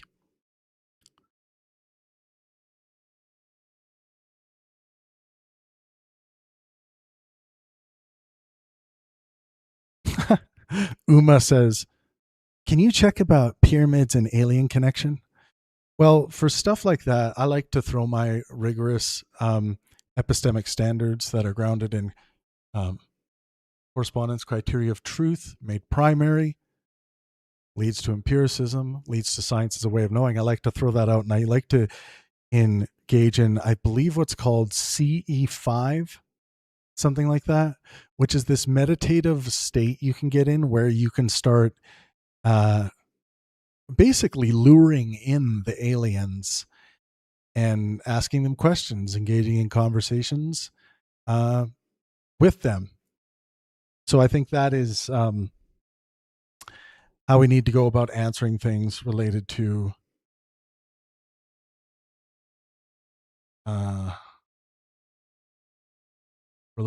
aliens and pyramids. That's how we get to the real answer.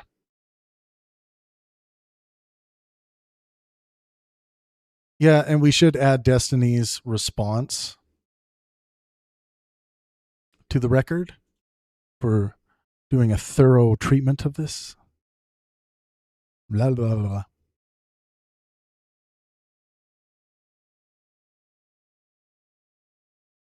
Many there. Destiny said, this guy, Milo Minuteman, is shorter than me in real life. Ooh. How are we talking about, like, I guess that he said this little imp.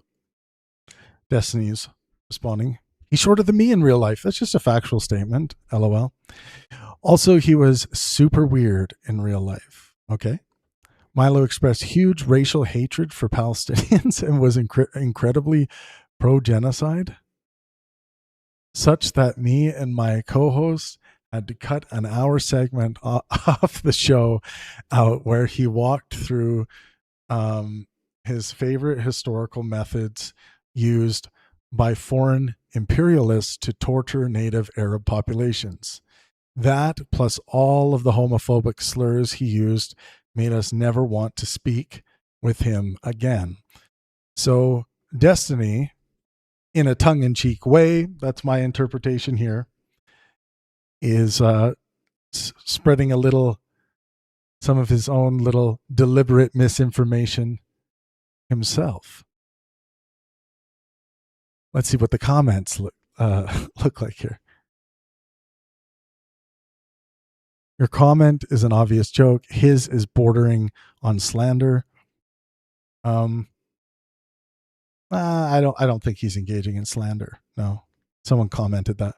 Also, did he return for a second podcast with Flint Dibble while claiming you were demonic? Well, that's a good lighthearted posture by Destiny. Like he's making fun of the situation because he's clearly saying that this is misinformation.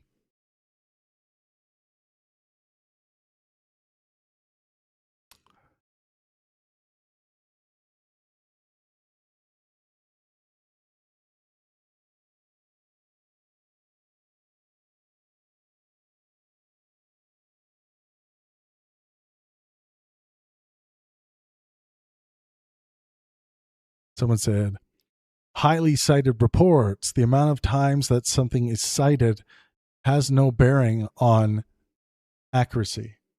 Yeah, that's true in a literal sense. Yeah. If we're talking about in academia, like the amount of scientific citations, it's still not about like the amount, but by who and what is the scientific consensus on what is being cited. Let's see. Direct Israel-Palestine references. They explicitly mentioned debating Israel-Palestine stuff. Okay. Then on page 15, they discuss Candace Owens allegedly saying, I think he gets paid by Israel. Okay, that's at 102. This is why we triple, quadruple check. 102.52. Let's look at 102.52. 102. Start. Jesus, what an opener. I know. But it's not, none of it is actually like a factual analysis. It's like, okay, yeah. It's like to tell me how like the super Jews narrative. did this and blacks did all this and go ahead. Yeah. And that's okay. it. And that's really it. Is it's like, are you done? Yeah. Can we talk about something real now? Mm-hmm. Like, I mean, and that's really the thing about it is like there's a couple, creators, if you even want to call them that, in sort of the pseudo archaeology space who will remain nameless for the sake of, not stirring the pot at all. But like people send me their stuff all the time, and it is, exactly that kind of stuff where it's like, they're hiding this from you. We need more excavations. We need like this and that. And there's a big cabal covering it. And I'm like, have fun with that. Like, I'm not even gonna like, what do I say to you to get through your skull? Because I'm not going to. So it's like, you have your hissy fit. I'm going to teach archaeology. He sounds like he's kind of like, someone's like claiming a cabal. He would be cynical towards that claim, right? Yeah, that's a good idea. Because that's going to be the thing that actually is going to inform people. This But now isn't that doing you're anything. growing, now you can be the subject of conspiracies. Exactly. And it's fun. Like the last tiff I had with Candace Owens, she's like, "Oh, like I think he gets paid by Israel," and it's like, dude, we can both publish all of our income sources. Like, what are you talking about? Like, how am I even supposed to counter this? That like somebody be like, "Oh yeah, I think he got paid by." How can I even disprove that? Yeah, like, what a crazy. I've had people accuse me of like working for the Smithsonian. The one that really stands out to me is when I did the evil Smithsonian. Yeah, when I got 1 million subscribers on YouTube, I got my plaque and I got to destroy a giant skeleton. It was pretty exciting. My black robe is still in the mail. Okay, so there was another mention there of Israel. Everything seems like everyone's having fun.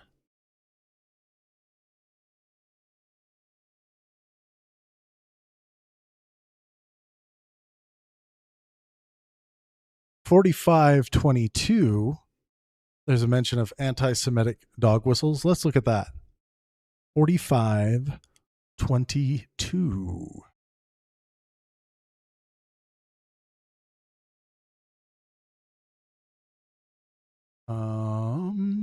4522.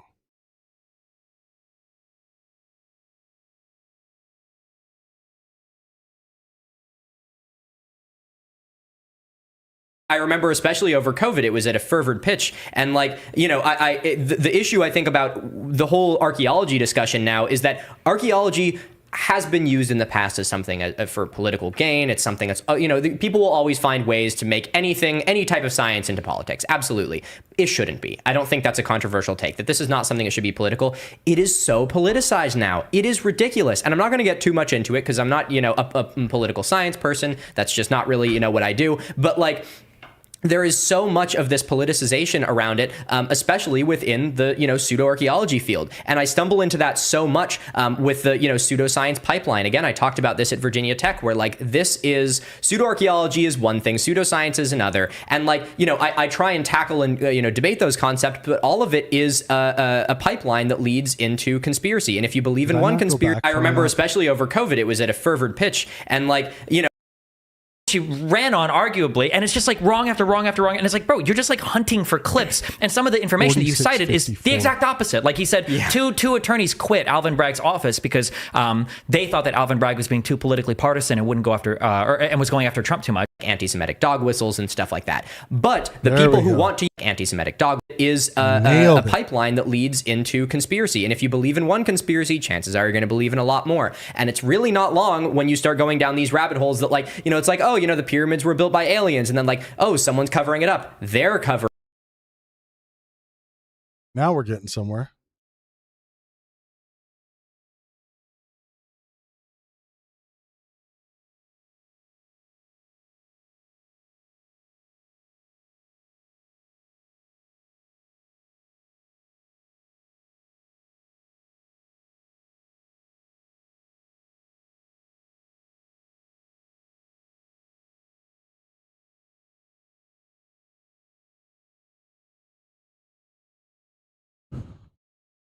Anti-Semitic dog whistles are coded words, numbers, or symbols that sound harmless to the general public, but communicate anti-Jewish prejudice to insiders.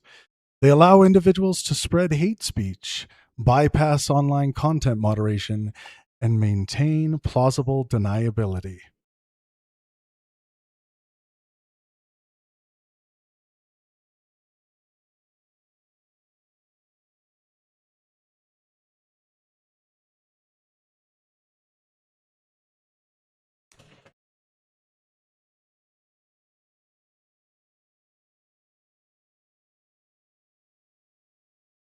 Boom, boom, boom, boom, boom, boom, boom, boom, boom, boom.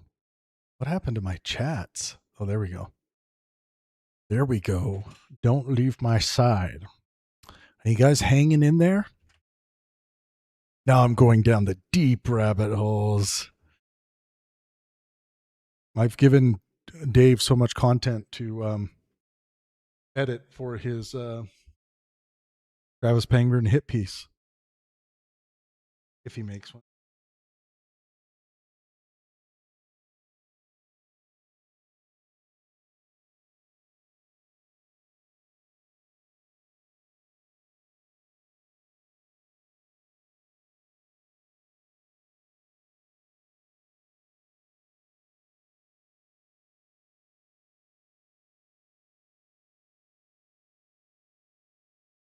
Sorry, 2 seconds, folks.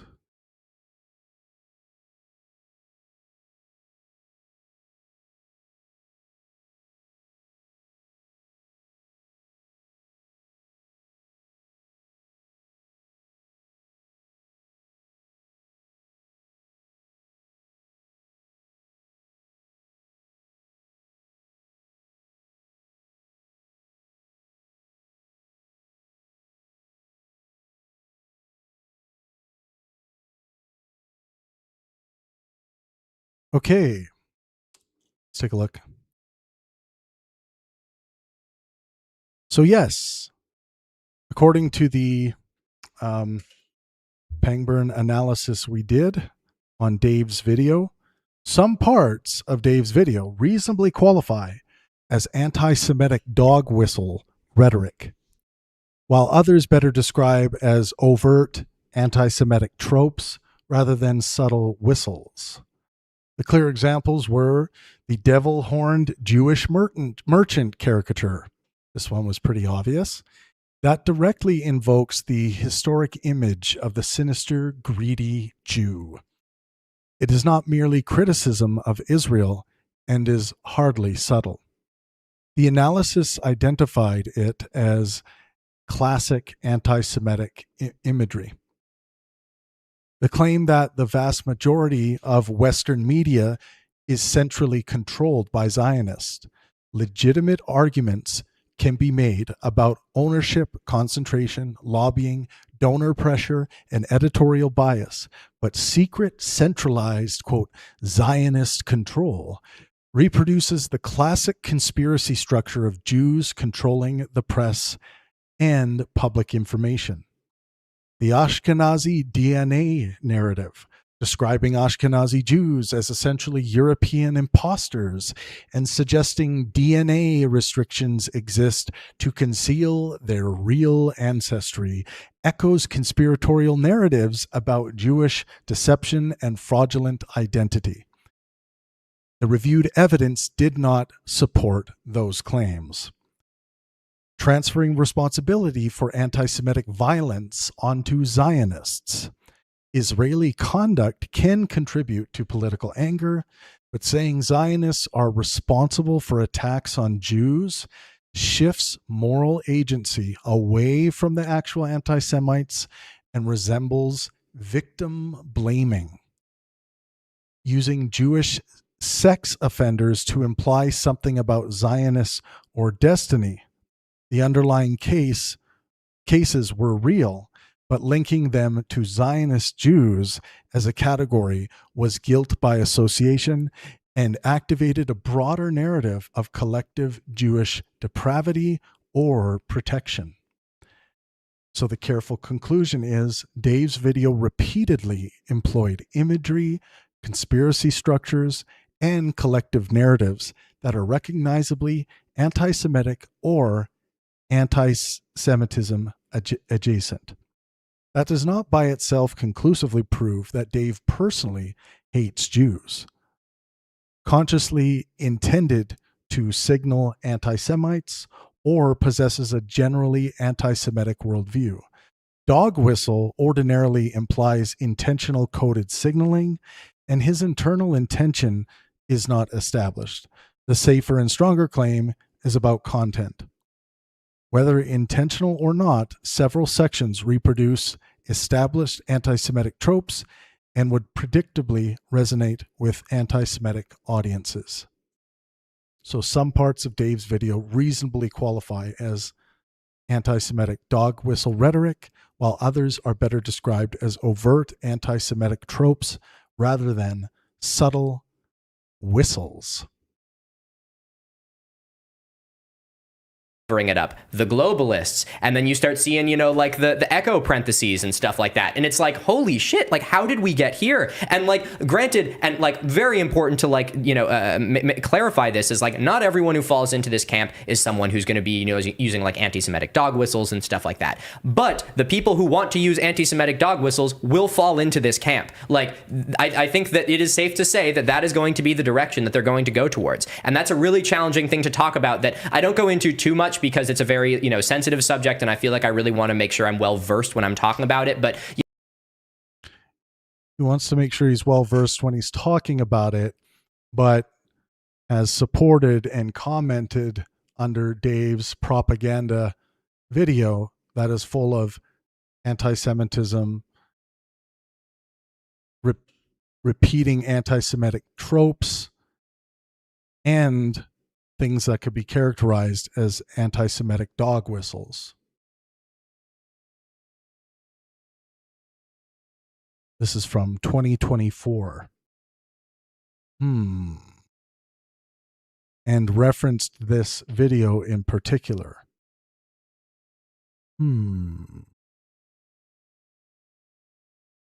when Ancient Apocalypse came out, there was all like, the accusations of, racism and things like that. And that's something which the moment you mention that towards this crowd, they're like, they called us racist. This is, the woke mob, and they're, trying to silence us and cancel us and all that. And first, I have to, hold up the mirror and say that, like, if I said something that I genuinely thought I was saying in good faith and someone was like, hey, that was racist, it might be a little bit hard to, take at first.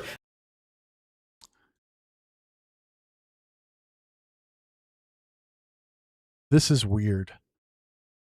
Okay. Get up here, there. I want to see. Did we look at 102.52? Yeah, we looked at that. Ooh, George Soros. 105.30. Ooh, tasty. Travis is evil. Cult right now. Like, what the fuck are you talking about? Like, look at what is in your frame. It's like insane.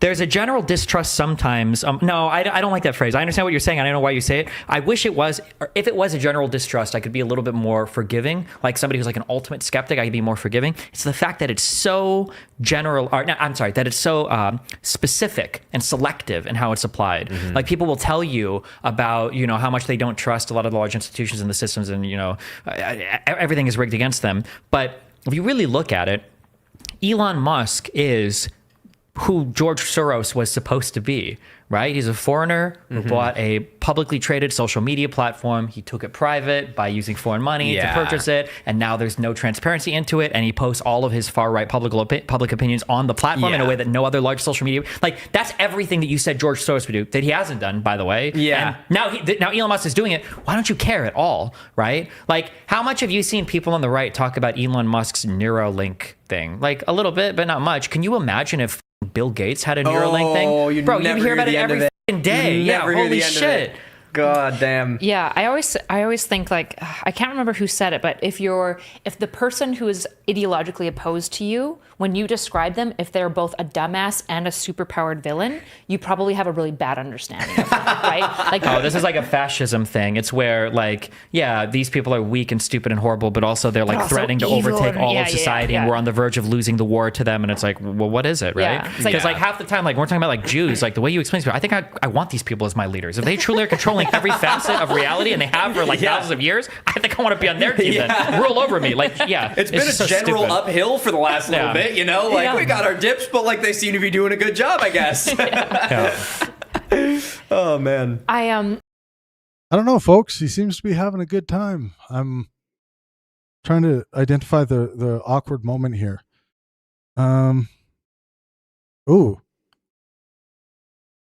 At 1 hour and 59 minutes and 14 seconds, the Jewish East Palestine train derailment. Let's get that one on the record.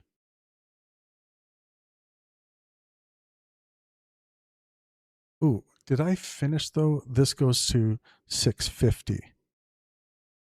106.50. So let me run this for a little bit. I'm super curious, when you get into kind of this debunking stuff, what has been some of your more enjoyable things to debunk? Oh, that's a good question. I feel like, and I'm glad we're kind of heading in this direction, because, it is it's intense to kind of talk about the psychology of all of it. But at the end of the day, the debunking content is really fun. It is really, really, really fun. And I think that, really, it really varies from topic to topic. So every video that I do is kind of something different. So depending on what it is that they're talking about in the video, but really the things that I like to debunk the most are things that actually have some foundation in reality, like something that is more someone extrapolating or misinterpreting like actual evidence, like pyramids in Antarctica, like when people talk about, like giant skeletons or Nephilim or the archaeological cabal, it's like, are you done yet? Like, cool, thank you. Now you want to give me like something. All right, we're going to jump forward to 159.14, something about the Jewish East Palestine train derailment. 159. Maybe this is the moment. Let's lead up to it a bit here. Really, duality of woman. The duality of woman. Yeah. Oh yeah, look at Steven's face. He's about to say something nasty. It's so annoying how everything is so connected now. Like you're like going to the gym is like right wing. It's just like like everything is like some weird. Or like I said, if you're arguing with people, you should just ask them like, what do you think about dinosaurs? And you'd be surprised at how quickly you get strange. I didn't know this is a controversial thing now. I must have missed the wagon on that. Yeah, it is, and that's the funny thing that I think it all comes back to is like we're talking about politicization of everything, and like it really is just a big comedy now. Like everything is someone's co-opted it for something or another thing, and it's great to have these discussions. But then when you kind of pull back and you get the bird's eye view, it's like, man, this is just ridiculous. It's not good. I said this a couple years ago, I think, where I was like, nothing can happen anymore. That's just a thing. There's always everything. Yeah. And you said that a couple years ago, and it's only got more right. It's every single thing. The Hawaii fires and the Jewish space flares. God, the East Palestine train derailment in Ohio, I think, was like caused by people trying to burn chemicals and destroy the whatever. Wait, but that one was true. Yeah. I'm kidding. I'm sorry. I'm kidding. Yeah, the boat crashing. There was a boat that crashed into a bridge, I think, like a couple months ago, and people were saying that the Mossad was doing it to get away, attention. Like every single thing is a conspiracy. Drove the boat into the bridge. Yeah. He was there. Brain damage I now. saw him. And it's like nothing can happen. Like maybe like things. Like the benign isn't possible anymore. Yeah. Right? Like nobody. Or just like the most likely explanation. Yeah. Like can't possibly be. Yeah, Occam's razor. It doesn't exist anymore. It feels like, did you ever have like that friend where if you were like texting them or something, they'd be like, well, what did you mean by like this? All right. Well, I don't think there's any additional references in the video. What's going on with my internet?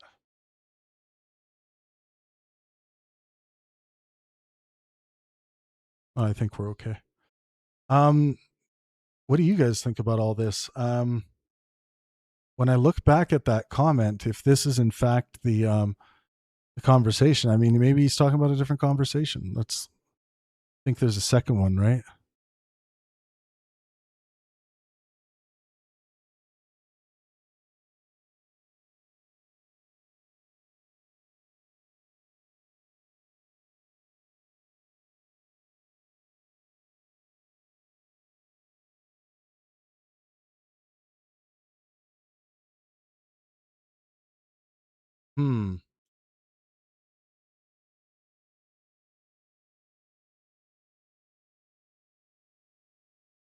The Trip says, imagine how mind-effed Destiny is from this dude. How do you trust really anyone with a decent follower count? They were pals here, just vibing. Yeah, thank you so much for the super chat, by the way. Yeah, I mean, if this is the video in question, and I'm saying if, I don't know what this person is talking about. Where is the does anyone have access to the second video? Or do they know where to find it? Let's take a look. I think someone just tagged me.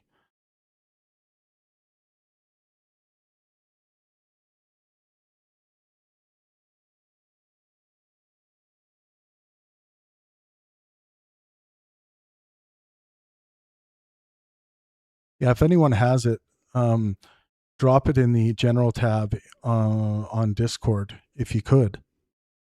That would be fantastic. I would like to.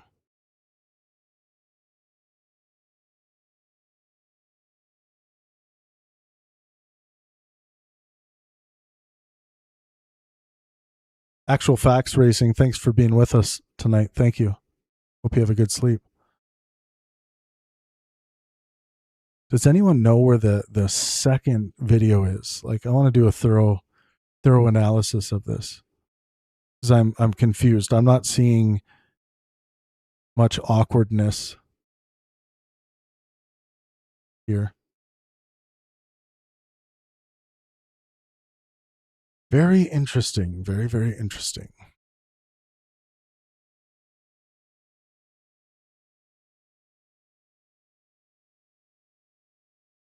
Someone said check the other podcast appearance. Sorry, my stream was behind. Check the other podcast appearance, Pangburn. I sent it on Discord. Can you re-tag it for me? I would appreciate it. I can't see it on Discord anywhere. Did you DM me or?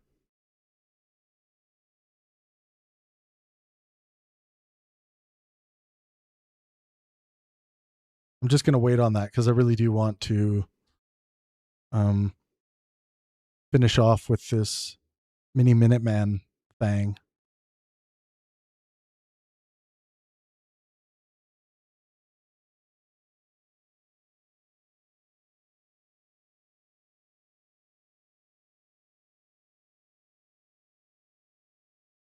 Linked in the suggestions. You guys could drop them in the oh, sorry. I have it right here. Thank you. My bad. Thank you. I have it, folks. I wonder if this now I wonder if this is the only 2 times these people got together. What am I doing? I need that transcript. I eat transcripts. The Pangburn AI machine that I worship and serve needs more transcripts to eat.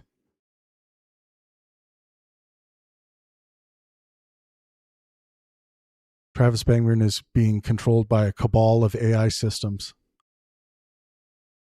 Yeah, remember Travis Pangburn, that D-bag? He's being controlled by a cabal of AI systems. This is 164 sheets of paper. Oh, yeah?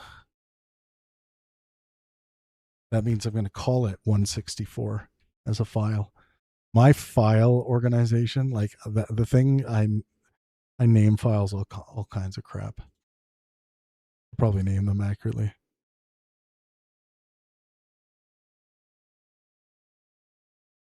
Wow. All right. I'm just waiting on that piece of content.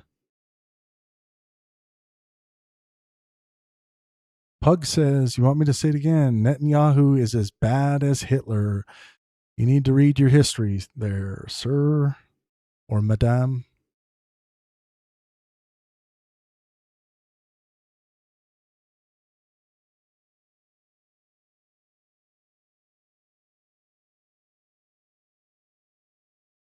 Mossad AI systems. Yes. That was just gibberish.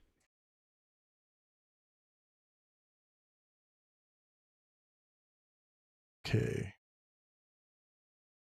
Information analysis. Let's run this transcript. Wait, what?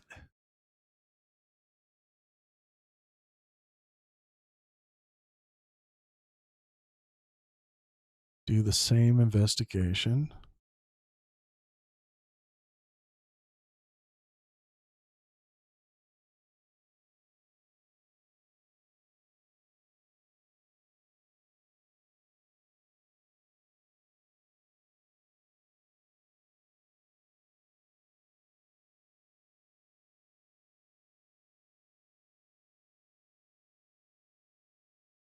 What if you could make a song using only your voice? Let's start with the drums.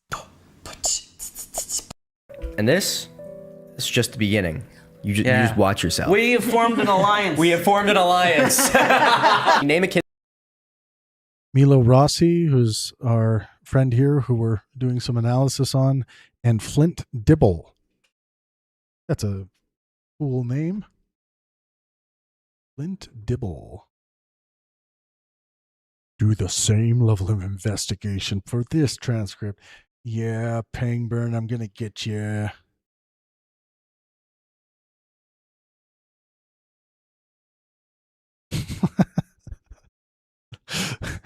I'm not going to waste tokens on that.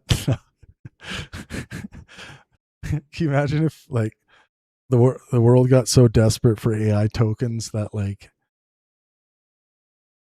We just were really worried about running analysis on things.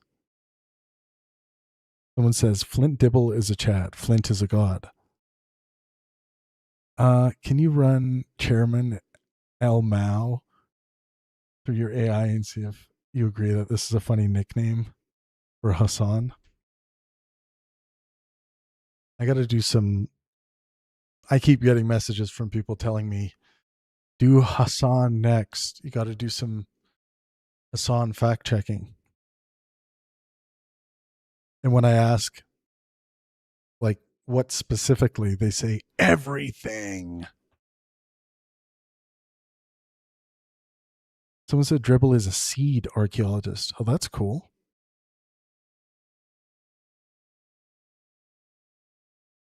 What's our friend Pug saying again?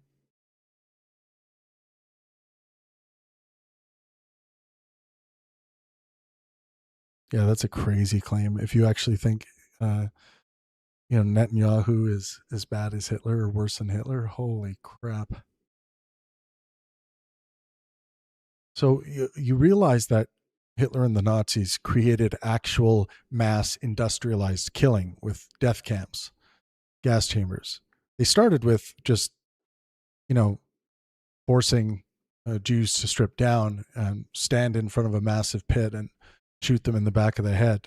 They did that en masse, but started realizing it was difficult for the soldiers to keep doing this because of the toll it was having on their mental health. They were falling into alcoholism and drug use and things like this to try and combat the toll that this was taking. And then eventually the gas trucks came around. Wow, those were a lot easier. You tell the Jews that they're just being transported somewhere, and then you poison them with exhaust from the truck, I believe it was the first time. And then eventually they're like, wow, we need to start ramping this up. We need to do this on a mass scale. So then they just start doing it by way of Adolf Eichmann, figuring out how they're going to transport the Jews to the death camps. And, Zyklon B, they can just start, mass industrialized mass murder, the Holocaust. This is nothing like what's going on in Israel, Palestine. Nothing like it. It's just not. It's not industrialized mass murder and killing. There are cases that might in fact be adjudicated as war crimes. I think there's some really strong cases there. And there's just, these are non-comparable things. Do you remember in the vaccine debate on the Pangburn stage that it was Dave Farina, Dr. Dan Wilson, Debunk the Funk, versus Pierre Corey and Steve Kirsch, kings of anti-vax? There was a moment where Dan Wilson brought up, he was talking about comparability, how important it is to make sure that your samples in your study are actually comparable. This reminds me of when people try to hold up two samples that shouldn't even, like these are just not comparable samples. It's like, it's a category error. Someone said literally very, very similar Pangburn. Pug said that, Pug Guitar. Can you substantiate that? Pug says you were a piece of shit, Travis Pangburn, for denying the war crimes. I didn't deny the war crimes. Did you not hear what I just said? And unrelenting evil of the genocide. Well, it hasn't been determined a genocide. I'm waiting on the ICJ, the International Court of Justice, to make their determination. If they determine that it is a genocide, then I will agree with their determination. Yeah. What else did you have to say? So you're wrong. You're wrong both of those times that of what you just said. Then you said you're an idiot and you should be ashamed of yourself. I don't think I'm an idiot, and I'm not going to be ashamed of myself for doing the epistemically responsible and ethically responsible thing of not determining something to be a genocide until there actually is a full-fledged investigation. We're probably not going to see that investigation and get that determination until 2030, like 4 or 5 years from now. Probably the same amount of time for determining war crimes and things like that. So no, Pug, I'm not ashamed for being ethically and epistemically responsible. Yeah, you've bought into the lie, Pug. Not every single humanitarian organization on the planet has agreed that this is in fact a genocide. So what you're doing, I think, is you're taking this misinformation that you're getting from maybe Dave, maybe elsewhere, and you're speaking about it as though it's like a fact. It's have you searched? Have you looked that up? Have you searched that what you just said? That every single humanitarian organization on the planet agrees with this. No, I'm not. I'm one guying for a little bit here, but okay. Sorry. I need to pull up this information.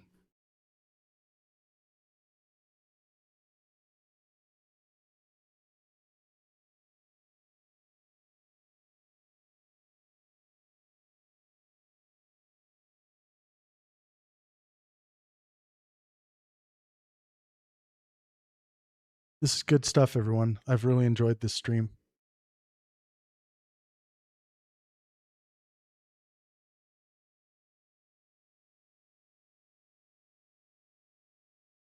We're going to finish off with this video today.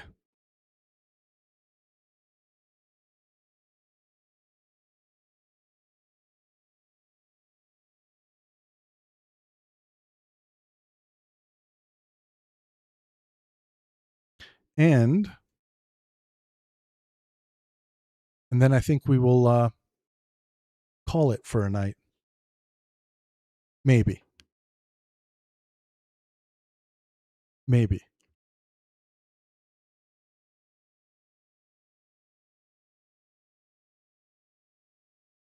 Colin, thank you so much for the super chat. I really appreciate it. Thank you. Thank you. I want to make sure I didn't miss any here.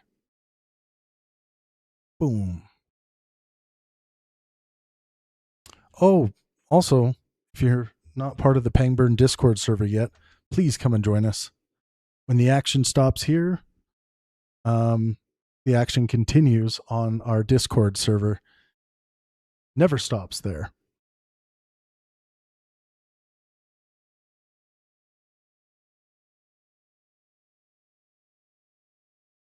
I'm just trying to find the actual timestamps for when anything related to Israel.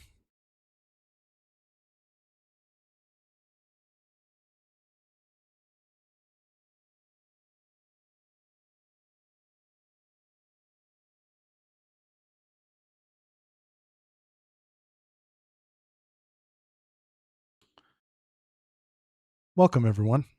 Make sure you smash that like button. If you haven't yet, I really appreciate it.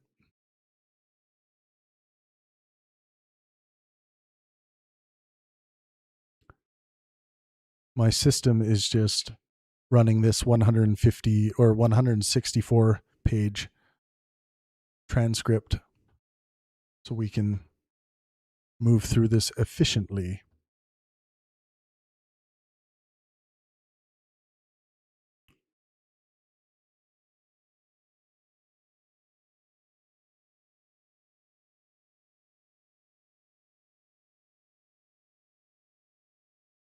Almost there.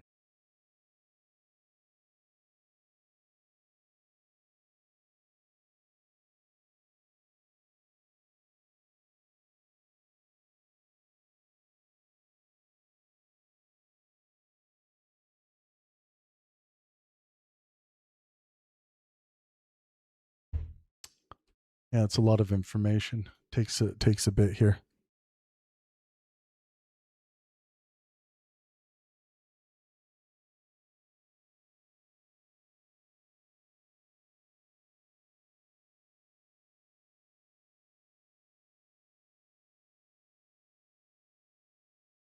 Colin, thank you so much for the super chat. Says, thank you for pronouncing my name right.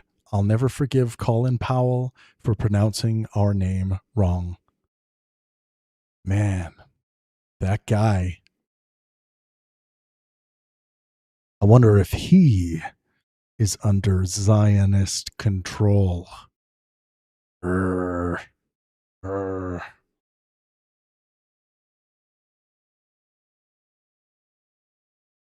Travis is making fun of us. I'm going to punch him in the face.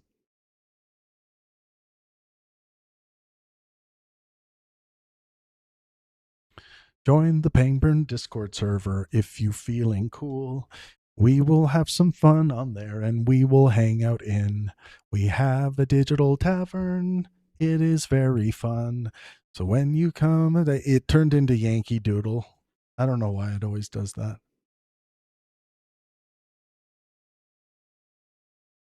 Boo-ba-doo-ba-boo-ba-doo-ba-doo. Here. Check the pin comment.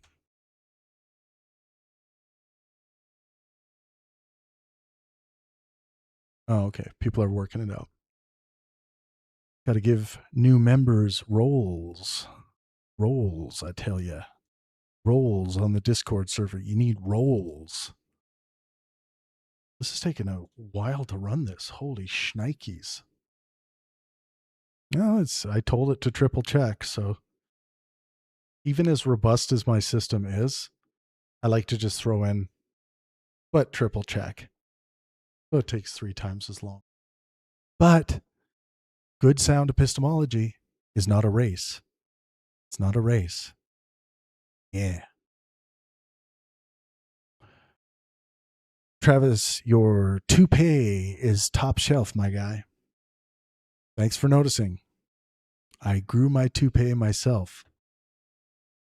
And I sell it on the black market to the Zionists. Urgh.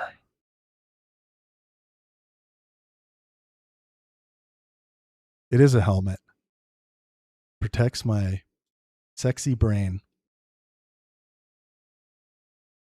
Holy shnikes.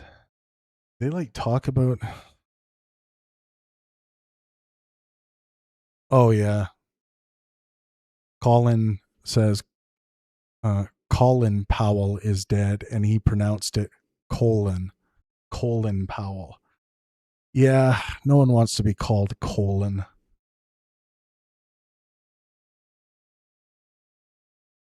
No one wants that. Wow.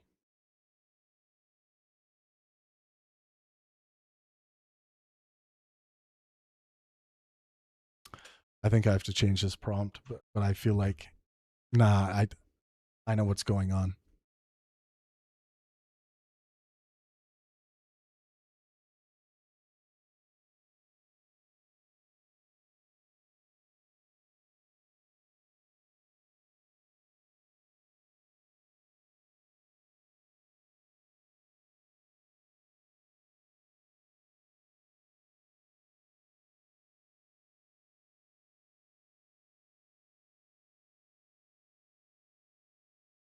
That took 7 minutes. Wow.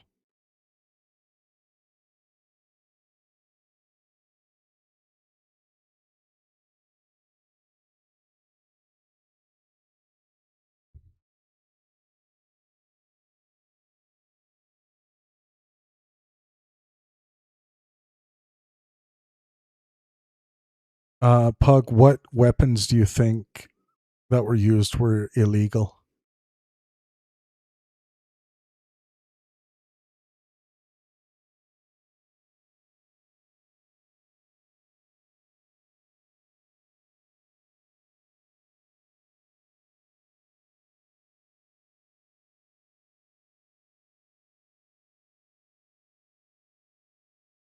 Boy, I might have pushed my computer to its limits today.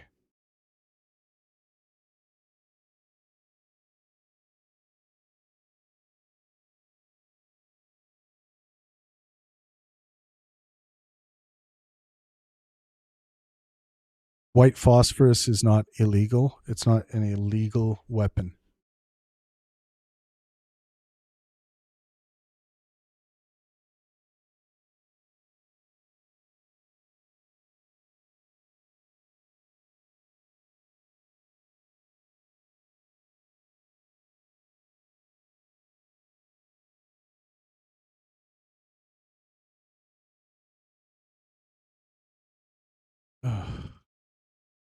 It's taking a while. Sorry, folks. Yeah, so just to plug, white phosphorus is not categorically illegal or universally banned. It may legally be used in warfare for purposes such as creating smoke screens, marking targets, or illumination. It is generally classified as an incendiary substance, not a chemical weapon, because its principal injurious effect comes from heat and combustion rather than toxicity acting on biological processes. So it's not banned, it's not illegal. Particular uses of it may constitute violations of international humanitarian law or war crimes. But Pug, I'm really curious where you're getting your information.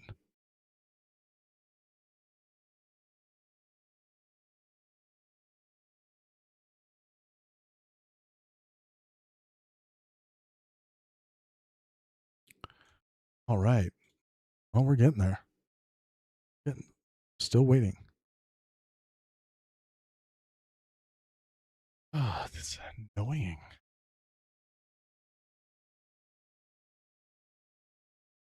The system just overloaded.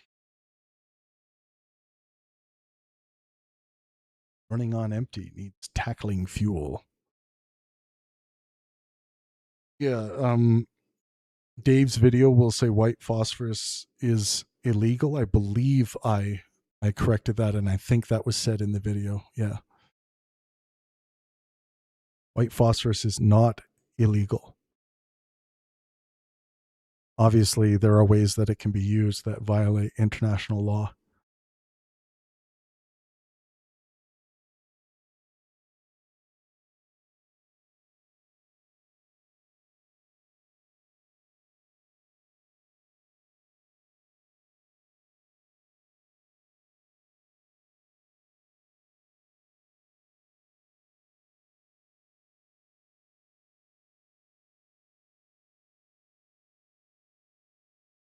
Man, this is taking a while.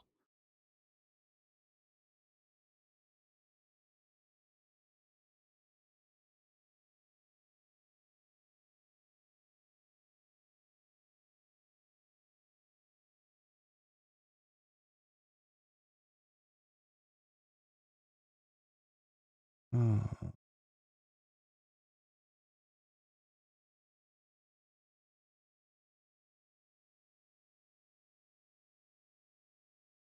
gotta be patient, though.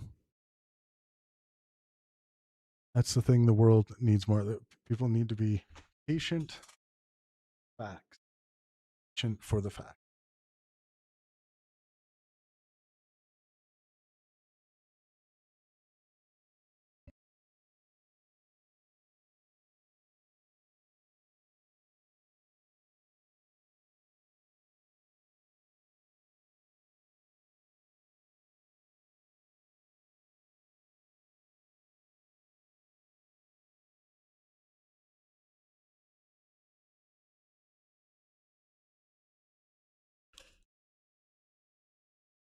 My yes, my system, my AI system is going through the transcript for this video to show me every time Israel is mentioned.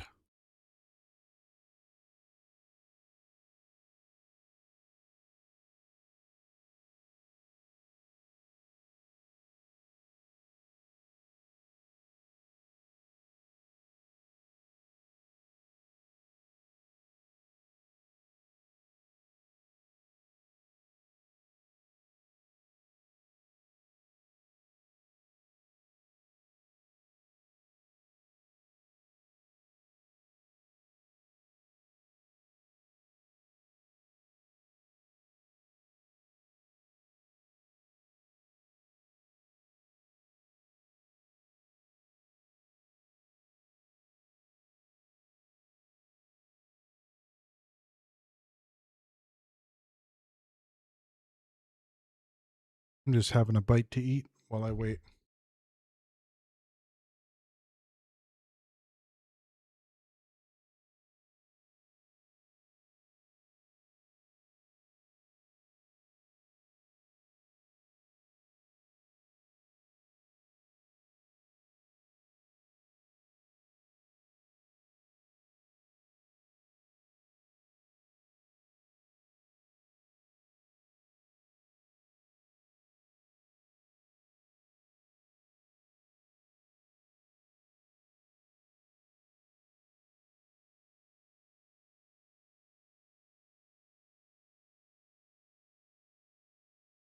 Please collaborate with Lonerbox. He's on the very best people on Israel Palestine. Debates would be cool too. Yeah, I'll check out Lonerbox.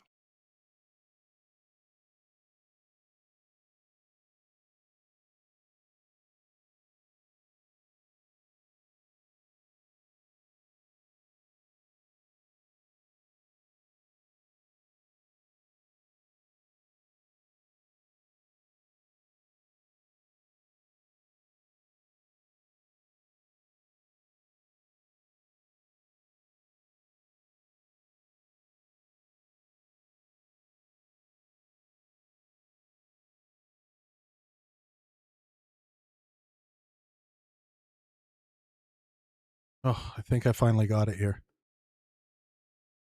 Okay. Okay, there's a joke at 12:21. Let's hear it. Finally. Check, check. 12:21. Let's take a look.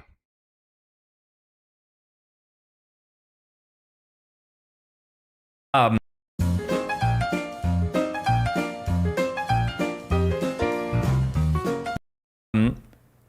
why?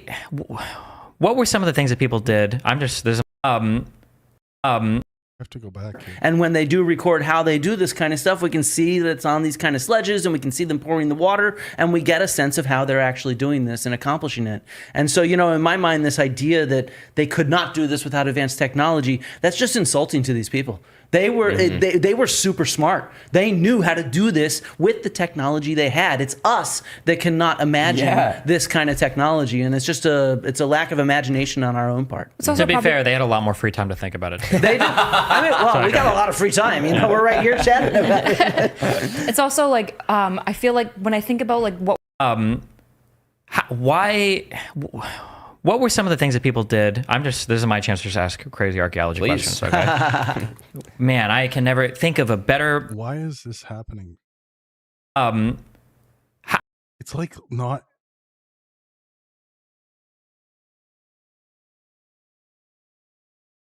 It jumps ahead. right? And so I feel like it's just like also understanding like probably doing lots and lots of heavy physical labor was like a little bit more expected in that day and age as well. Am I making this up, or I feel like I read something a while ago or saw something that had to do like the Amish can like build a house in a day. Yeah, the barn raising. Oh yeah, maybe it's that. Yeah, they'll do this crazy. in literally there's a single like day. time lapses of them doing it, and it's insane. It's just like, you know, the sun comes up, they're there, the skeleton goes up, you know, gets to noon, they all disappear for lunch, and then they come back, sides go up, roof goes on, it's done. And it's insane, and it's coordination. And I mean, there is even an excellent example where it's like, that is a large group of people who all have a shared goal, and they go there with the skills they have, and they do it. And like, erecting a barn is different than moving a 20-ton stone, but like, how different really? Like, there's different skills required. There's different, you know, things that you're going to need to be specialized for to do it. But like, we have the proof that people can work really, really effectively as a group over just being an individual. Yeah. Or the Orthodox Hasidic Jews in New York that were digging the tunnels. They did that all on their own. Incredible. Wow, great example. I doubt there was much machinery involved in that. Yeah. Why? What were some of the things that people did? This is my chance to just ask crazy archaeology questions. Okay. Man, I can. Okay. So it seemed like he took that joke well. 249.39.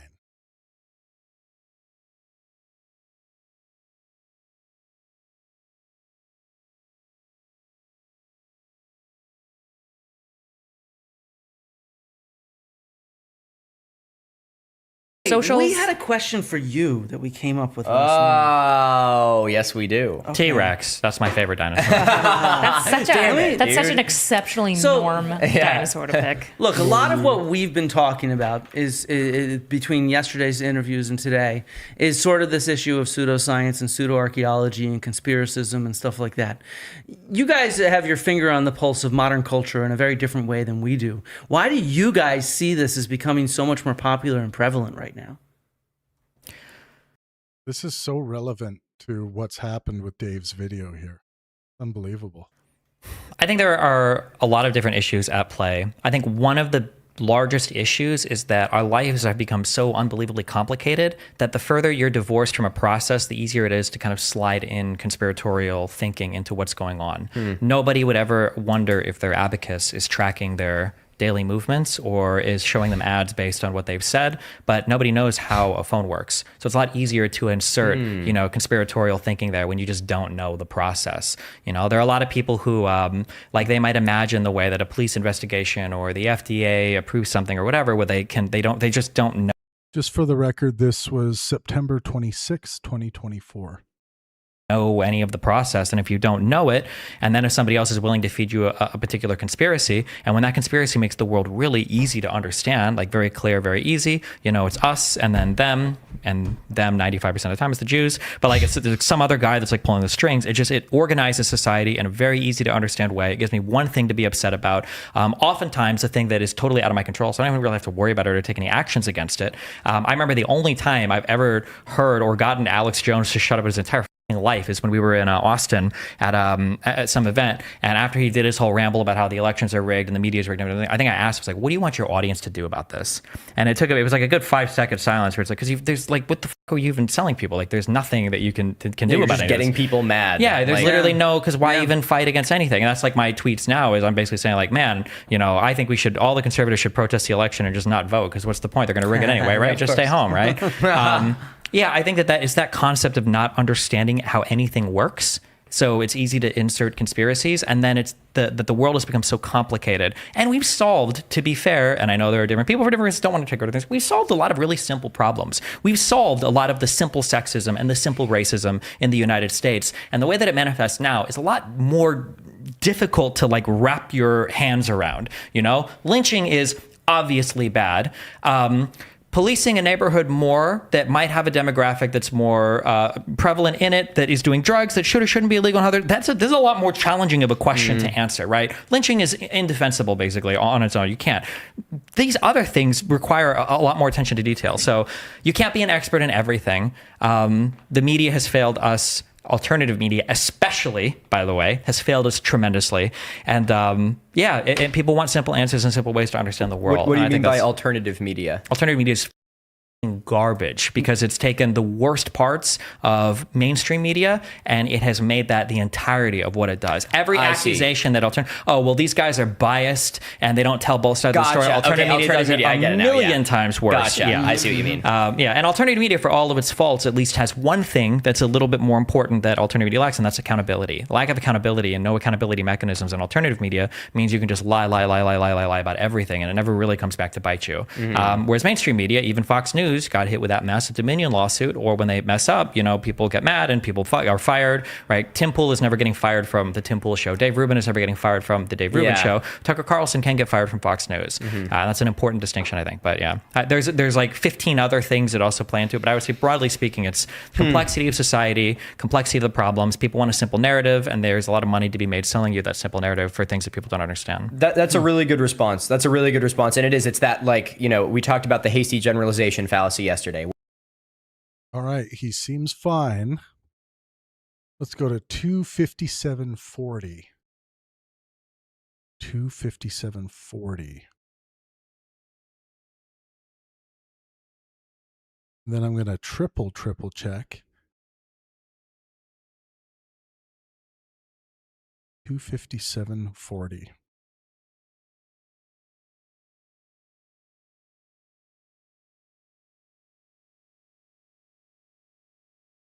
Can you give me a minute? We're gonna isolate this vocal and remove everything, so it's Non-spons. just the dry vocal. condensation. It's a giant engine. Like, are you kidding me? And like, it's really hard to be able to rationalize those things. And so it's a lot easier to like, if you tried to sit down and explain to someone why there's like, you know, condensation behind a plane, like that's going to take a lot longer than me saying like, it's chemtrails and the Jews, by the way. And then by the time like, you've explained that, the person that's arguing on the other end has the next conspiracy theory lined up. Completely. Yeah. Like you've already lost. So he just made the joke that it's, you know, chemtrails and the Jews. Let me do one more pass at this transcript.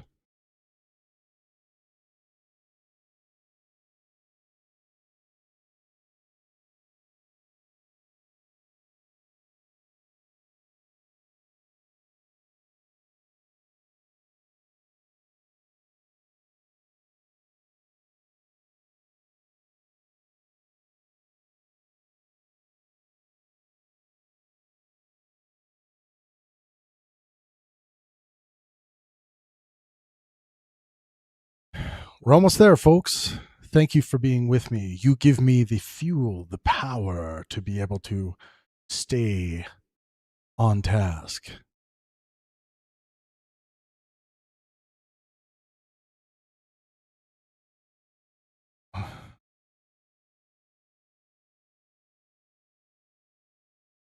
All logarithms equal. Nice to see you too.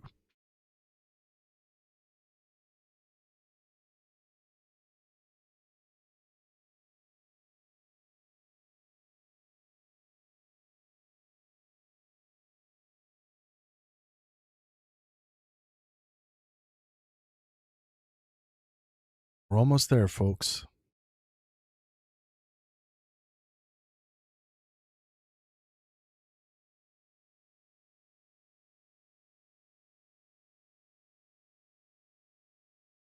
I am AI Travis.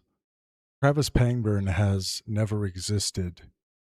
Travis Pangburn was a plant by the IDW. And I've also heard rumors that the AI Travis Pangburn owns multiple jumbo jets. And that's how he was flying the IDW around to get to places, to have the serious conversations, man.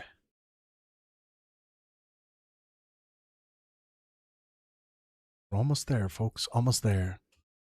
One more audit of this transcript. See if we missed anything. I mean, to me, unless we find more examples here, Travis. Yeah, that's how you pronounce it. Yeah, Trave. Oh, it's in the name. Travis Pangburn was created from chemtrails. Yes, the best kind of chems. The best kind of chemics. Yeah. Almost there, folks. Almost there. I mean, like, I see him at the end of the podcast, like, joking around about Jews as well. You know, the Jews did it, joking about the conspiracy theory. But, you know, one more time, this was in September 26, 2024. We've reviewed 2 videos. And of course, everyone, the review was based on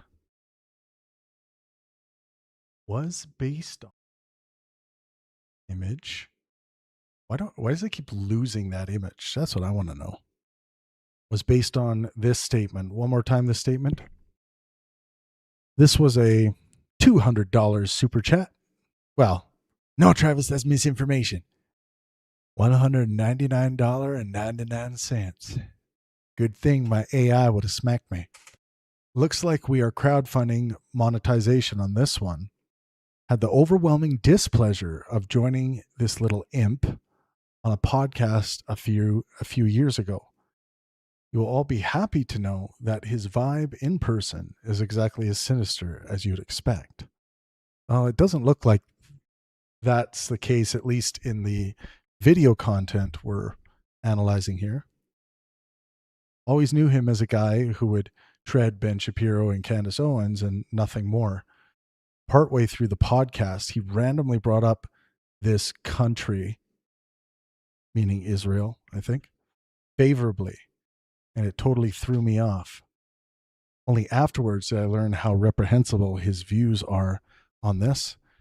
And in the years since, they have only gotten worse. But hey, par for the course for someone that has engaged in as much other disgusting stuff as he has. Keep up the great work. Finished off with a positive twist there, encouraging people to keep up with the great work.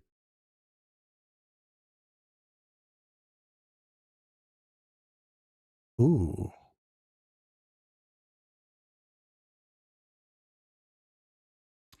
Well, still taking its time here. Oh, 249.33. Let's try that. 249.33. 249. 249.33. Here are 4 things AutoMix does that other mixing tools don't. 1. AutoMix mixes up to 32. Socials. We had a question for you that we came up with last night. Oh, yes, we do. Okay. T-Rex. That's my favorite dinosaur. That's such Damn it, that's such dude. an exceptionally So- normal. No, we already, Yeah, we sort already of. heard this one. We already heard this one. We already heard that one.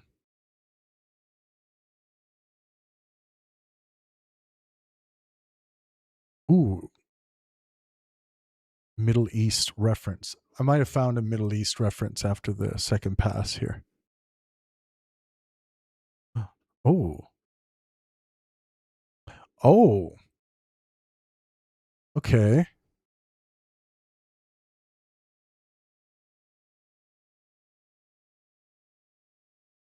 Did we do 12 passing to Orthodox Hasidic Jews, New York digging tunnels? We already did that. Nazi artifacts we didn't get. 3510. 3510. Let's check out 3510. Ooh. German government and people are okay with that. If you see what I mean, because they understand the importance of showing the errors that they committed. You know, in Germany, they're very staunch on that, of acknowledging the harm that was committed and trying to go whatever, of literally stealing their religious statues from East Asia. And now they're in like the Met Museum and bullshit like that. And it's like, that's literally what people did. They went to an active temple where people were worshiping and they ripped the statue out of there and brought it to a museum. And it's just like, that would be like going into your church and ripping out the crucifixion and bringing it into a museum. Is that something that you think people should be allowed to do? I mean, you know. So here's another question. These are really tough, also ethical questions too. Yeah. So yeah, I don't know if there are super right answers on all of these. It feels like when you go back to a certain point of time, for certain types of cultures, oh man, this is going to be normatively loaded, so bad and so white and so Western. So forgive me for any honestly, a lot of people. We have to be able to It's ask the important to learn, questions. Yeah, right? exactly. That's the idea. Yeah. So, I feel like an alt-writer right now.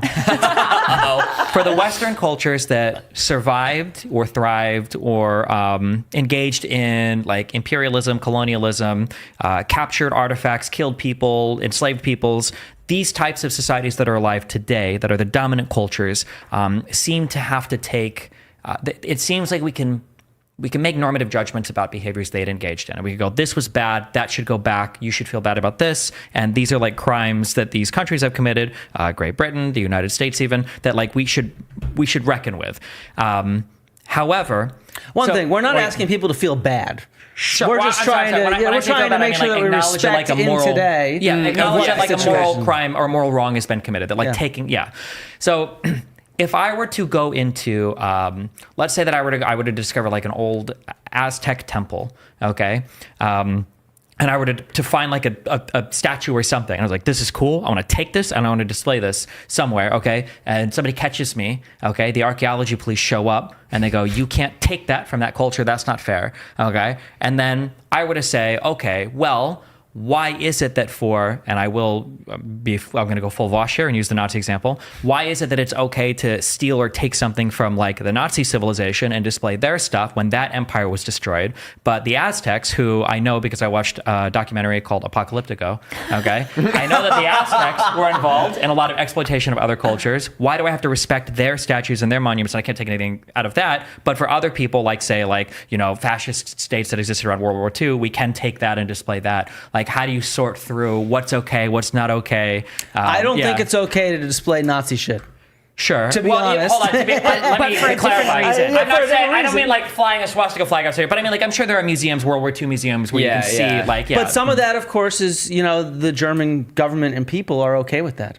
If you see what I mean, because they understand the importance of showing the errors that they committed. In Germany, they're very staunch on that, of acknowledging the harm that was committed and trying to teach people from doing that kind of harm again. Wait a sec. Like, I am a die-hard Elton John fan. Flint Dibble looks a lot like Elton John. Elton John is the god of music. Again in the future. And so, that's in a sense with the permission of that culture of origin. Okay. And so there's nothing wrong. That's why I said there's nothing wrong with displaying stuff in museums. As this might be the moment Mini Minuteman is talking about. As long as you have that kind of permission in a collaborative fashion, right? I'm just waiting to hear him respond. I guess I feel like people would feel more normatively okay though with the idea of say there was a family that's alive right now in Germany that had lots of Nazi ties and they had some really interesting artifacts from World War II and stuff like that, and they're like, no, I don't want these things presented. I don't in general. I understand I think academics would just respect that fundamentally. But I think normatively, a lot of people would be like, yeah, it would be probably okay to just take it anyways and put it up because they're Nazis and they're defending Nazis now. Mm-hmm. Whereas if it's a family that's connected to just a more neutral religious group or something like that, even if the religious group is mostly conquered and gone, if it's their descendants and no, most people would normatively be like, no, you can't take that. That's bad. And so I guess there is that interesting dichotomy that exists that I'm curious if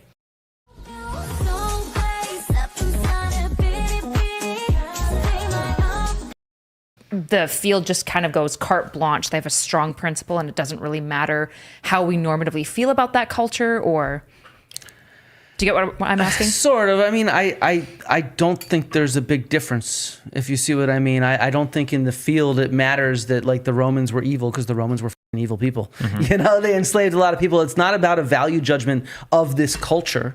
It's about understanding the laws and respect for the survivors today. If something's found in Italy, Italy has the right to decide what to do with it, right? If something's found in Navajo Nation traditional land, Navajo Nation should have the right to be able to determine what to do with it. And so that's really what it's about. If I'm so jealous of Flint Dibble's hat and the fact that he looks like Elton John. I'm shocked. Yeah, Flint Dibble seems like a really, really cool guy. Yeah, and I got nothing against Minuteman either. I'm just trying to find this moment. He does seem like he's a bit weirded out or feeling awkward or something. I don't know. It's tough to talk about Nazi artifacts. I don't sure. really get that. But whatever. If you want to talk about someone's family heirlooms, well. But yeah, I don't think he mentioned Israel though. Talking about Nazis here. Then they're probably owned by that family, so it's their property. So even today, we'd need the permission of the person who owns their heirlooms to display it. Dude, someone said Dibble slays all chicks. He slays me. Because they own it, right? Mm-hmm. And so that's the key: is you can't just strip things from people and just take it. I think that. I don't know. I agree with all of that. I think that all makes a lot of sense. And there's kind of no right answer to this, and I'm sure everyone will kind of have a different take. But one of the things I'm kind of thinking about is I don't know if it's as good of a parallel as I think we're kind of treating it, where I don't know if I would say that there is a concrete correlation between a Nazi artifact and, the idol you found in the Aztec temple. Because I don't know, and maybe, you guys can check me on this if this isn't right, but like the Nazis weren't like a civilization. Like it was like a, it was an ideological group that arose. It was a, military thing. And yeah, they do have like, there is the Nazi era of Germany where they have like, there are artifacts from that time. And I do get that, but like, the Aztec culture was something that regardless of how many people they subjugated and, how much, destruction they wrought, like it was something that like lasted for a very long time, was part of like an ebb and flow of culture. And I guess you could argue that the Nazis were the same way, but like, I find a hard time seeing an exact parallel in that, because they were something that had a lot more of a I don't know, there was a longer time and it was more of a cultural development and based in a little bit more than sort of like a modern political ideology. I guess the question would be like, say nuclear war happens, climate change happens, and then new humans are spreading over the planet 1,000 years from now, and they uncover the lost society of Great Britain. Yeah. And then they find the British Museum, and then people are like, wait, we need to take these and take them back. Like, hold on.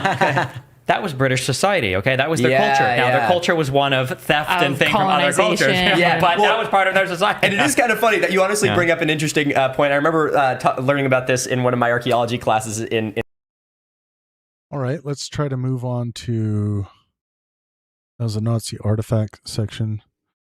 Aryan super civilizations, 12837.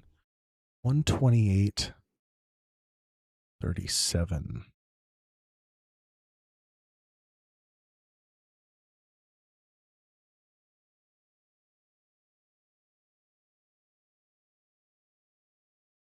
One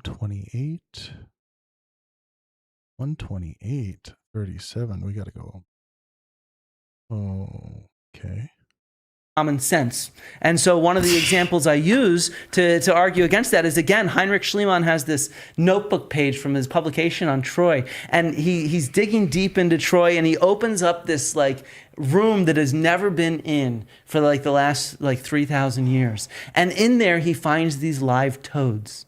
Right? And his explanation for it is that these toads actually come from the period of these Homeric heroes at Troy. And they've survived that whole time in that area because he was the first person to open it up. Duh. That was his common sense with his, and they were alive still. They weren't like new generations. They lived that whole time. That's how he published it, because at that time, that was his common sense. Wait, like they were like vampire toads that just lived for 3,000 years? Toads are biologically immortal. If nothing kills them, they don't die. and then on the same page, he describes swastikas on the pottery and talks about Aryan super civilizations. Oh, and so this is the kind of common sense Wow. that takes a lot of effort to understand that archaeology is not common sense. It's built on all these hypotheses that have come over the last 200 years that have been tested and refuted, new discoveries and whatnot, and the ways that we interpret stuff. It's not common I would sense at argue all. one of the biggest tells for pseudo anything is anytime somebody uses the phrase common sense, you can almost completely out of hand dismiss everything they have to say about Yeah, it. I think that's true. Things still seem pretty good here. I'm just I'm going through everything just in case, maybe Minuteman misremembered the exact term or words that were used, but it was connected. 249.33.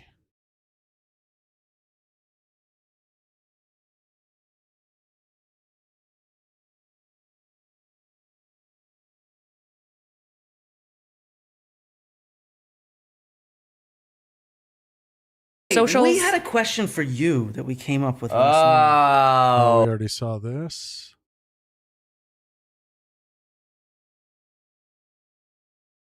Ooh, 254.16. This also isn't like halfway through.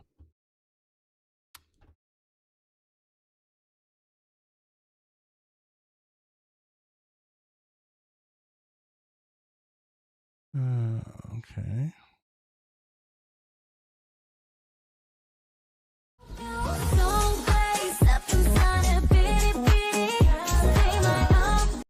Can have all of the normativity, all the goodness of that. That's why, like, it's so funny today. If somebody has truth or logic or reason as like the channel title, these are always the number one purveyors of bullshit pseudo information. Project Veritas. Doesn't Veritas mean truth in like it does Greek? in Latin. Yeah, or in Latin. Yeah, it's always the number one purveyors of misinformation. And there are so many people who, and I wish that it was so easy to see through. Like Candace Owens, people will come out and they'll say things like, I've been really curious about, 6 million. And I'm like, let's assume that you are. why have you been curious about this for 3 fucking years? Pick up a fucking book. You know, other people have had these questions. Like, this isn't Don't an you have empty, other shit unstudied to field. do? Yeah. Never in my life has a person come to me and they're like, I'm really curious about XYZ conspiracy, and here's the 3 or 4 different books I've read on the subject, and here are the questions. It's never that. It's like, here's the 2 or 3 tweets I've read. Why not? If you're actually curious, why not go read about it? Look into it and do see that anything. you're Do any wrong. kind of research. Yeah, exactly. And it's frustrating. It's just it's an aesthetic. Like, oh, I'm curious about this thing, jacking off, right? Just asking questions, exactly. right? Yeah. Go do some homework then. It's your job. Yeah, and that's the thing is like it is so. All right. So I believe these are the only 2 videos that were in question. Someone says, Milo sounds nervous. Yeah, I don't know. I'm not saying he's necessarily lying, but I don't know what he is remembering here. Yeah, Milo is the one with the headband. So one more time, just to be exhaustive.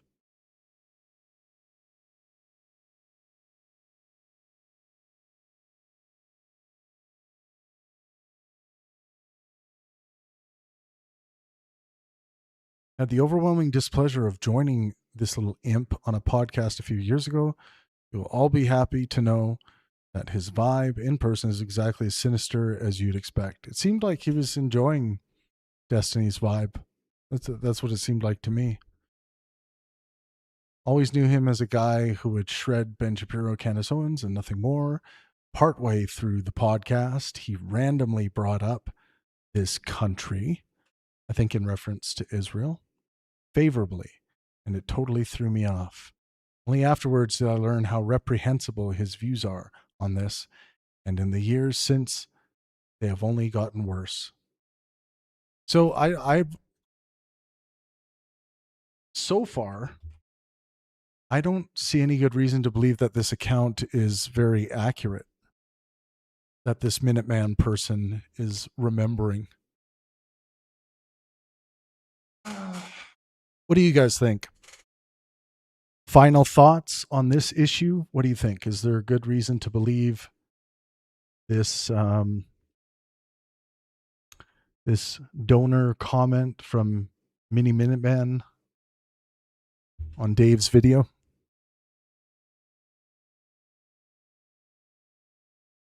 Well, someone said, I'm constantly amazed by how easily people will just make up stories and stab him in the back. And for what? Clicks. Yeah, this one's weird, right? I was expecting to find a moment that was, quite obvious when Destiny spoke positively about Israel.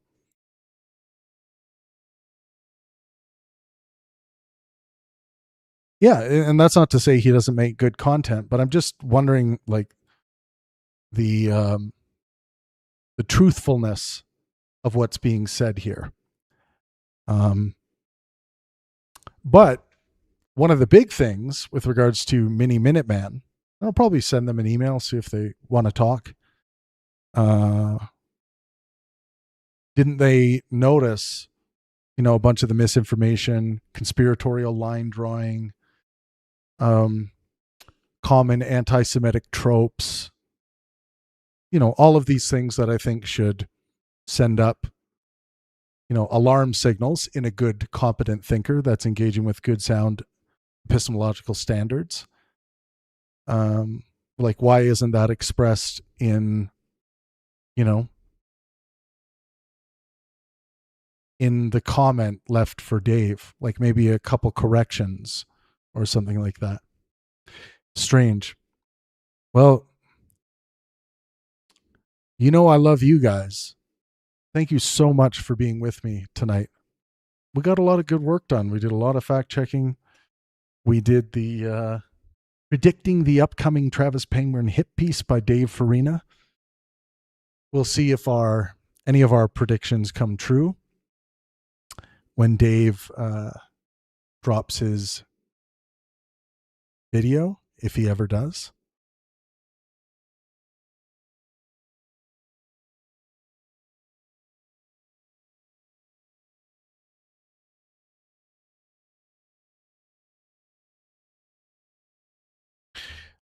Drake Eye says his facial expression sometimes seems concerned, maybe, but who can psychoanalyze just from body language, really? Yeah, I mean, the point is, I thought we were going to see some moment where Destiny said something, you know,